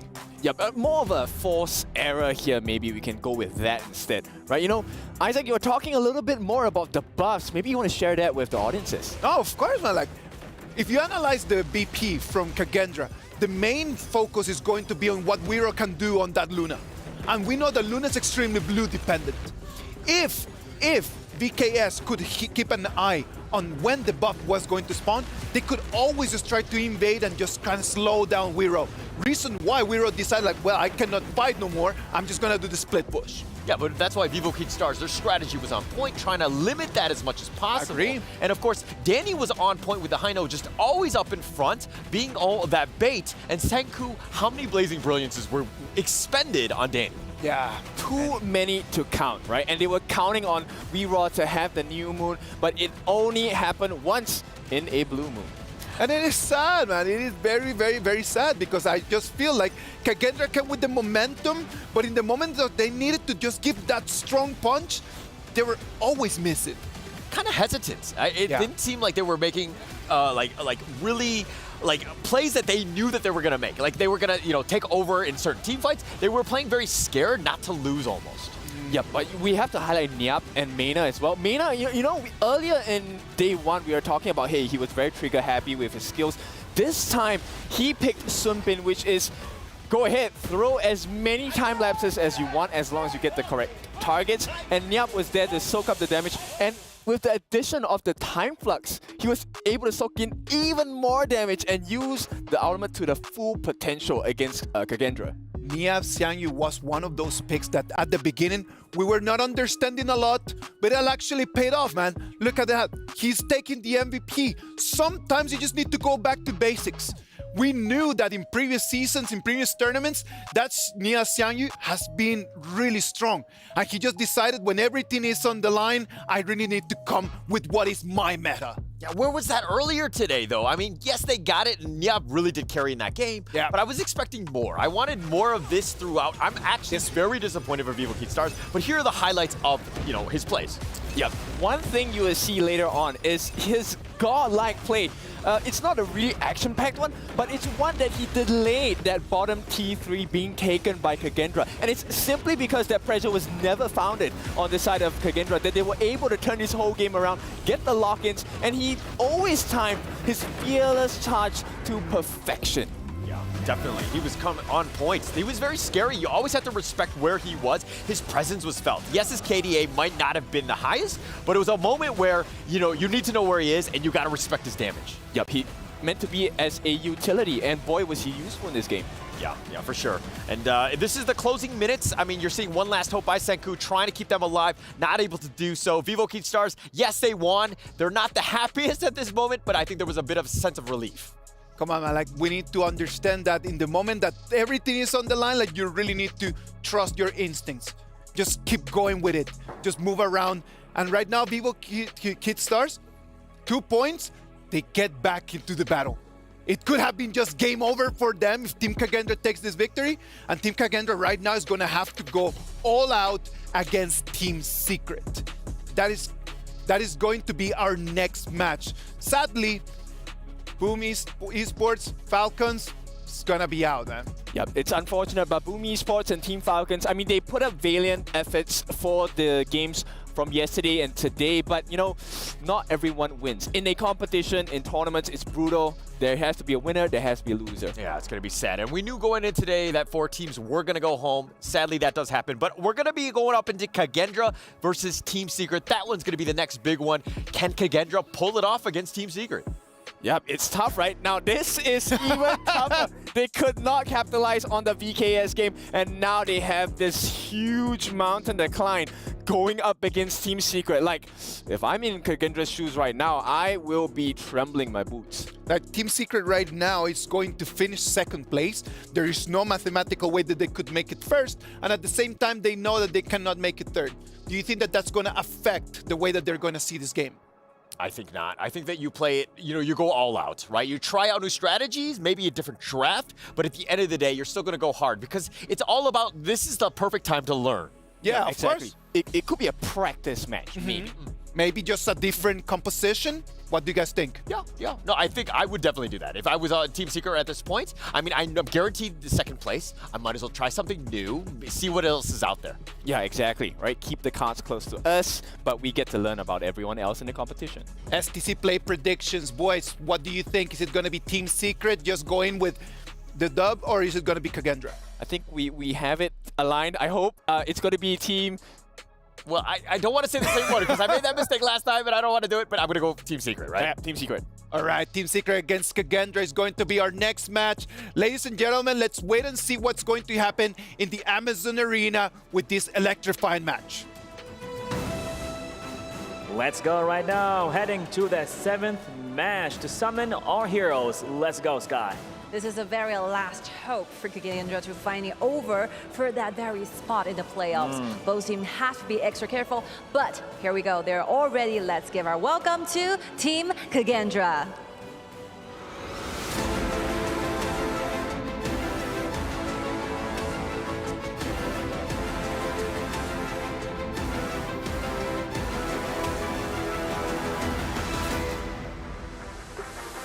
This is another back-to-back game to Team Kagendra. Hopefully they can quickly bouncing back from the failure they did today.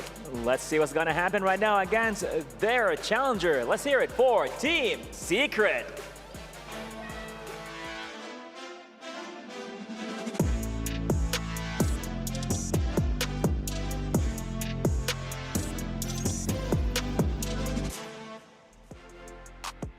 And there you have it, but apparently we have some fans here right now cheering for Team Secret. One more time, cheering for Team Secret, come on! Thank you so much, Jayo. They will do their best. Hopefully the stage is set that all the crowd is roaring. I believe it's a time for the glory thing to happen. With no more further waiting, let's go back to the studios. Hi everyone, welcome back, and I'll be the caster for you. I'm Nora, and I'm joined by Gege. Yes, and we are so excited to be here to cover the game of TS versus Kagendra. So that's going to be our next coming up match. And we're already been halfway through the games right now so far, and this is going to be the last game and Kagendra and TS will play.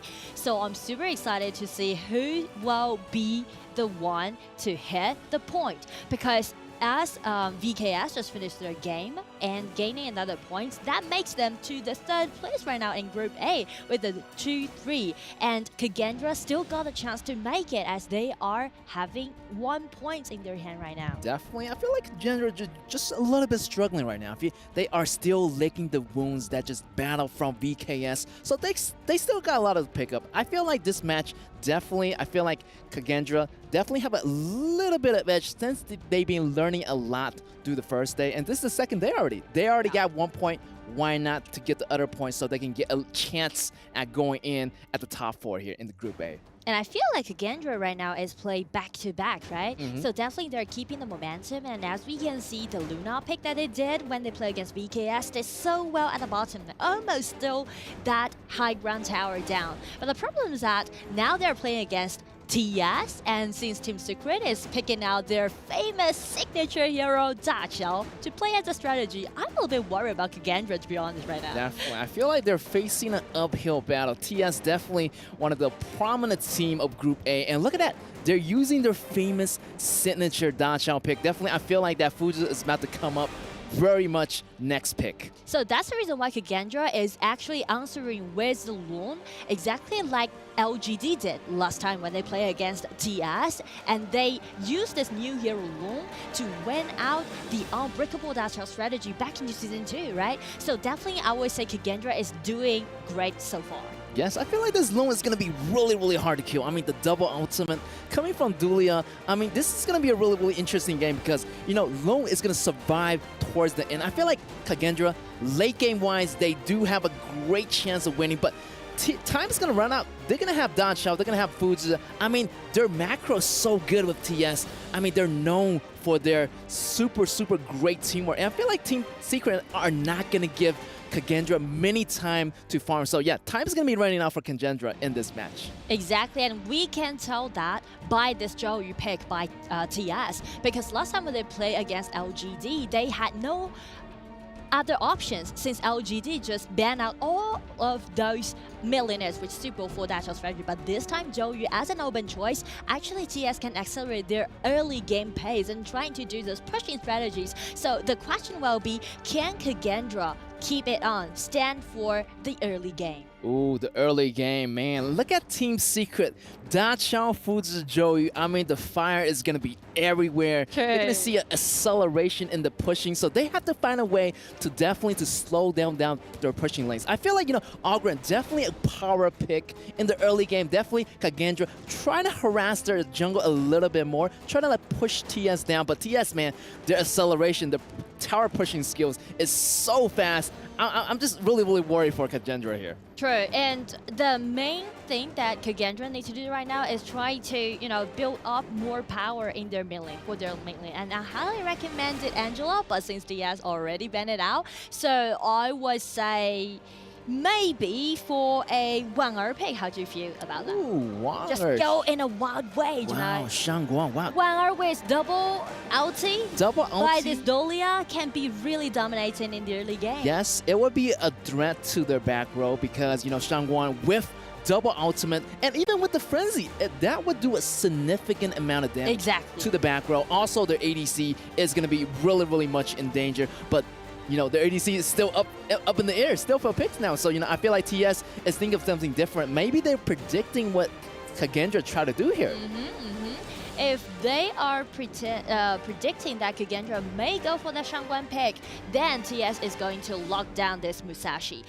Either Musashi is going to be a nice counter-attack against this Ogren, and also he can just, you know, kind of do a lot of assassin job with the Charlotte. Yeah, what's interesting about Team Secret is right here, they do not have a shooter, which they're going to go double side lanes with the Fuji acting like an ADC on the bottom lane. So it's going to be really, really cool here because they have the pushing strategy. So they're going to let Charlotte to take all the damage. Pretty much Charlotte has a lot of damage reductions later on. Also Musashi, great tanky player as well, and also great counter to Ogren as well. So yeah, really, really depending on their macro ability. I'm really interesting to see how Team Secret can handle this one since they got all the overpower here. And there you go, Shangguan. There's your pick. The Nora prediction comes true.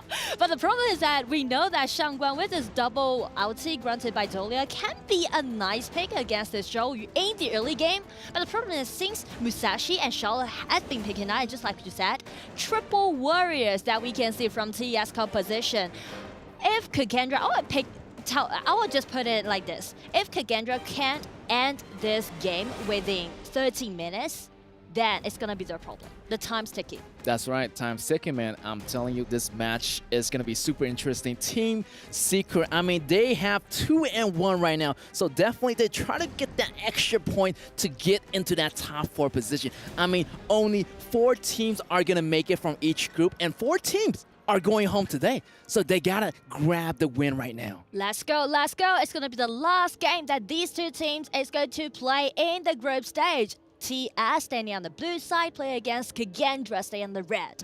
Let's go, let's go. As you can see, Kagendra are playing it really safe, actually. They're starting at their own blue buff. They're not going for any counter invasion, but look at the battle already on top here. Here's going to be 10X with Shun at the top lane, getting the opening, getting that EXP really, really fast for Musashi here. Yes, the reason why TS is going for the top lane is because they can let Musashi to have this, the river sprite, as well as trying to pressure more at this Olympic.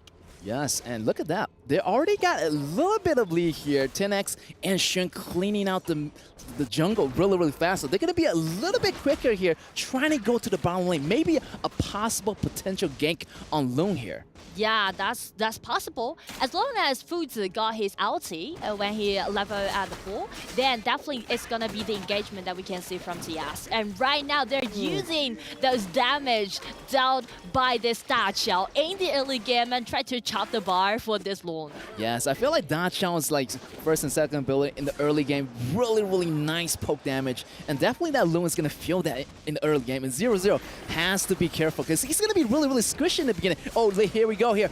Musashi going in and going in. That's going to be the first blood already for Team Secret. And we can see also some movements has been taken at the bottom side because they already used a flash, and it seems like they also want to attack at this 0-0.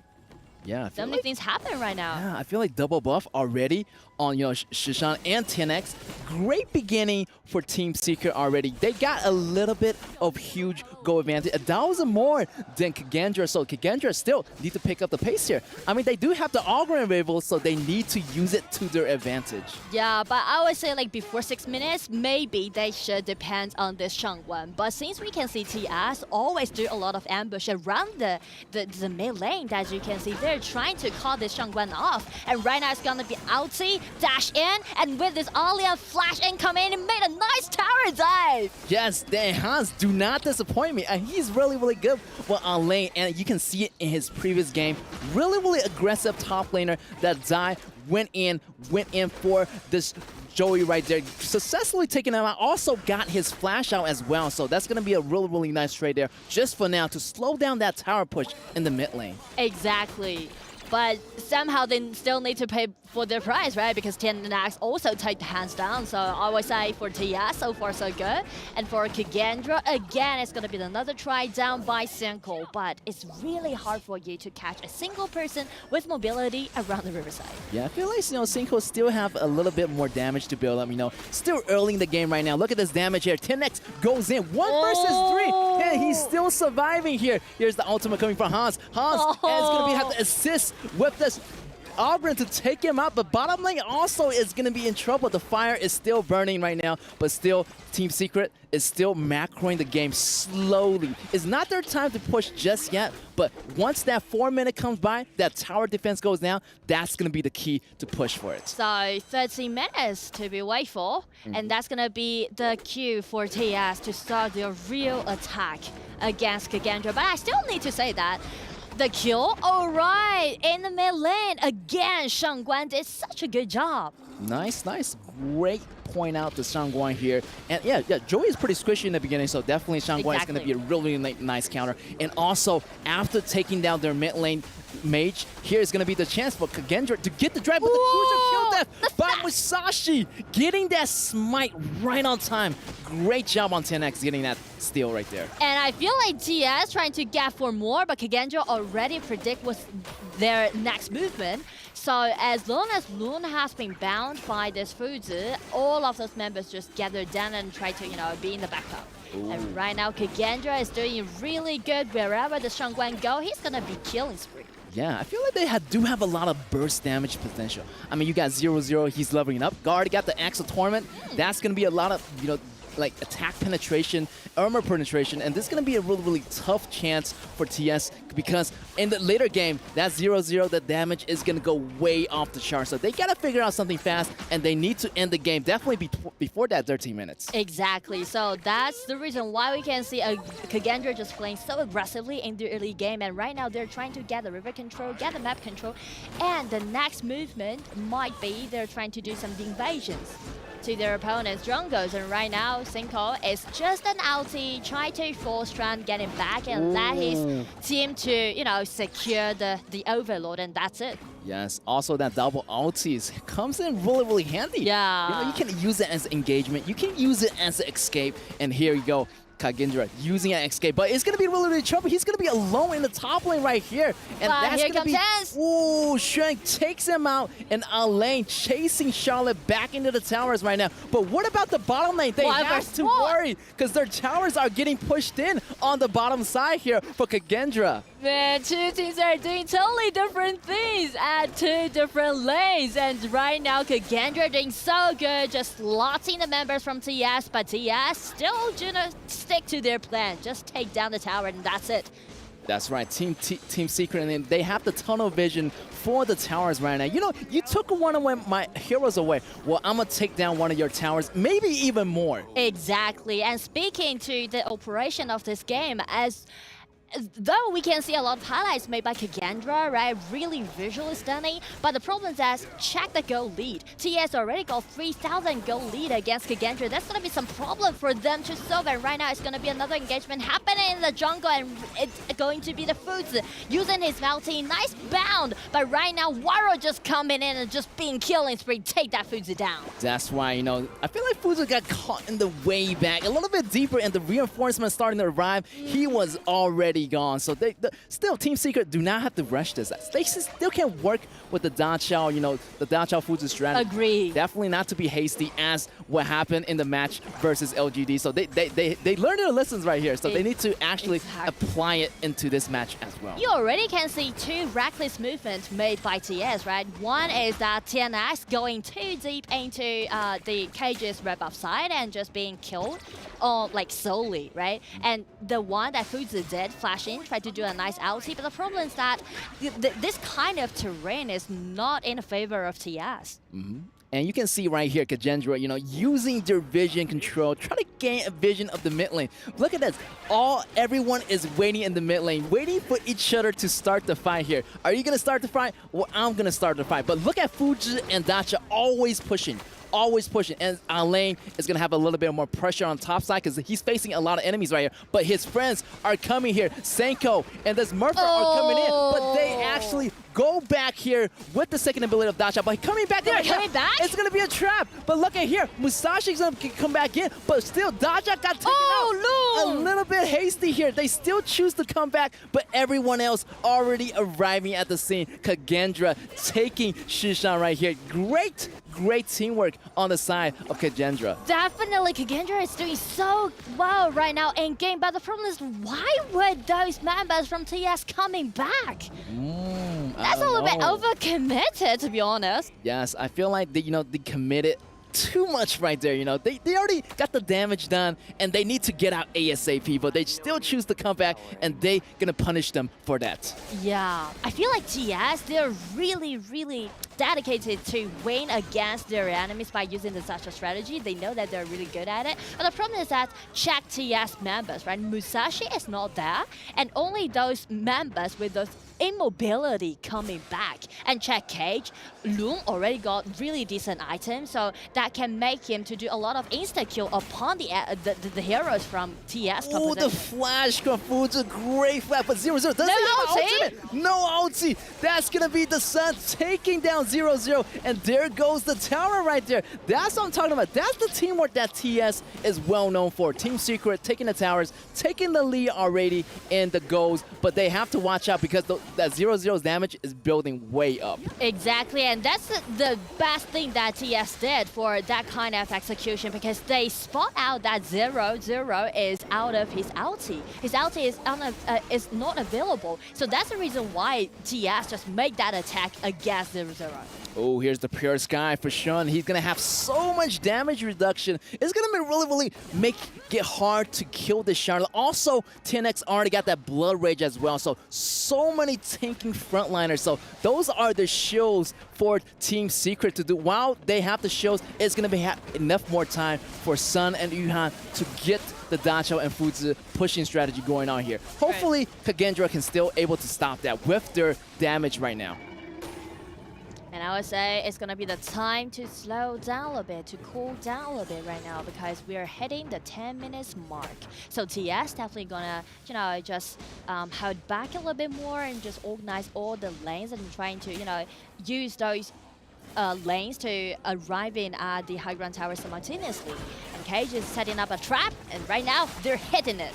Oh, here we go. Shun using the flash. He got the Pure Sky active, but Musashi goes down. 0-0's damage is way off the shot. The high ground tower at the top. High ground tower is way gone. Like, while you are fighting, I'm taking down the high ground tower, and the next target is going to be the Crystal. That leaves the top lane wide open. I mean, look at the tower counts right now. 7 towers on Team Secret versus only 1 tower on Kagendra. So Kagendra has to pick up the pace. Time is going to be running out. They're already at the doorstep of the Crystal. So with the numbers advantage, so Kagendra is trying to secure the dragon, but the problem is that Moffat has been bounded by this Fuzi, and this is going to be a kill against this Dolia. And right now, Shangguan just dashed in, but without the Dolia, there's no more ulti can let him to get out of this battlefield. Oh, they just have to back up right now. Oh, look at Shun jumping in, and he has that damage reduction. And he has a chance. He has a chance. Ability, second ability, double kill, and making it back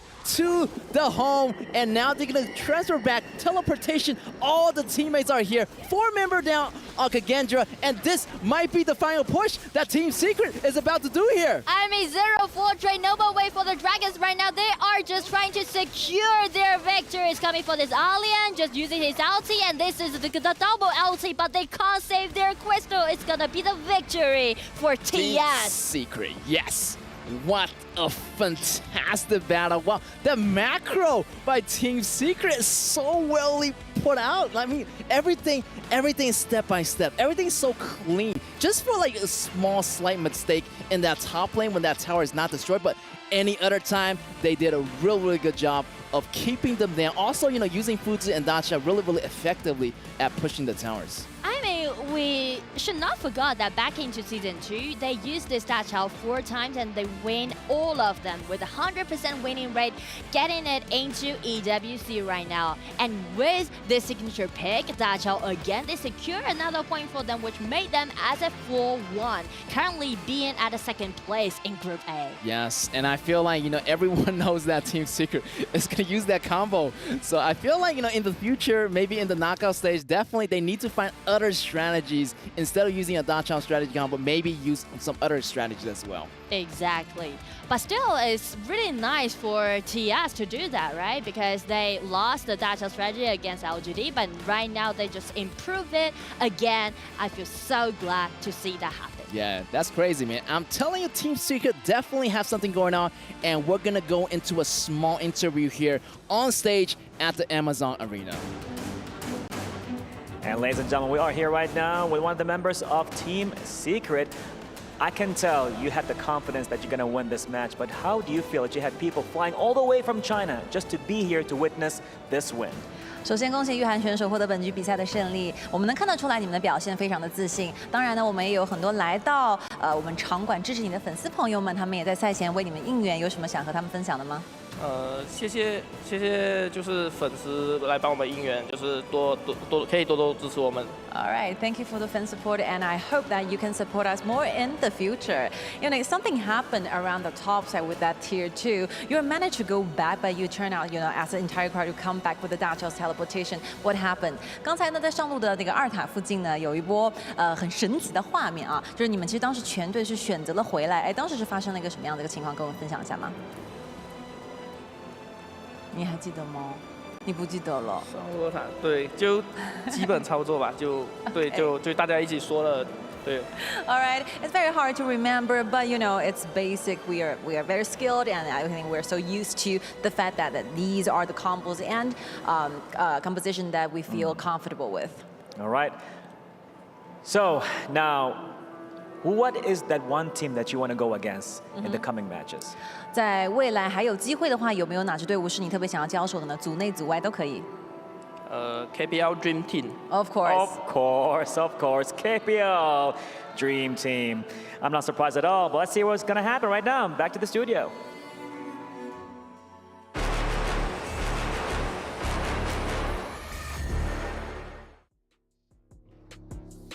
Congratulations to Team Secret, sealing that second place. Remember that right now with me, Stuart and Blam. How are you How's guys it going? doing? Going well, going well. It's an exciting game to play, to watch, to be fair. I mean, Team Secret coming out absolutely huge. I feel like in this series, you know, making sure that they can qualify as that second seed, as you mentioned. Kagendra, unfortunately, is going to be a bit tough for them. Yeah, it's gonna be hard, man. Like, sadly for them, they had momentum at in some moment, but then after that, it just kind of like fade away.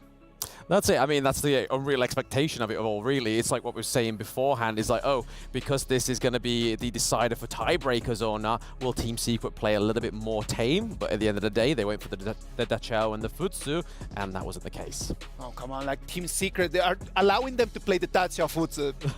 Was that the mistake from Kagendra? I mean, it's a huge mistake. For those who don't know, they were actually playing against each other in that Season 2 Invitational, and this was pretty much the exact composition that Team Secret played to beat Kagendra in Season 2 Invitational. And Kagendra, you would have thought, would have learned about this situation and actually adapted, but in the end, Team Secret were just like, okay, let's just do the Chao Fuzi again, let's guarantee this win. And also that mid lane pick, Zhou Yu, the first time we're seeing it here at the EWC. It was a good game just for us to be able to see that Zhou Yu, right? Because it is an option. We know that when we're playing the Dachao Futsu strat, like, we want to have priority in cleaning the wave. But against that Shangguan was really, really hard. Yeah, it was. I mean, if they didn't go for the Zhou Yu, they wouldn't have had any kind of wave clear. So having that was just going to be a secondary pressure over the Dachao and Futsu pick. And having that in your mid lane is definitely better to have than go for another assassin. And that's probably why they gave over the Shangguan. I mean, you speak about wave clear on one side with the Zhou Yu.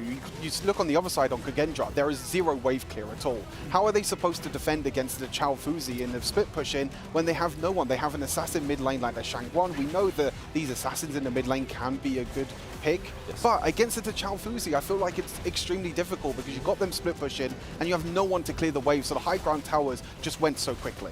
It is really hard, man, because then you're actually thinking, if I cannot beat the strat, I'm actually trying to open a little bit of a crack somewhere. In one of these lanes, I need to have an advantage. That advantage never came. No, I mean, it never came at all. There were times which Team Secret, I feel like, overextended a little bit. They got a few picks, Kagendra, but in the end, I feel like the Chao Fuzi is just way too strong for split pushing. Kagendra couldn't really push any of the towers because of that wave clear from the Zhou Yu, and that was that allowed them to get the victory. Now, Team Secret is going to finish second place, but after these games against Kagendra on their special Dachao strat, did we actually get the feeling that it was going to be their best performance? Let's first talk about the match MVP, Son, on that Futsu from their Futsu against Dachao. I mean, it's pretty much written in the stars, right? When we get that Futsu pick come through, it is pretty dominant and showing right there the deserved match MVP going over to Sun. Not much damage dealt, not much damage taken, but it's the utility of that pick. I think in the end with the Futsu as well, this isn't the first time that Team Secret have brought out at EWC. They tried the strategy against LGD. It didn't work out for them. It's really nice to see that Team Secret, even if they have that kind of setback in a way, they're able to reset. They're able to get that reset in terms of mentality with composition and still bring it out here against Kagendra and is able to take the victory as well. It is a very good performance by Son. I like the fact that he actually used that Futsu. But coming back to the question, we saw the Dachao and Futsu strat, Son taking the MVP. Do they feel like a real strong second place in that group, though? I personally think they are, absolutely. They've definitely proven themselves. Only dropped one round? Yeah, I think it's a little bit difficult. I think when it comes up against these bigger teams, I think they have to have a plan B. It seems like their plan A is the Chao Fuzi at the moment, and we've seen against LGD that with some of these new heroes coming in, like the Orgren and Long, it hasn't actually worked out too well for them. But I think they need to come up with a plan B just in case they get the Chao Fuzi banned away. Well, and hopefully they're going to go back to the board and then they're going to be able to really go and polish that strat because they're going to need it as the tournament is going to move forward tomorrow in quarterfinals. Our last game of today is going to be the KPL Dream Team against Loops. I mean, KPL Dream Team are looking like the strongest team in the tournament, and I think at this point we have to kind of ask ourselves, is there a possibility that the KPL Dream Team can go on a flawless run? If they win this, they don't drop a single game during the whole group stage. Can they go on a flawless run in the quarters, semis, and finals? I would love them to go on a flawless run. What about them? Let's start seeing what they have to say about that. Hey, it's Choo with me here. It's going to be Hai from KPL Dream Team. He's the jungler for the team as well. Hi, how are you? I hope everything is good. Okay, we have so many questions, but definitely the next game is against Loops. What do you think about Loops? I think no matter who they are, we will do our best. They don't care who Loops are, right? They don't think anything. They just want to fight for against Loops. Now, next one, we do know your record is 8 minutes 43 seconds against Boom, the fastest one. Will you break your own record? Everything is possible. Maybe 7 minutes. 7 minutes? Oh my God, that's going to be super fast. Okay, last but not least, of course, your fans out there definitely shouting for you. Any words to say to them?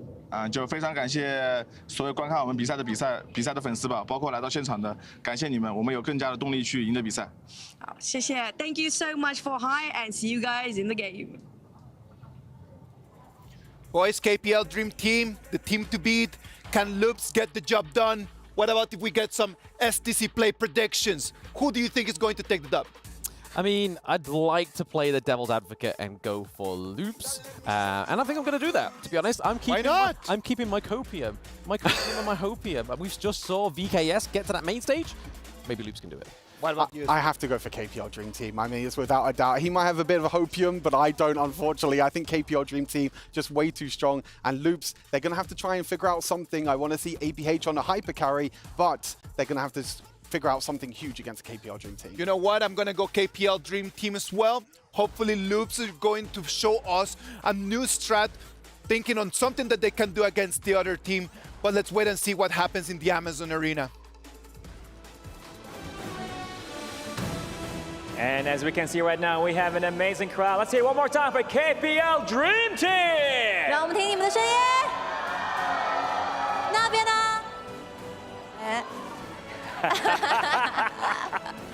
？Thank you so much for your passion, and we are ready for this last game of today to kick off.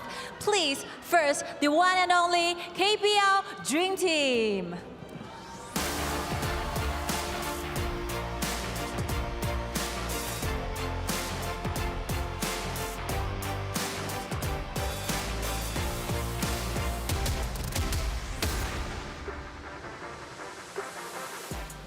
I have no idea what will be the composition, I have no idea what will be the lanings, but I'm pretty sure that this game is gonna be electrifying.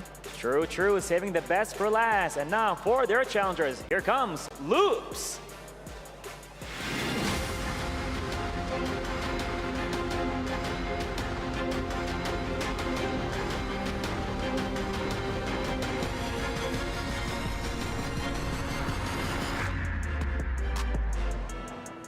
Here we go right now, last match for the day here taking place at the main stage.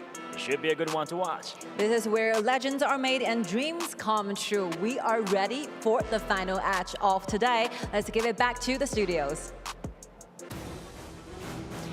Final match it is! KPL Dream Team play against Loops. It's gonna be electrifying. Super electrifying. What's your feels on this, Nora? What's your prediction today? Definitely, I am with KPL Dream Team all day long. Definitely. And I would just say, like, I did my calculation, KPL Dream Team with 31 times of championship and including 15 times of FMVP. Yes, and also for Loops, I feel like they've been learning a lot. Day 1 has been super, super crazy, but this is day 2 already. And I feel like Loops has been learning the way of the game. They learned the fundamentals. They know what KPL kind of, what they're going to do maybe in this game. So let's see. They know maybe they're going to go for the counter invasion. Maybe they're going to go with the fast, mean, or Lady Strong combo. But Loops already analyzed a lot of the KPL playing style. So I'm feeling like Loops is going to do something new this match. True, and speaking Loops composition, definitely they're gonna go some aggressive draft. So KPL Dream Team stay as usual, just ban away this Hino and this Dachao. And as we can see for today's lineup, it's going to be Hai and Chance. It seems like Hai and Chance is a fixed, together to be fixed, and also Pawn and Eno as another lineup.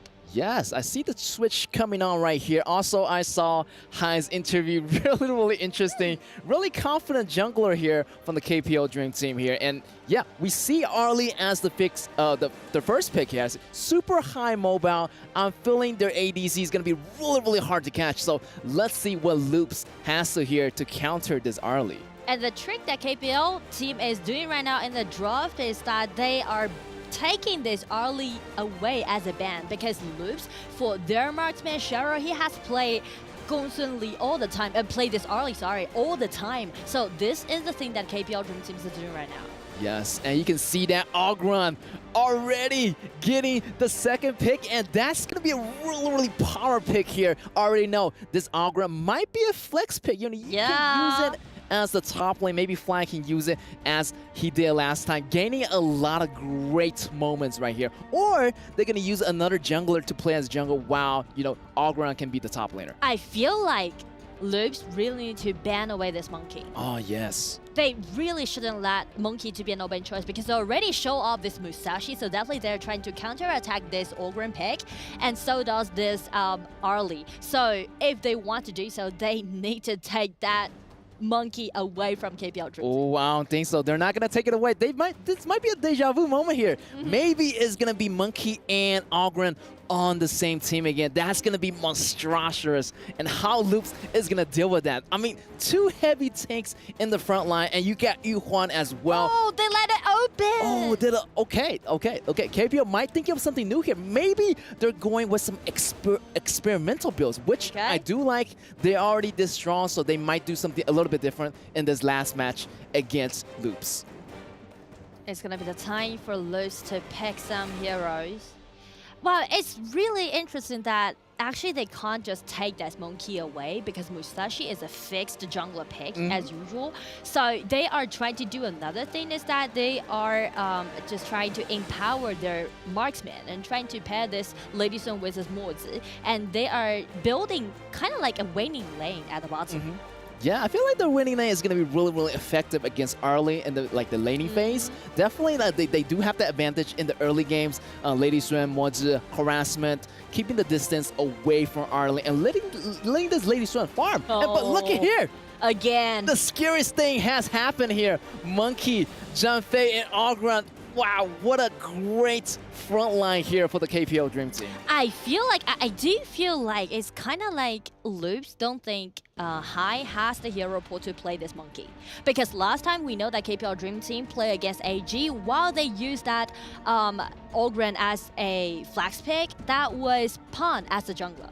But the problem is that Hai, this player, he has won championship for 7 times, and including FMEP twice, so definitely Hai being played for such a long time, over 6 years right now. He has the sufficient hero pool to let him to do the Monkey flash pick. Yeah, definitely, and not to mention his debut of his Arlie, right? Am I right? You told me about that. I told you the super story. Interesting. Yeah, here's the thing, that Hai, as his debut, he kicked his debut with a pentakill by using Arlie back in 2019 in KPL. So he was a marksman player, and then he just rotates his role to play as a jungler. Yes. But always going to be the core of the team. Yes, and now he is the jungler for this game for KPL Dream Team as he play Monkey. Wow, he's going to have a lot of advantage. I feel like his top laner is going to do so well that he doesn't really have to go to the top lane, because Fly can just handle it by himself. Definitely has Fly, the MVP, right? I can't He's really one count. of the kind in KPL region, actually. Wow. Seven times. So definitely it's gonna be something that KPL Dream teams will do again for their last game in the group stage, while they take it as 5 wins in a row, being the undefeated, get into the quarters. Or it's gonna be Loops get ready to this uphill challenge. That's right, KPL Dream Team here on the blue side here versus Loop on the red side already here flying, trying to gain that second level advantage. But look at here, Miffy here on the top, a little bit surprising. They know that Fly is really strong in the early lanes of the early phase, so you know they brought Miffy to help, but it's not bringing Fly down. Fly noticed that someone is missing, and right away he knows something's wrong. Oh, nice stun and trying to save Musashi, but the problem is that Ron was there, so it's gonna be the first blood goes over to Ron. Oh, how dare Luz go in, try to get the blue so early, but you know that Ron and Hai already point themselves in the area. They're gonna be waiting for Musashi, and once he get back, respawn, his red might be in trouble here. The smite goes in, and Hai is gonna get that red away from Loops. And I mean, it's gonna be a flash, it's gonna be another try by Tempest. Well, they take him down. Hai has been killed by Kang, so they got their red buff back. But the problem is, it's not only the red buff, but also including the blue buff. Because why it's being so chaotic on the top side of the map, Arlie just find a chance getting into, already like sneak into the blue buff side and take that blue away from Abyaga. Yes, that's a huge loss. Also, Fly almost getting the kill here, almost going for the tower dive, but very close. Tempest still surviving those blows. He has to go back and heal right now, or else maybe staying for the healing to get back up, because he does not want to lose that EXP on the top lane here. And right now, we can see from the camera, from the window, a lot of fans from China flew all the way long here to Saudi Arabia, and they're making their badge and writing with always believe in no fear, the support from KPL Dream Team. Yes, a lot of fans here, and they're showing their support, and you can really hear the chant in the stadium just now. I'm upstairs, but I can still feel a little bit, you know, shaking from the stadium as their voices are so loud. But to be honest, I'm really impressed by Loop's opening setting, you know, because I know what they are trying to do. They're trying to build up a winning lane with numbers advantage with his main and Mods to make some, you know, impressive gank upon Fly's Ogren and let Abyaga to have the chance to steal away the blue buff. But the problem is that they are facing some difficulties, but right now it's gonna be Kank coming in with a flash and help Tempest to get the hand on Fly. Wow, this is really impressive by Loops. They've been learning so much, and you can see that they're going head-to-head with the top team. And look at the bottom lane here. A lot of players, but only one member facing 4 players of KPL Dream Team is not going to work. So here's going to be here. Lady Swing goes down here. A lot of pressure here for Loops on the bottom lane here, as Chance already gained the advantage. His goal lead is going to be really, really significant here. I feel like Sherry is too, you know, he's a little bit hasty, because he,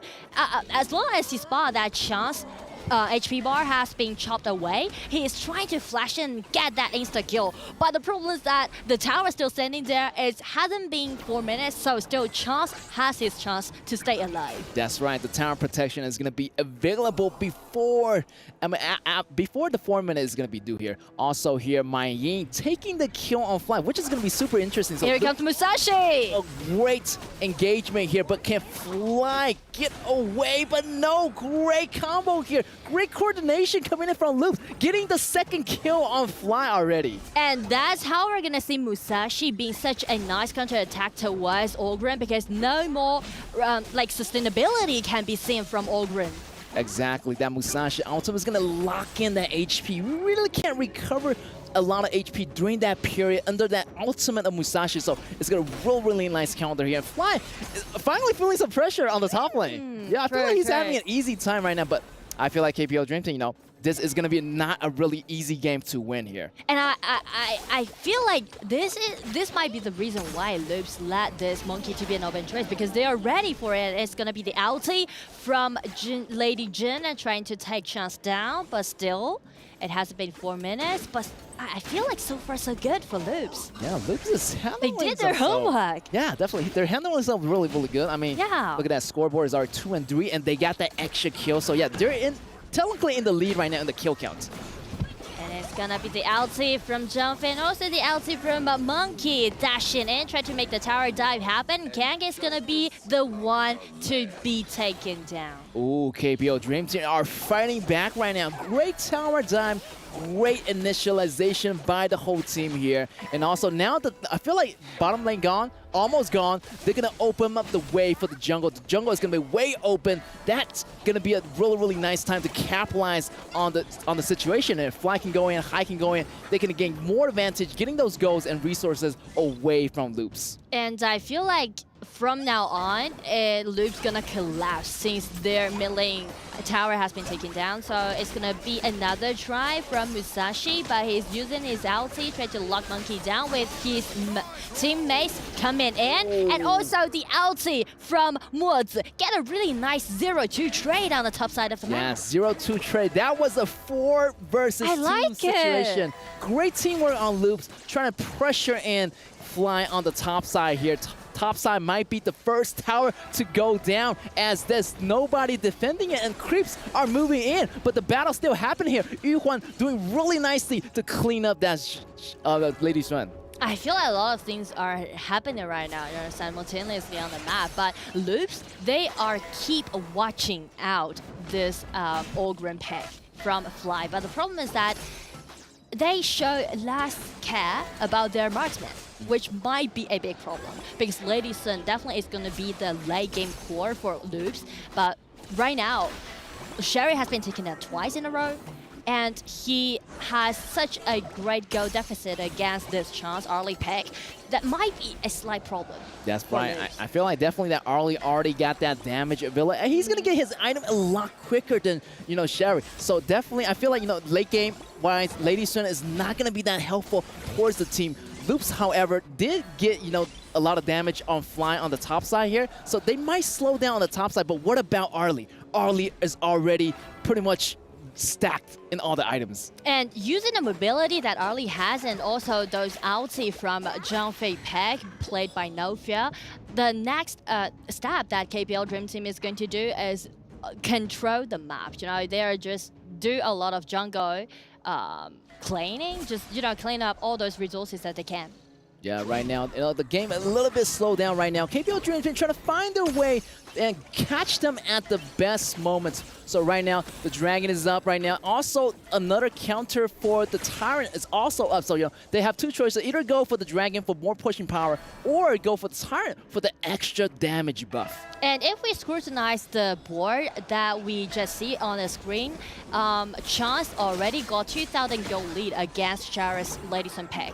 So that will make KPL Dream Team being so dominated in the mid game because they got the tankiness from Monkey, from Zhangfei. At the same time, they got the sustainability offered by this Yuhuan. And they are just gonna play around with their marksman, with Arlie, and try to take those towers down as much as possible. Yeah, that bottom tower is already open here. I feel like their bottom power is really, really good. Zhangfei and Arlie doing so well here. And the look at that. vision is open since Tempest just trying to hide just right before Fly. So Fly just got the vision, call for High, and they got Tempest down. Oh, here we go. They already got the Tyrant, so they're going to go for the battle here. Invasion on the red area. KPO Dream Team moving in really, really hard. Look at that creeps moving in on the middle tower here. Tier 2 tower is about to go down right now. Really, really trouble here for Loops. Their time is going to be running out. They're really, really getting choked in by KPO Dream Team. Also, Fly at the top, getting that tower as well. Also,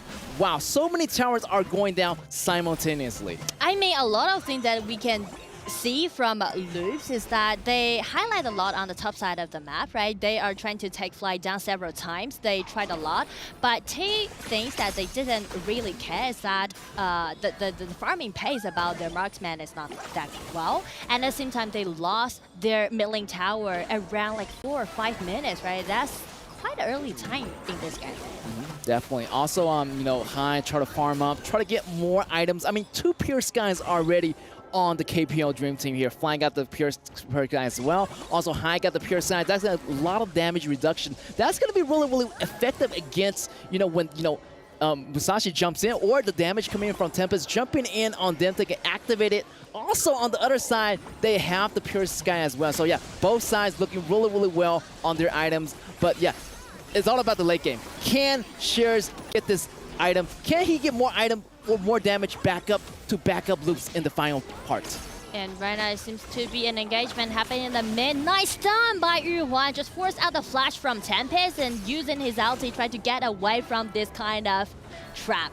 And KPL Dream Team, because of the pure sky that you just mentioned, it offers them to have triple tanks that I can see, right, from their own composition, which allowing them to have such a clear vision over the map. And right now it's going to be the tower dive because they're trying to take the high ground tower down at the bottom side, and there's no way for Loops to, you know, just save their towers. That's right. Great initialization by No Fear, pushing them apart, also taking that high ground tower on the bottom side here. And they're still going for more because there's minions lanes moving in the middle right here, and they're going after second tower right now. And the problem is that there's no initiator that we can see from Loop's composition. It's going to be really suffering if KPL Dream Teams are jumping in with this Monkey's ulti and trying to dash in. Nice try by Tempest, but they're going to lose their high ground tower. It's going to be the end, I think, because the lanes are on their way. Loop's trying their best, but without the multi, it's a little bit hard for them to clean up the waves. Tempest just sacrificed himself, tried to guard his crystal, and it's going to be the killing spree that just got. But still, Loops, they hold on a bit more, but they still need another 20 seconds. Wait for the team to revive from this. It's going to be the super minions getting into the crystal. It's just hitting the 10 minutes mark, but right now it's going to be another victory for KPL Dream Team. Congratulations, KPL Dream Team. Secured the final win here in our day 2. What a great, fantastic battle. I mean, Loops did good. They did really good. Really well. They learned how to fight. I feel like they studied from KPL Dream Team from the first day, and they did so well in the beginning. I mean, really respect to Loops here. True. They actually just, you know, designed the opening for them, and it's all about coordination, you know, because they really need to communicate in a tighter way that led up Yaga's Musashi to get into the blue buff at the simultaneously with their mid laner, right? It's kind of like the layer is not at the right moment, but still, nice try. Yeah, great job here, and you can see that the damage dealt by, you know, Ron, like, you know, the healing, the damage is so persistent, and I feel like who's your MVP pick on this one, Nora? For KPL Dream Team? Yes. Oh, it's really hard to pick out one MVP. Yes, definitely, man. I feel like everyone did a good job, and I feel like, you know, the great engagement from No Fear, he did a lot of good job. I feel like he already have like one MVP already, so yeah, I feel like the MVP should be someone else right now. We just wait and see and give it over to Sky. Well, not a surprise, another win for the KPL Dream Team. Now, 5 wins pretty much since you started your journey right here in Saudi Arabia, the EWC, for the Midseason Invitational. What's your evaluation for your team and your performance? 首先呢，恭喜 Fly 选手又获得胜利。那我们今天结束了所有我们这一个赛段的比赛，是5胜0负的战绩，非常漂亮。可以评价一下，你觉得这2天梦之队整体的表现，在你眼中是个怎样的赛来吗？这2天的话都是按照我们训练赛的一个训练成果去进行的吧，然后表现的话也是比较满意的。We did just like we practiced in our scrims and practices, and wow, we were quite pleasant and pleased with what we have performed to the audiences across the globe. Great. All right. So now, I think so far, Weibo Gaming gave you the most challenging moments pretty much when it comes to a competition. Who do you think is going to give you the same kind of challenge beside Weibo Gaming? 目前的所有比赛呢，感觉其实微博给到你们的一些压力可能会最大一些。那在你的眼中，将来的比赛会碰到的对手当中，会不会有一个给你们感觉是最难战胜的对手，或者说有一点难度的？其实这几天比赛的话，像老干爹啊、微博啊、TS 这种队伍的话，其实都是比较厉害的。然后后面的比赛可能也会碰上嘛，就是希望我们也能够保持好状态，然后去迎接每一场比赛吧。Honestly speaking, I think personally LGD, Weibo, and one more TS, they are extremely good. So we might have encountered each other in future matchups. So we are trying our best to do our best conditions to fight for that glory and, you know, win over to the opponents. Something happened in the real game which you have been taken super care of on the top. It's 2v1, 3v1 all the time. How do you cope with this? 我们今天在上路呢，其实过得挺难的哦，要不是2打1，就是3打1。你当时在局中的这个大司命是怎么考虑这件事情的呢？其实，在开局的时候，就是有想过他们那个甄姬跟小满以及宫本，它是3个点位，可能是对上路有点针对吧，然后就一直来，然后也打得比较频繁，然后他们战术也比较成功吧。Okay. In the beginning, we thought that Lady Jin, Musashi, and the Mai is going to be coming for me on the top side. So yeah, I think very nice execution with our opponents. They did a great job. I'm sure they did. Definitely more to see as well with KPL Dream Team. And more thoughts with the studio. Let's go.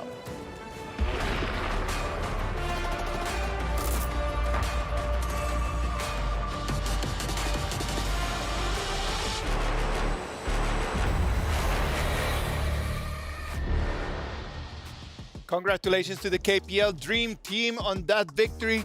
Still in a perfect way, man. A lot of people at the beginning had questions about their synergy, about their cooperation. And after 2 days of performances, there are no questions around. They are the top dog. Absolutely. I mean, I'm learning like Kin did. He's done a lot of learning today, but I do have to give it to Loops Esports. They got the most kills out of KPL, just no map domination. I think that's the only point that they really fell at. Yeah, I think that for Loops, I think that getting the early advantage, actually shutting down Fly in the end, I think it was a really, really nice adaptation. You can see that they kind of did their homework. That Orgren in the clash lane, maybe not as strong in the early game. You can try and shut him down, which is exactly what they were able to do. But you can see that the KPL Dream Team, even when they are behind in kills, they still are able to just get so much extra gold, so much extra value from the rest of the map. And that is something that I would like to point out, man. Like a lot of times we get just carried out about like the amount of kills that you are having. Yeah. But in this game, man, like what you want to do is to go for gold. Yes. The gold difference is the actual key to success. Clearly, you might go around and you start to get some kills, but what you want to do is to get resources after just winning those battles. After getting the kills, what are you going to do? And that's something that everyone needs to learn. Absolutely. I mean, ABH, he tried for that level 1 engage, or at least an early game engage, but he was definitely punished by Rung. And I have to give it to Loops. I think like that's probably, if other than Weibo Gaming, they are probably second best against the KPL Dream Team. Yeah, I would agree on that as well. Like you can see that they really came out just guns blazing. Yeah. They really wanted to prove themselves. They knew that they would go into the end either 3rd or 4th. Yes. There was nothing to lose. Yeah. Just go in and they just give your best.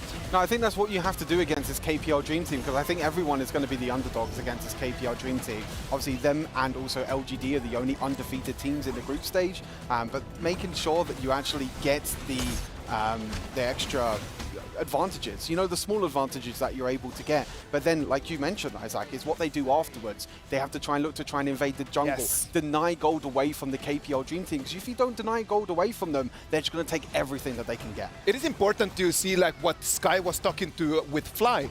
Like Fly was always facing 2, 3 people. And it's alright, like you can come in and then you can take the kill. What are you gonna do with that kill after? What is the actual goal? What's the plan? Talk to me about it, please. Yes, absolutely. I mean, like you said, Isaac, it's not always about the kill, it's what you do afterwards. And I think going into a matchup against the KPL Dream Team, this is what all the teams are just hoping for, just to see if they can make them bleed. They may not win the game or get any extra objectives from them. They just want to see if they can make them bleed. Come on, man. Like at the end of the day, it was an amazing game and a great experience for all teams in Group B. Everyone in Group B that had a chance to actually play against KPL Dream Team, believe me, in a couple months when they're gonna go back to their own competitions, they're gonna be really in a different level, man. I think that's the crazy thing about this tournament, is that for the global scene, this is such a huge learning curve for them. Of course. They're coming up against the best players in the world, you know, whether it comes up against scrims or anything as well. But you can see match MVP is going to be Wrong, playing Yuan pretty much the whole tournament so far. It has been a pick that only he has been playing in the mid lane, but he's been using it so incredibly well. We need to give the spotlight to that Yuan, right? Like not only to Wrong, but to Yuan itself. Just it's such a mobile pick. Like you can actually play it mid, you can play it support, you can play jungle. It is the hero to play right now. A lot of people start talking about like, oh yeah, like the new heroes that they're right out there. But that Yuan pick, so available for everyone. It's incredible to see that we've seen it in pretty much all woes, as you mentioned. We've seen it in the jungle. We know how fast she can clear in the jungle. And we talk about these mid lane mages being able to clear the mid lane waves, being able to get that mid lane priority. As long as you get that mid lane priority, you can look to try and roam around the map, as you mentioned. Like HoK with the CC that she has, the extra healing that she has as well, is so big for a mid lane mage. And pretty much different to any other mid lane mage. You think of like Lady Shen, Angela, Princess Frost, they don't have the same sort of maybe healing that the HoK can give to a team. Yeah, I think, like you say, a lot of this thing is the teams, the global teams, learning from the KPL. So I think when you say, Isaac, that they go back to their regions, I feel like they may be seeing a lot more HoK being picked up in these other competitions. I hope so, man. That would make me actually very happy. Just to see that this tournament was not only for them just to be like, oh no, we're gonna be facing the top team. No, man, like you actually had the opportunity, the chance to come in and to become stronger. And I mean, the crazy thing is as well, you can see Wrong's damage in the end. We talk about the healing, we talk about the sustain, the wave clear, the crowd control. Wrong doing the most damage as well in the mid lane on HoK. You don't really get to see this too much either. So not only does HoK as a hero offer so much, but also offers the damage as well. And Wrong has been playing it perfectly throughout this entire group stage. Yeah, I mean, it's been paired very well with other heroes, with other teams. So we saw, I believe it was it Kagendra that picked up the HoK and the Dolia and then put the Lung in it. So it kind of seemed like a hyper carry mechanic going on there. And that was really interesting to see that Kagendra have already adapted that in the tournament. Well, boys, it has been a great tournament up until right now. We're done with all the best of one. We still have one more game just going on over there on the B stream right now that we still need to wait for the result. What is your feeling after this whole best of one as we can see the standings? Yeah, I think it's actually pretty interesting to see how it's going to adapt into this best of three when we get into the quarterfinals tomorrow. These best of ones can be very 50-50. They can sometimes be very coin flip. There are going to be teams that are going to be able to pick up these pocket picks. But in the quarterfinals, I think this is where we're going to see the adaptation from the teams, them learning from game to game to game, and it's going to just build up over the tournament. Yeah, it just means that there's more room for error. If you do overstep in one game, it's not the end of it. You can just literally come back and get on the horse and then try and take down your enemy in game 2 or potentially even game 3 if you manage to bring it around to a draw. But if you look at it, LGD with a solid 5-0, just all the way from Season 2 all the way to here with just a flawless victory. They have like really came in and they showed that they're actually the champions of this whole thing. Besides KPL Dream Team, the other team that actually just did not even lose a single match. Sadly for Team Falcons, for Kagendra, for Boom Esports, this is gonna be the end of the road, man. Unfortunately, it's been a long road for them, but like I said to Stu when we were casting, it's just a horrible thing to feel for the players, especially on Team Falcons, not picking up a single victory, and we're seeing some of these keys being crushed, and it's like hopes and dreams being crushed, man. Yeah, it's actually crazy. I mean, the whole trophy system in general with this whole key things being crafts is super unique. We haven't really seen it's brutal, like man. This. I mean, it's brutal, but hey, you got to come and play. It's the biggest tournament. It's the biggest stage of them all, and like you can see there, Boom Esports. Oh no, you can see the. I mean, the teams are probably watching their own keys get crushed. Would you watch your own key get crushed? I would. Or would you know what? Walk away? No, I would watch it getting crashed, and then I would just promise myself next time that for the next EWC, I'm gonna come stronger. Yeah. Just to take that anger, to take that feeling, just for me to have that motivation to work harder as I get back home. That's the thing, right? I mean, a lot of these players are going to go back to the drawing board now, going to go back to their regions. We obviously have like the Open Series 2 for some of these players that they have to go back to. That's going to come up very soon in Honor of Kings competition, which means that these players have no time to rest, really. They have to, you know, get ready and get updated and get ready for another tournament. Well, man, I'm hearing that we have updated standings right now. Just getting in there because Team Vitality sadly not being able to seal the deal, and it's going to be Impunity Esports. Who would have said that they were going to take with 2 points the last ticket and made it into the next top 8? This is heartbreaking for Vitality. Really is. Like, taking a game and taking that revenge versus Vivo Keyed all the way in their first game to then losing 4 games in a row. They only really needed one more win out of them 4 games, and they weren't able to get it, and now they're knocked out completely. So both these teams, you know, Vitality, Falcons, Boom, and Kagendra, will have to say bye-bye to them. Yeah, it's just showing the flaws of the side of Team Vitality. We love the guys, we love the team, but it's all down to that draft. If you focus one of their carries, it's game over, and that's not the way it should be. Your team should be a unit, not relying on one person or another. Brothers, it has been an amazing day, and I'm totally sure that everyone at home has had their favorite plays, and we have come up with the highlights of the day brought to you by Kidia.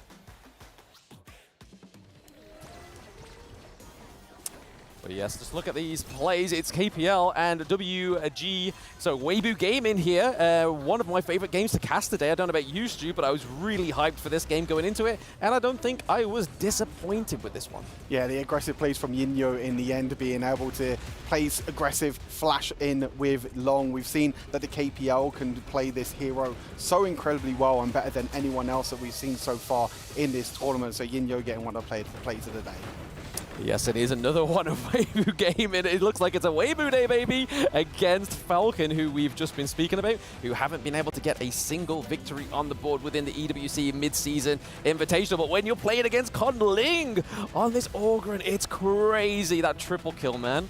Yeah, I mean, we're seeing a lot of adaptations. I guess we're seeing a lot of the same new heroes that are coming through as well, as we can see here. Another play here. Again, with Ogryn, again, just super aggressive play styles here. This is AG against Boom, one of the series that AG were able to take as well to secure themselves in the top 4. I think that was my proudest father moment, though, of this yes. whole day, was just seeing AG get a dub. I was like, get in! Martin is going to be so proud of these guys. And yes, AG Global taking some victories today was probably my top thing of the day. I mean, we might not have the EMEA teams left, you know, with Falcons and Vitality being knocked out, but technically we have the wild card of AG Global still in the tournament, who did qualify through the EMEA finals as well. So I'm going to be rooting for them for the rest of the tournament. We're going to be rooting for everyone. You know what? Tomorrow is going to be day 3 of our tournament. We're going to move into the quarterfinals. We're going to be playing best of 3, but that's going to be tomorrow.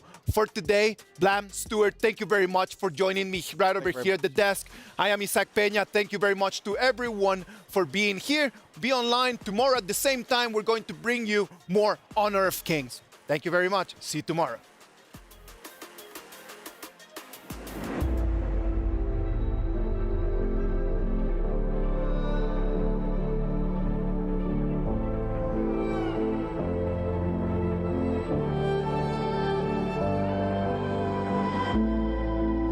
Strangers to the fallout, it's what got us here. Ever changing, some chameleon, blood, sweat, and tears. We'll never make it if we fall to everything that brings us down. With the comeback is now. Blood, sweat, and tears. Fight for what we want. Doesn't matter the cost.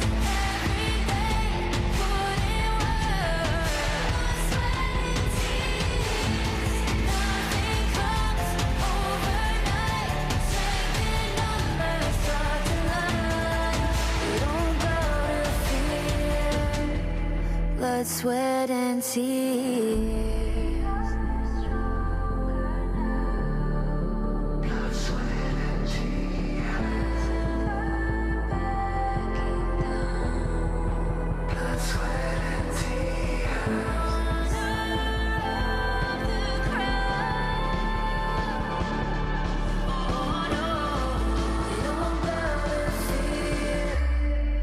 Blood, sweat, and tears.